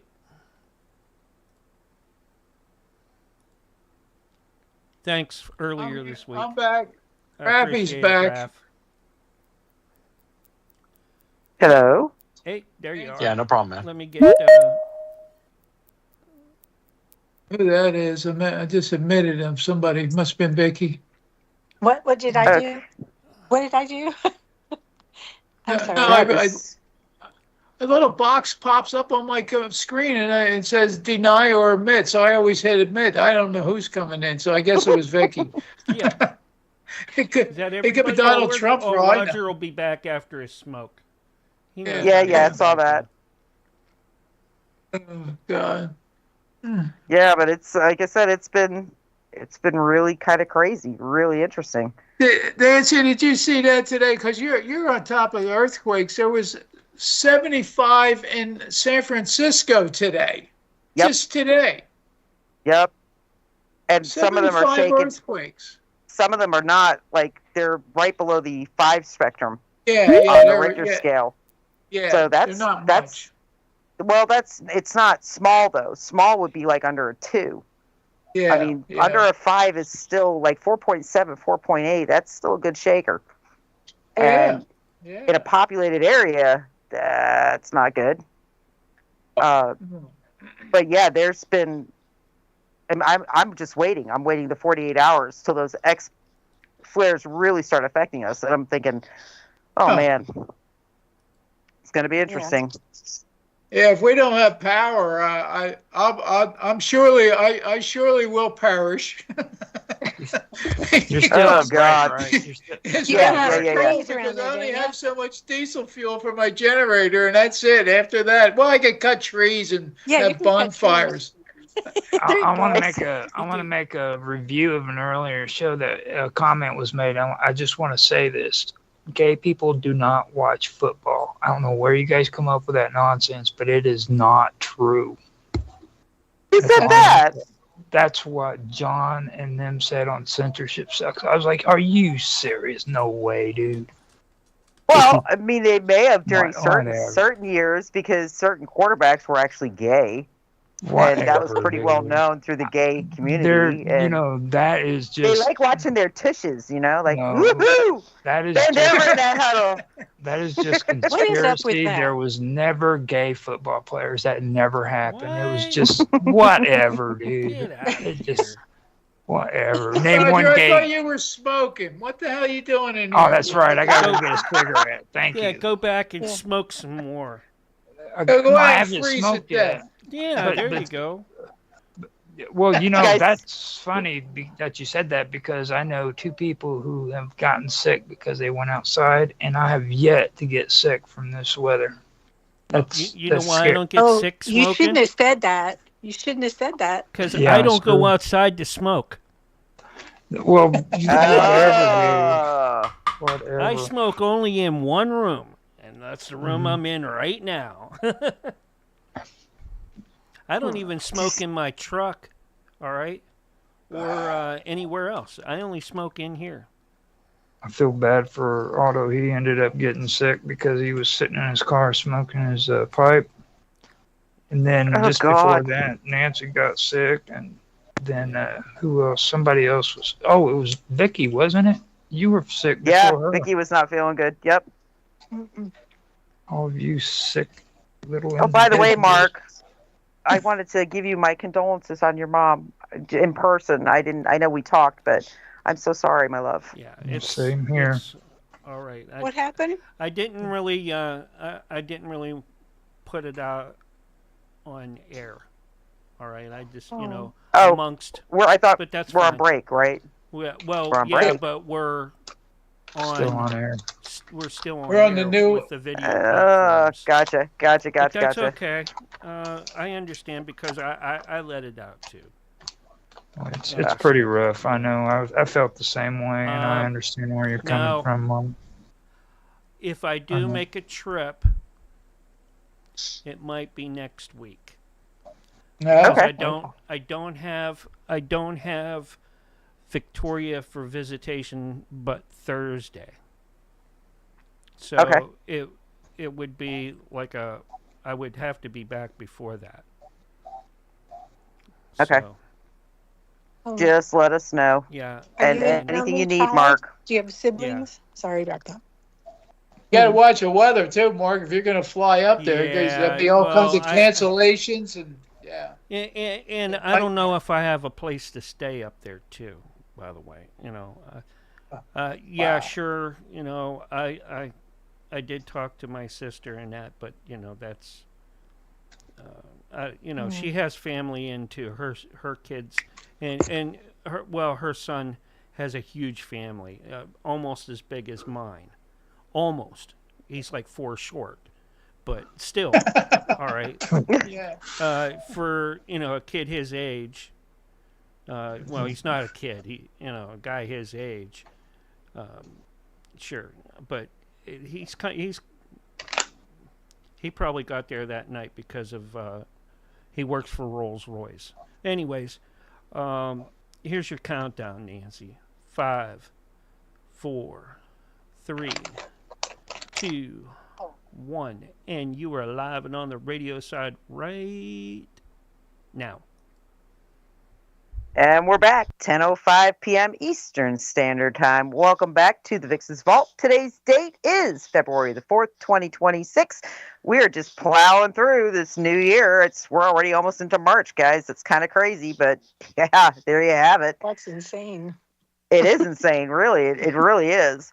But it's, another interesting thing I wanted to point out, something I always like watching, as y'all know, I watch patterns. I notice when different things start appearing more than, let's say, normal, as according to algorithms. And one of the things that also has been appearing the last 6 months to a year is Gilgamesh, which is, again, to me, somebody who studies conspiracies and stuff like that, it's not a normal topic. So to see that show in my feed several times, every month, it's kind of interesting. But lo and behold, in the Epstein files, there was a mention of the Hillary Clinton email that dated back to when she was Secretary of State. And basically they were talking about they had found the tomb of Gilgamesh in Iraq. And it was a one-time thing, just the one email. I think it got a little bit of a blip of a mention, but enough so to where conspiracy theorists were like, what? Excuse me? What? But let's rewind. Can we go back to that, please? And the state, I believe in the email it mentioned that the body that was recovered in the tomb was fully intact pretty much, and it was a giant. So today, as I'm pulsing through, of course, that's filling my feed again now because people are talking about it, because they forget, they've got how many people that work for the DOJ that apparently didn't really read these emails, because there's no way there's no criminal charges out of some of these emails, but okay, whatever. Anons are going to read these things with a fine-tooth comb. And they are, because again, my feed is filling up with just a crap ton of information. But at the same time, I have to be careful and discerning, because there's so much AI out there that can fake these things. I'm literally double checking things. So in other words, I'll see something and I'll be like, okay, well, let me just make sure that was actually in that drop, and I'll double check it against the file. Okay, yep, there it is. So I'm trying to do my due diligence as best I can, but I'm also so jaded by this government and by the people running it that I don't put it past the powers that be to implant things into this file to be dropped. I've said that since the beginning. Oh my God, they've had 10 years, 10 years to delete and implant whatever they wanted. Literally 10 flippin' years. Ridiculous. But even more ridiculous to listen to Pam Bondi say that there was no list. There was no Epstein list. Yeah, What? she did say that. You know, okay, so if you want to get technical, yeah, you're right. Nobody's actually seen an actual coordinated list that had Epstein's name typed across the top of it. But there is a very large black book that I happen to have a copy of. That was literally anybody who knew how to download anything could get a copy of it about 7 or 8 years ago. Okay, it was not something that Anons were, hiding. They were pushing it out there because they wanted as many people to have a copy of it as possible because they knew it was going to get disappeared. I mean, it's like I said, with the Internet Archives, I have such a hard time trusting anything anymore that I'm seeing because, I mean, I can tell you, I've done in-depth research on multiple things. I go back to check, and they're gone. Gone, and gone. And those archives are down at least 2 or 3 times a month. And that's not solely during the Trump administration. That goes all the way back through the Biden administration. I mean, it's like, what? You can't keep the archives up? Funny, because they function perfectly without any problems for, I don't know, a decade and a half. And suddenly Joe Biden comes into office and they are just constantly down. And then when they come back up, there's bunches of stuff missing from them. Yeah. But again, that's why we were told to cold store everything. Everything. And if it was an article, a linked article, screenshot, transcribe, cold store. Because if it was left on your system, as God is my witness, and I think it's happened to Rafi and me, both of us, where we know we've stored something on the computer, but as soon as that information got pretty much blackballed or they decided they wanted it gone, it's gone. I mean, it's not just not in the archives. Good luck finding it on your computer. And he and we know what we're doing on computers. Just files gone, completely gone.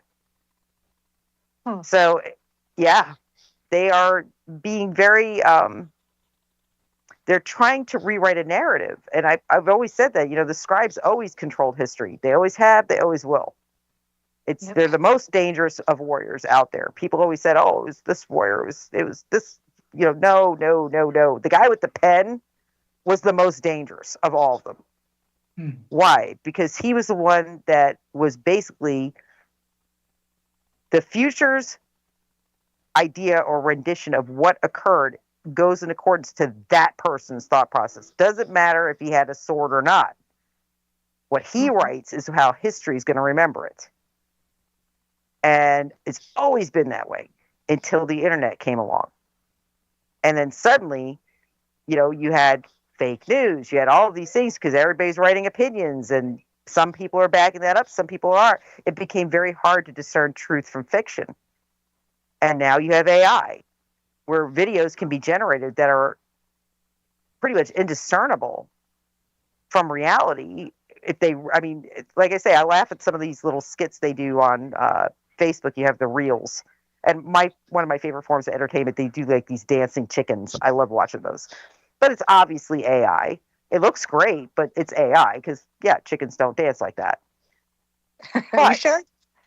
Because here's what gets, though. Because they're posted on social media platforms, in other words, second and third sources, getting back to the original video is impossible.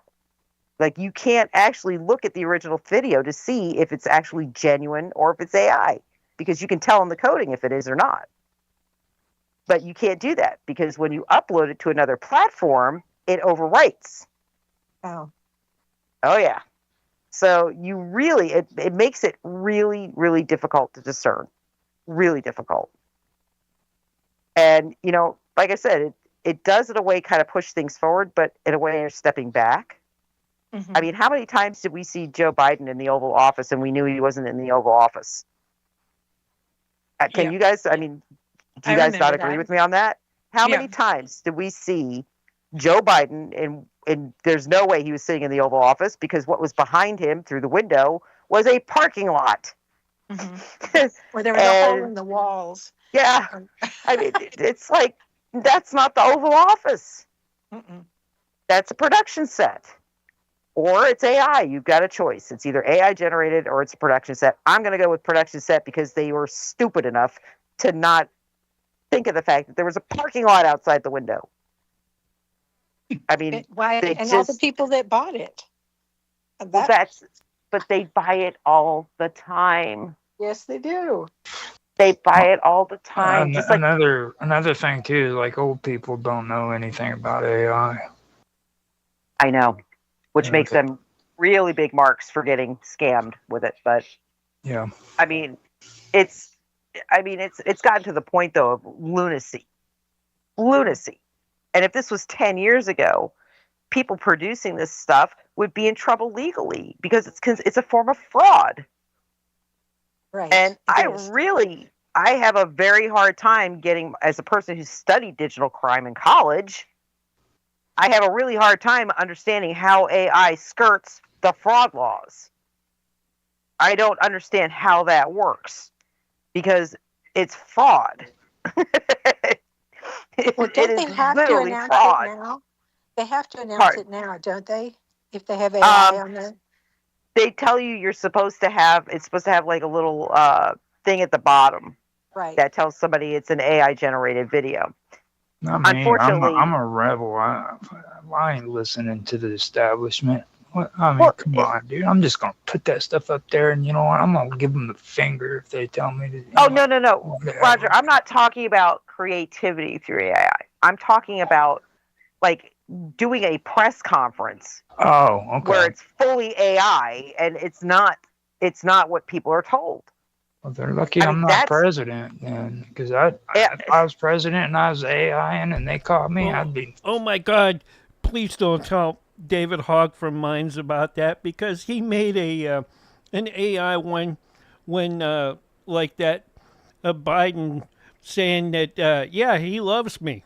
All right, he loves our shows. Oh boy! Yeah. Oh boy! And he even had what's her name? The one with the wild hair, Jean, whatever her name was. She was talking in Duke, and it's like, it's like, I hear you're doing a side hustle for DREAGUS Productions. He goes, nice. And then it has something about. Biden saying, "Oh yeah, I love those guys." No, well, again, that's for entertainment purposes, though, and that's clearly entertainment. What I'm saying is, when you're literally falsifying events using AI, I mean, like events that deal with our politics, our country. Really I mean, and they've been doing it for a while now. That's the thing. It's like. People think AI is like so new. No, dude. What, did you think it just dropped out of a tree and you had beautiful AI like you do? Like it just put itself together like that? No, it's been around. Yeah. The inauguration of Biden. Yes. Oh God. I mean, yeah. It's Biden in general. In general. I mean, in fact, it's still, to me, it amazes me that. And again, it's like you're being set up. At the end of his administration, when it was so clear that he was completely debilitated, I'm like, they literally have video of him in France walking around crapping his pants. I mean, literally. Yep, I saw it. And I mean, yet it's like they wanted us to know he was debilitated. Why? So they could do the Kamala coup? I mean, push that in. I mean, it doesn't make sense to me. Some of this is just so out there. I just keep saying it's like we're watching a movie. You're watching the same group who are in charge of all of it pull off the biggest fraud on the face of the planet. Like everybody wants to separate them and us. That's the thing I hear a lot here lately. And there's no such thing as them and us. Like, if you really want to be somebody who's important, you have to become a part of them. Okay, that's it. It doesn't matter if you're a Republican or a Democrat. You have to sell into their ideas. And they're all out for the same thing. Yep, and the only way to stop that, well, there's only one way to stop that. And I've said that. I mean, nobody likes the frickin' answer. I don't like the answer, but it's the answer, and it's the only answer there is. Mhm. You got to shut it all down.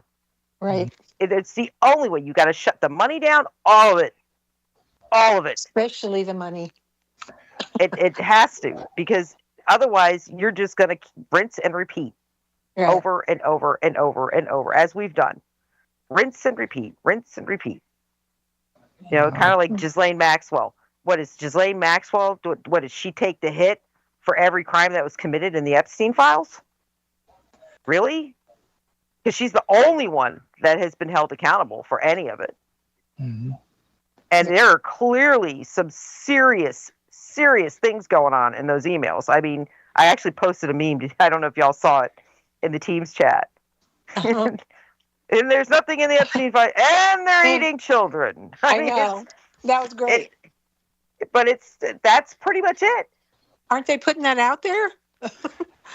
No, that's the thing. Certain groups are. But like I said, the algorithms on social media are clearly favoring certain things, like the Minnesota uprisings, LA. It's clearly favoring demographics. I mean, like like my face page on Facebook right now, I have literally so many sponsored Democrat ads, it's retarded. And I'm actually blocking them now as I'm seeing them. I'm like I'm taking the time to block them because I don't want to see them. You know, I've always been upfront about the whole thing about like Pizzagate and how I don't really trust it. I don't believe in it. Okay. Now, back whenever they were pushing the whole Pizzagate thing, I kept telling everybody, like, you know, why is everybody focusing on this when there's the Epstein files that are taking place? Everybody didn't want to hear about Epstein during Pizzagate. You know what I mean? But they're connected. But the thing of it is nobody wanted to hear about it. They wanted to focus on Pizzagate. Now let's take a look at Pizzagate and what that's really about. Okay, you had the Clintons that were involved in that. You had allegations of Trump. Yep. You had allegations of even freaking Elon Musk. Okay, now fast forward to today when they did this disclosure. Okay, where they opened up the files and everything. All of a sudden, Elon Musk is allowing people to post all of these bogus posts on X about all of this Pizzagate crap.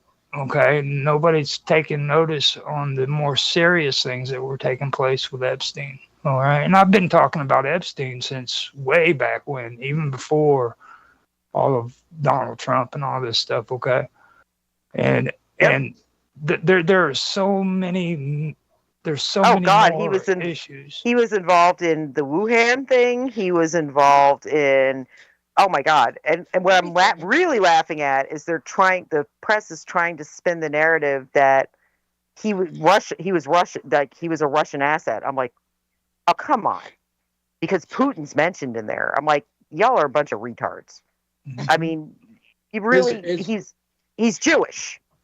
And he's Israeli. Yeah, he calls, literally, through all of his email, he calls us Goyim. Literally. I mean, multiple times, like several hundred times, he's talking about the people of the United States being Goyim. Okay? I mean, literally, he connects to the Israeli government in multiple emails. He connects to the Mossad in multiple emails. Ghislaine Maxwell's father was a freaking Mossad head. Mm-hmm. So and wasn't it one time they didn't allow for anything about Israel to be brought out? Oh, they're still trying to fight. They're still trying to fight it. They're still trying to spin a narrative. In fact, I saw a report the other day on Fox saying basically that Israel was barely mentioned. I'm like, it's all over the files. It's like literally, it's everywhere because they were his handlers. Yep. I mean. It's insane. He brokered all these deals. I mean, oh my God. Then he's talking about Ukraine. Holy crap. With what was it, Janet Rothschild?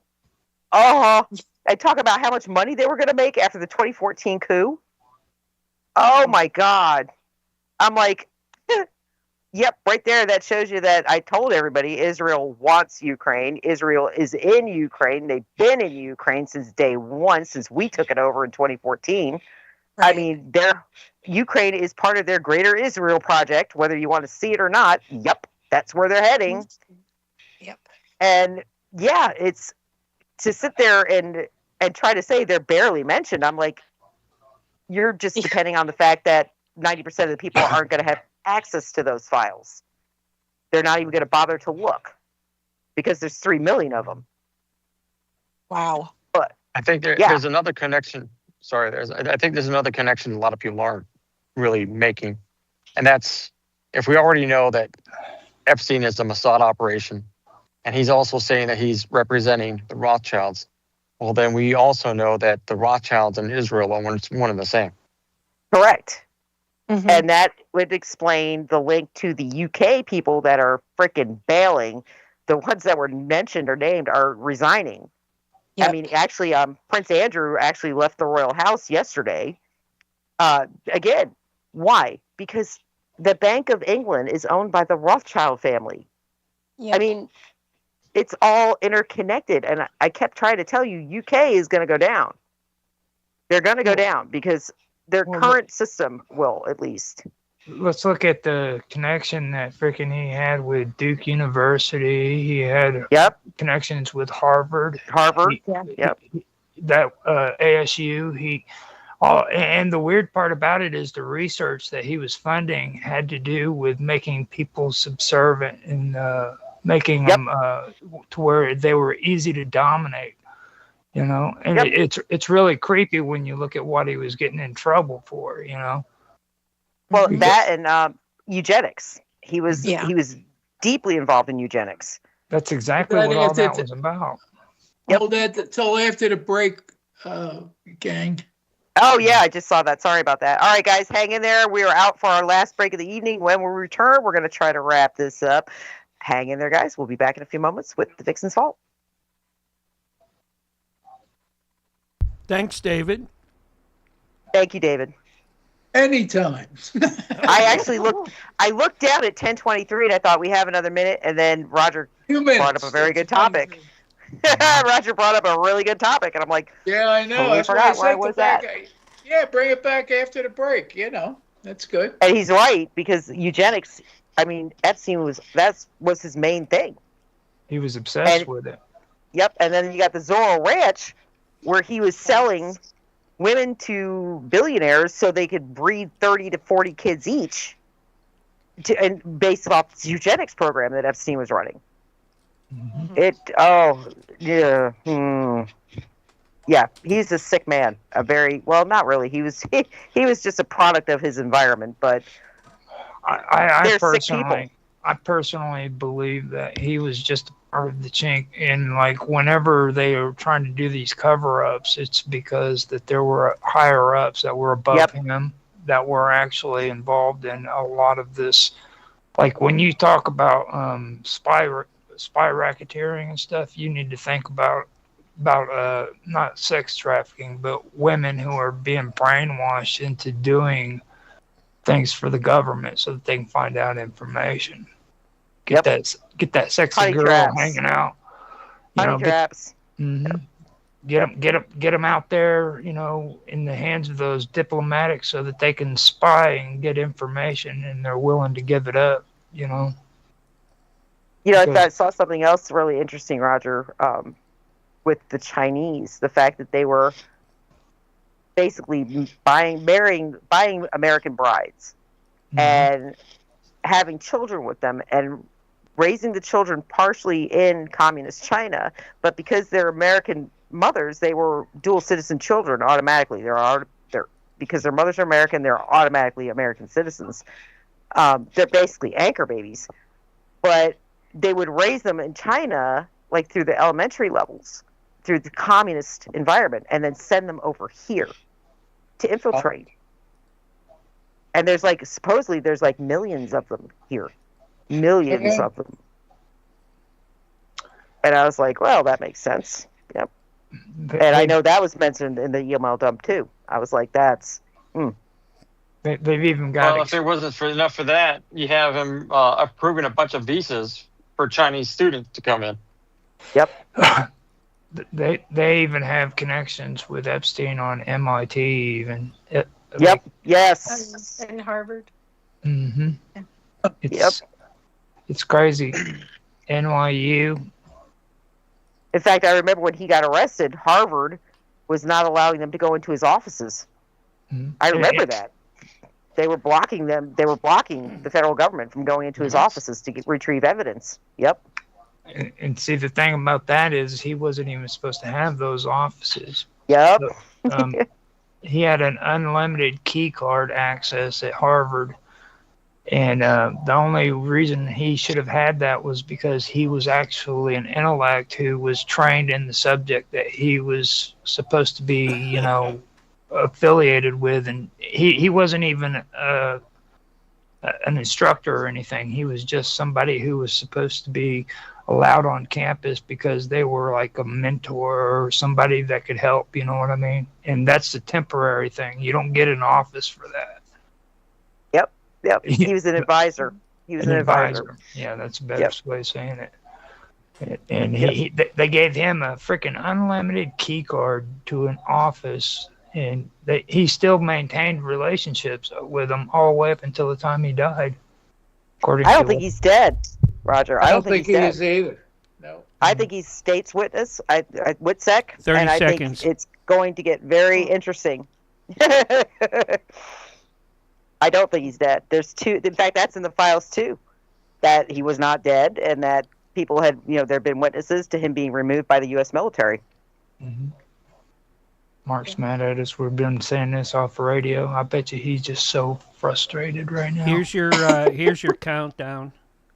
5, 4, 3, 2, 1, and you're live and on the radio side right now. And we are back for the last segment of the Vixen's Vault. It is 10:30 p.m. Eastern Standard Time, February the 4th, 2026. Welcome back, folks. Before we went off the air, Roger was talking about Jeff Epstein and his eugenics, his love for eugenics. And I'm going to let Roger, even though we talked about it on break, for those of you who were not able to listen, I'm going to let Roger go ahead and continue with his train of thought on that. Well, from I mentioned this about 2 times on my shows, but I've brought up stuff like Harvard University. Now they received over $9.1 million in donations between 1998 and 2008 from Epstein, and it revealed that Epstein was not only did the donations, but he had his own campus office, which is Office 610, and also an unlimited key card access all the way up until 2018. Now, the whole thing about that is it's like for him, he was an advisor who wasn't educated in the area or the subject that he was supposed to be donating to, but they still gave him the privileges of somebody who was supposed to be an advisor and come in. Not only that, but they ended up giving him that office, which advisors never got a long-term office key in an office. Like they were there, they helped out with the certain, classes and stuff, and then that was it. But they ended up doing that, and then he was also affiliated with other universities like Massachusetts Institute of Technology, which is MIT, where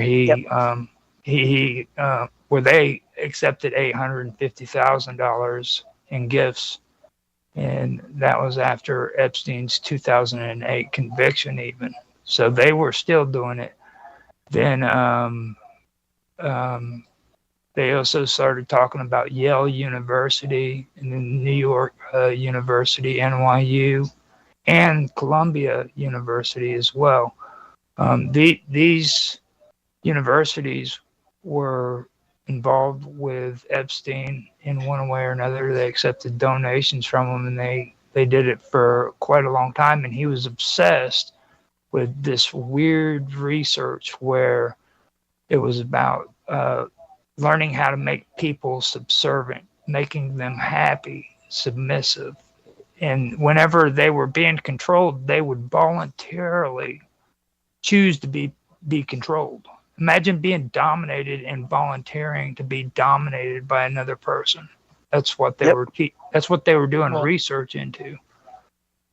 That was something that Aldous Huxley wrote into his book, A Brave New World, where in the future you had different classes of people that were grown in a lab, and they were all on this medication called Soma, which made them want their enslavement.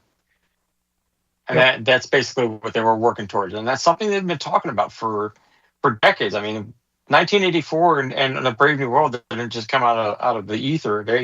This is stuff that the intellectuals of the time were talking about.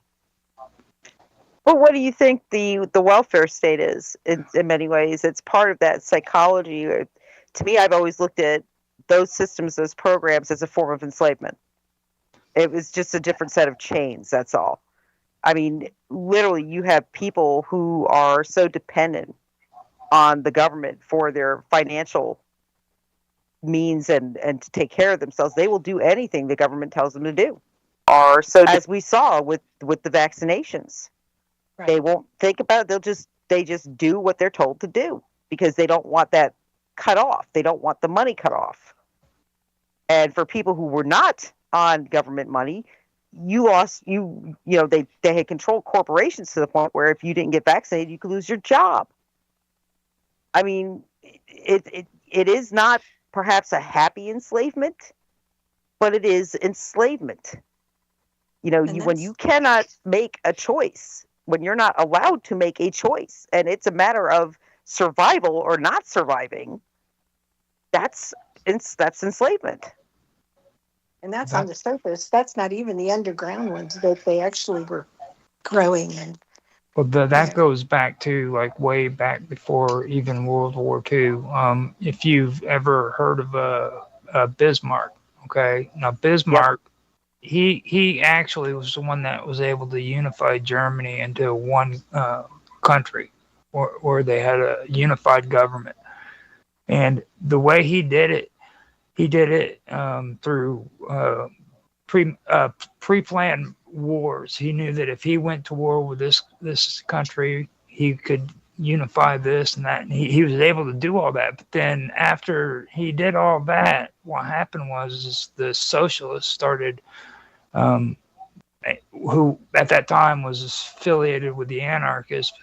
They were on the rise. People were starting to follow that movement, and he was one of the people who actually was able to take the wind out of their sails, because he took and he incorporated all of these socialist ideas into his government so that the government would give them everything that these socialists were promising. Yep. So by doing that, he took the wind out of their sail, but he also made the citizens of Germany to where they were dependent upon that government, and from that point on, it just grew. Well, I mean, look at the way that's been worked currently in politics. Like this, you can say that a lot of what we're seeing on the left side of things, and even on the right side of things, there's socialist movements. Even MAGA in many ways is socialist. And I've pointed that out to people many times. It's because why? Because you're trying to, when you insist that your point is the only correct point, and because you have the numbers, the other side gets silence. That's socialism. That is socialism. That's the problem with socialism. That's a psyop. It is. It's both, but it's actually socialism. But I actually see the rise of MAGA as the same rise of Nazi Germany during World War II. I mean, you're talking about throwing off the influence of foreign powers and building up your base into a very supranational entity. You know, where they basically they're strengthening the pillars of all the power within the country. But going back to what you were saying about the methods of control with the welfare and the corporations. The other method that and the ultimate one that I think is the fact that they're debasing the money, that we no longer have money. It's all credit. And so if you can't save money anymore, which would make you strong because then you can weather whatever storms come down the pipe. But under systems of credit, your money is constantly getting watered down and debased. And so therefore you have to rely on credit to, buy a house, to buy a car, to float yourself to the next paycheck because inflation's going through the roof. And so you constantly need their approval in order to keep existing.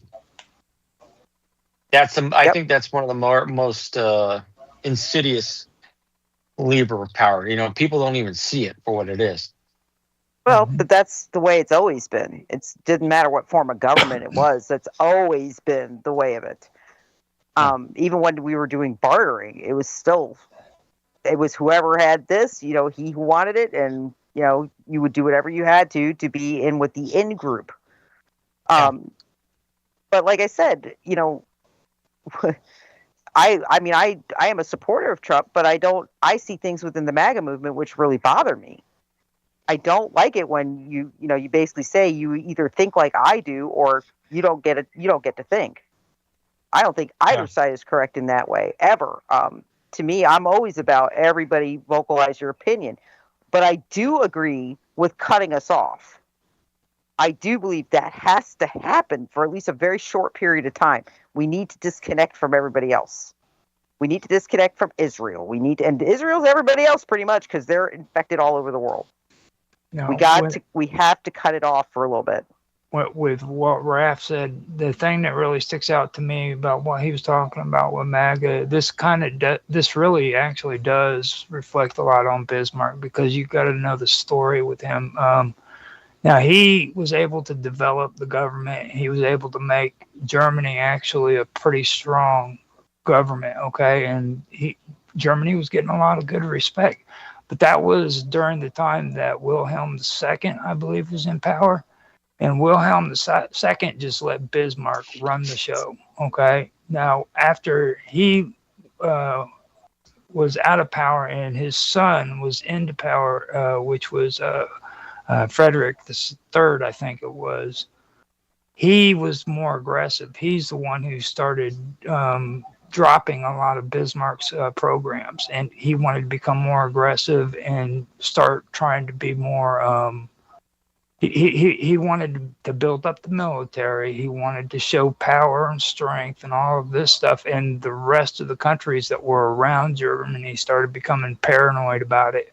And that's when a lot of this stuff started, and it just slowly started building up into World War II. And World War I and World War II, though. Yep. That's a really important thing to look at right there. We just covered that this year with me and Mark Edworthy. It's really. Funny. I'm sorry, that Roger. No, I was just gonna mention that I've been listening to some of the AI translated Hitler speeches, and I see a lot of mirroring of what happened during the rise of Nazi Germany and what's happening now. We're dealing with the same piece.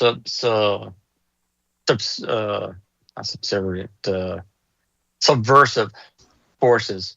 It's the same forces that John F. Kennedy warned us about during his National Press Club speech, and and it ties around the Jews. I mean, I hate to say it, but it does.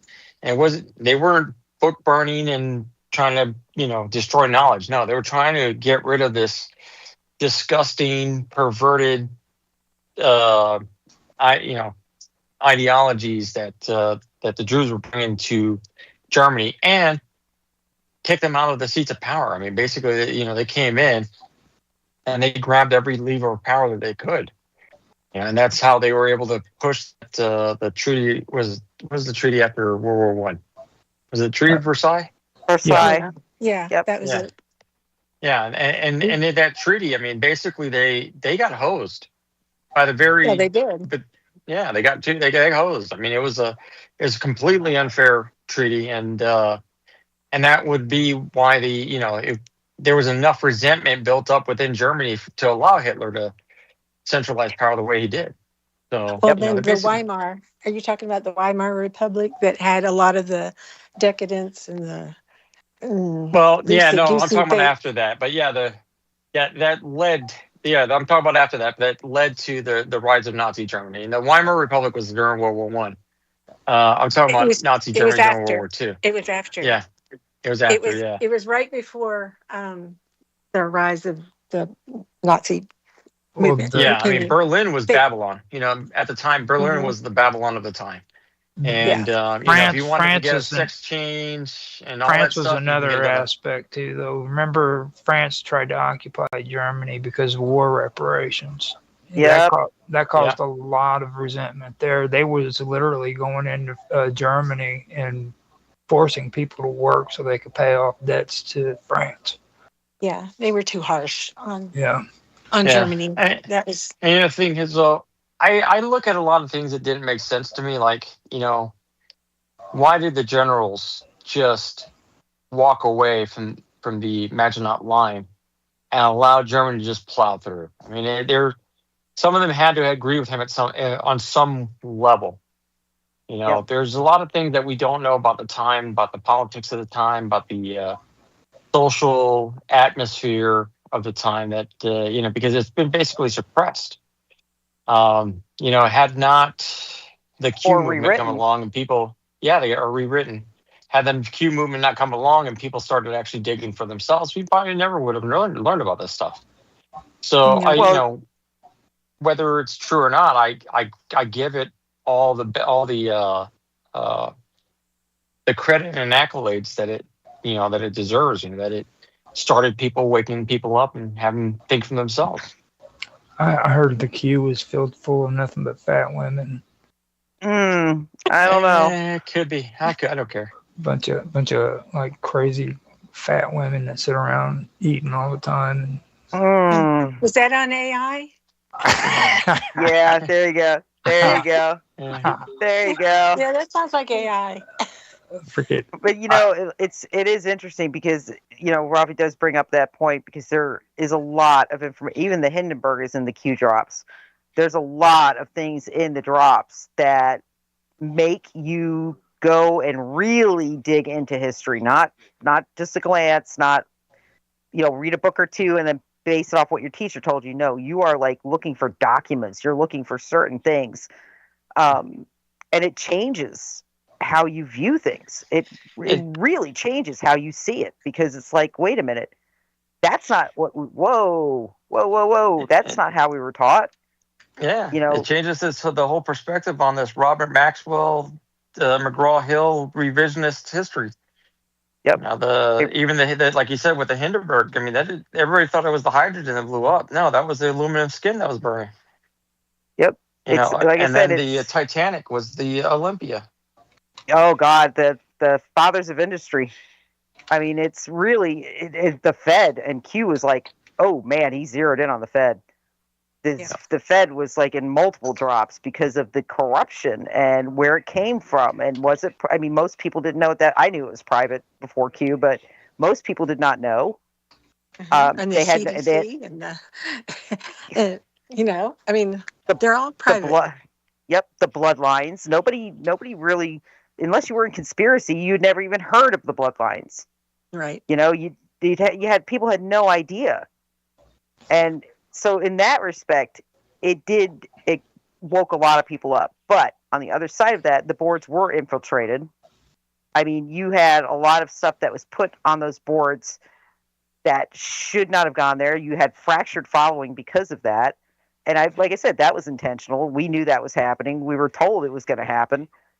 But, some people they want to follow certain storylines. So that's the storyline they stick with. They don't go back to the original drops and read what the drops say because it's different. And I do know there was a lot of white supremacists on those boards. Well, the thing is it's a lot more complicated than all that, because like you had, like whenever I talk about ethnic ethno nationalism, I'm not talking about race. Okay, like these people, like the Slavs. Okay, you had the Slavics, you had just people who were Balkan. That would be like the people in Lithuania. You had the Germans, and when you take a look at like the like especially the pan-Slavic beliefs, and then the pan-Russian beliefs, they were pushing this propaganda around that was in contradiction with Germany. Now Germany had their own propaganda too, and I've mentioned it on your show before. Like this whole thing about the Aryan race, that was a load of shit. Adolf Hitler didn't give a damn about the Aryans. He cared about German power. Okay, and it's if you take a look at it, and it all comes down to Sudetenland. Okay, and whenever no Sudetenland, it's it was an ethnic German region within the what was Czechoslovakia. Right. Okay, now I was telling you guys like before, and it was hard to believe, but it actually is true. People who were in Yugoslavia looked at the Germans the same way that the Germans eventually looked at the Jews, because they came into the Sudetenland and they set up banking systems, and they set up huge communities of rich German people, and their whole goal was to freaking take over that region. And they created settlements, they created fortifications. It was very, very strong German influence in that area, and that is how Hitler was actually able to cause that area to fall, because of the politics and the ethno-nationalist crap that they were pushing at one another. You know what I mean? And it's the same stuff that's going on today. Like they're trying to push stuff that's just not true. You know, literally. Well, it's the same thing. You've got, even here, we've been through the ethno issues how many times now in this country, and I always say that, you know, you have, of course, you know, the blacks that were enslaved, but you know, people forget they weren't the only ones that were completely discriminated against in this country. Mm-hmm. I mean, the Irish were treated worse than the blacks were. Yeah, they were actually. It was actually worse than slavery, because they were indentured servants, which made it 50 times worse, and they couldn't buy themselves out of the servitude. Which, I mean, the Italians, when they first settled here, horrible discrimination. If you were poor, you were freaking treated wrong, man. Poor people weren't even allowed to own land, and you didn't hunt on the king's land, dude, or you'd be put to death for it. That's true. Yeah. Yeah. You know, there were people who didn't even they couldn't even afford a fork. You know, they had to eat with freaking boards. Yep. Yeah. I mean, again, it's, you know, it is something that it's a formula that has worked time and time again. And the reason it's used is to keep people distracted, so you're not paying attention to what's actually going on and who's running the country. Mm-hmm. I mean, truthfully, and they rob you blind in the interim. They literally rob you blind. And power gets consolidated. And that's the point we're at now. You know, it's very, very few people that actually have power. You have a lot of minions, but very few people that are actually holding the power. And COVID made it 50,000 times worse. I mean, because they consolidated big time during COVID. Big time. A handful of people became insanely wealthy. I mean, more wealthy than they were to begin with. And the rest of us lost. Well, the distraction now, isn't that to keep away from what's happening with the money? I think so. Yeah. I think so. I mean, like I said, I posted something today about the bank's silver holdings in the United States, and how basically by March 1st, they have a $3 trillion, I believe it's some kind of a debt due that they with the silver, and they don't even have half of that. So it's going to be catastrophic on a level people can't even begin to imagine. Yeah. Well, I mean, but if you have the RV come through, and all of this stuff has to come to a point, and then you bring in their revaluation and then the new system. Yep, And but there's going to that's have to how be it a new goes. system, and there's going to be pain. It's already there. It's already going to there. be an actual revolution. You're going to see physical revolution. It's not going to be any of this nice talk and crap. People are going to have guns, and there's going to be an uprising, and you're going to see that. And just pray that it's the people who are doing it are actually good people, because if they're not, we're in trouble. Well, it's already under control, and when it switches, and we've already had it, it's already been, mirrored on our things. There won't be any loss of money. It's just the big ones, the big people, they don't have control over it anyway. But there won't be any civil war. There won't be. I guarantee you It'll be peaceful. It'll be bloodshed.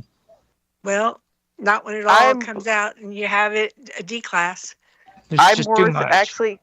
I'm with Roger at the point. I think we're going to have violence. I don't think it's going to be long. I don't think it's going to last very long.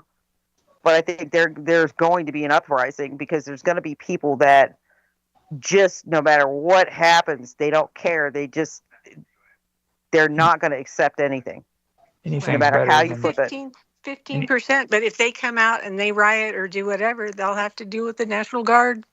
Well, it's not going to be just the people you're thinking. It's going to be the people you support who's going to be doing it too, because people are just getting sick of this stuff. It don't matter which side of the aisle you're on. Everybody's sick of it.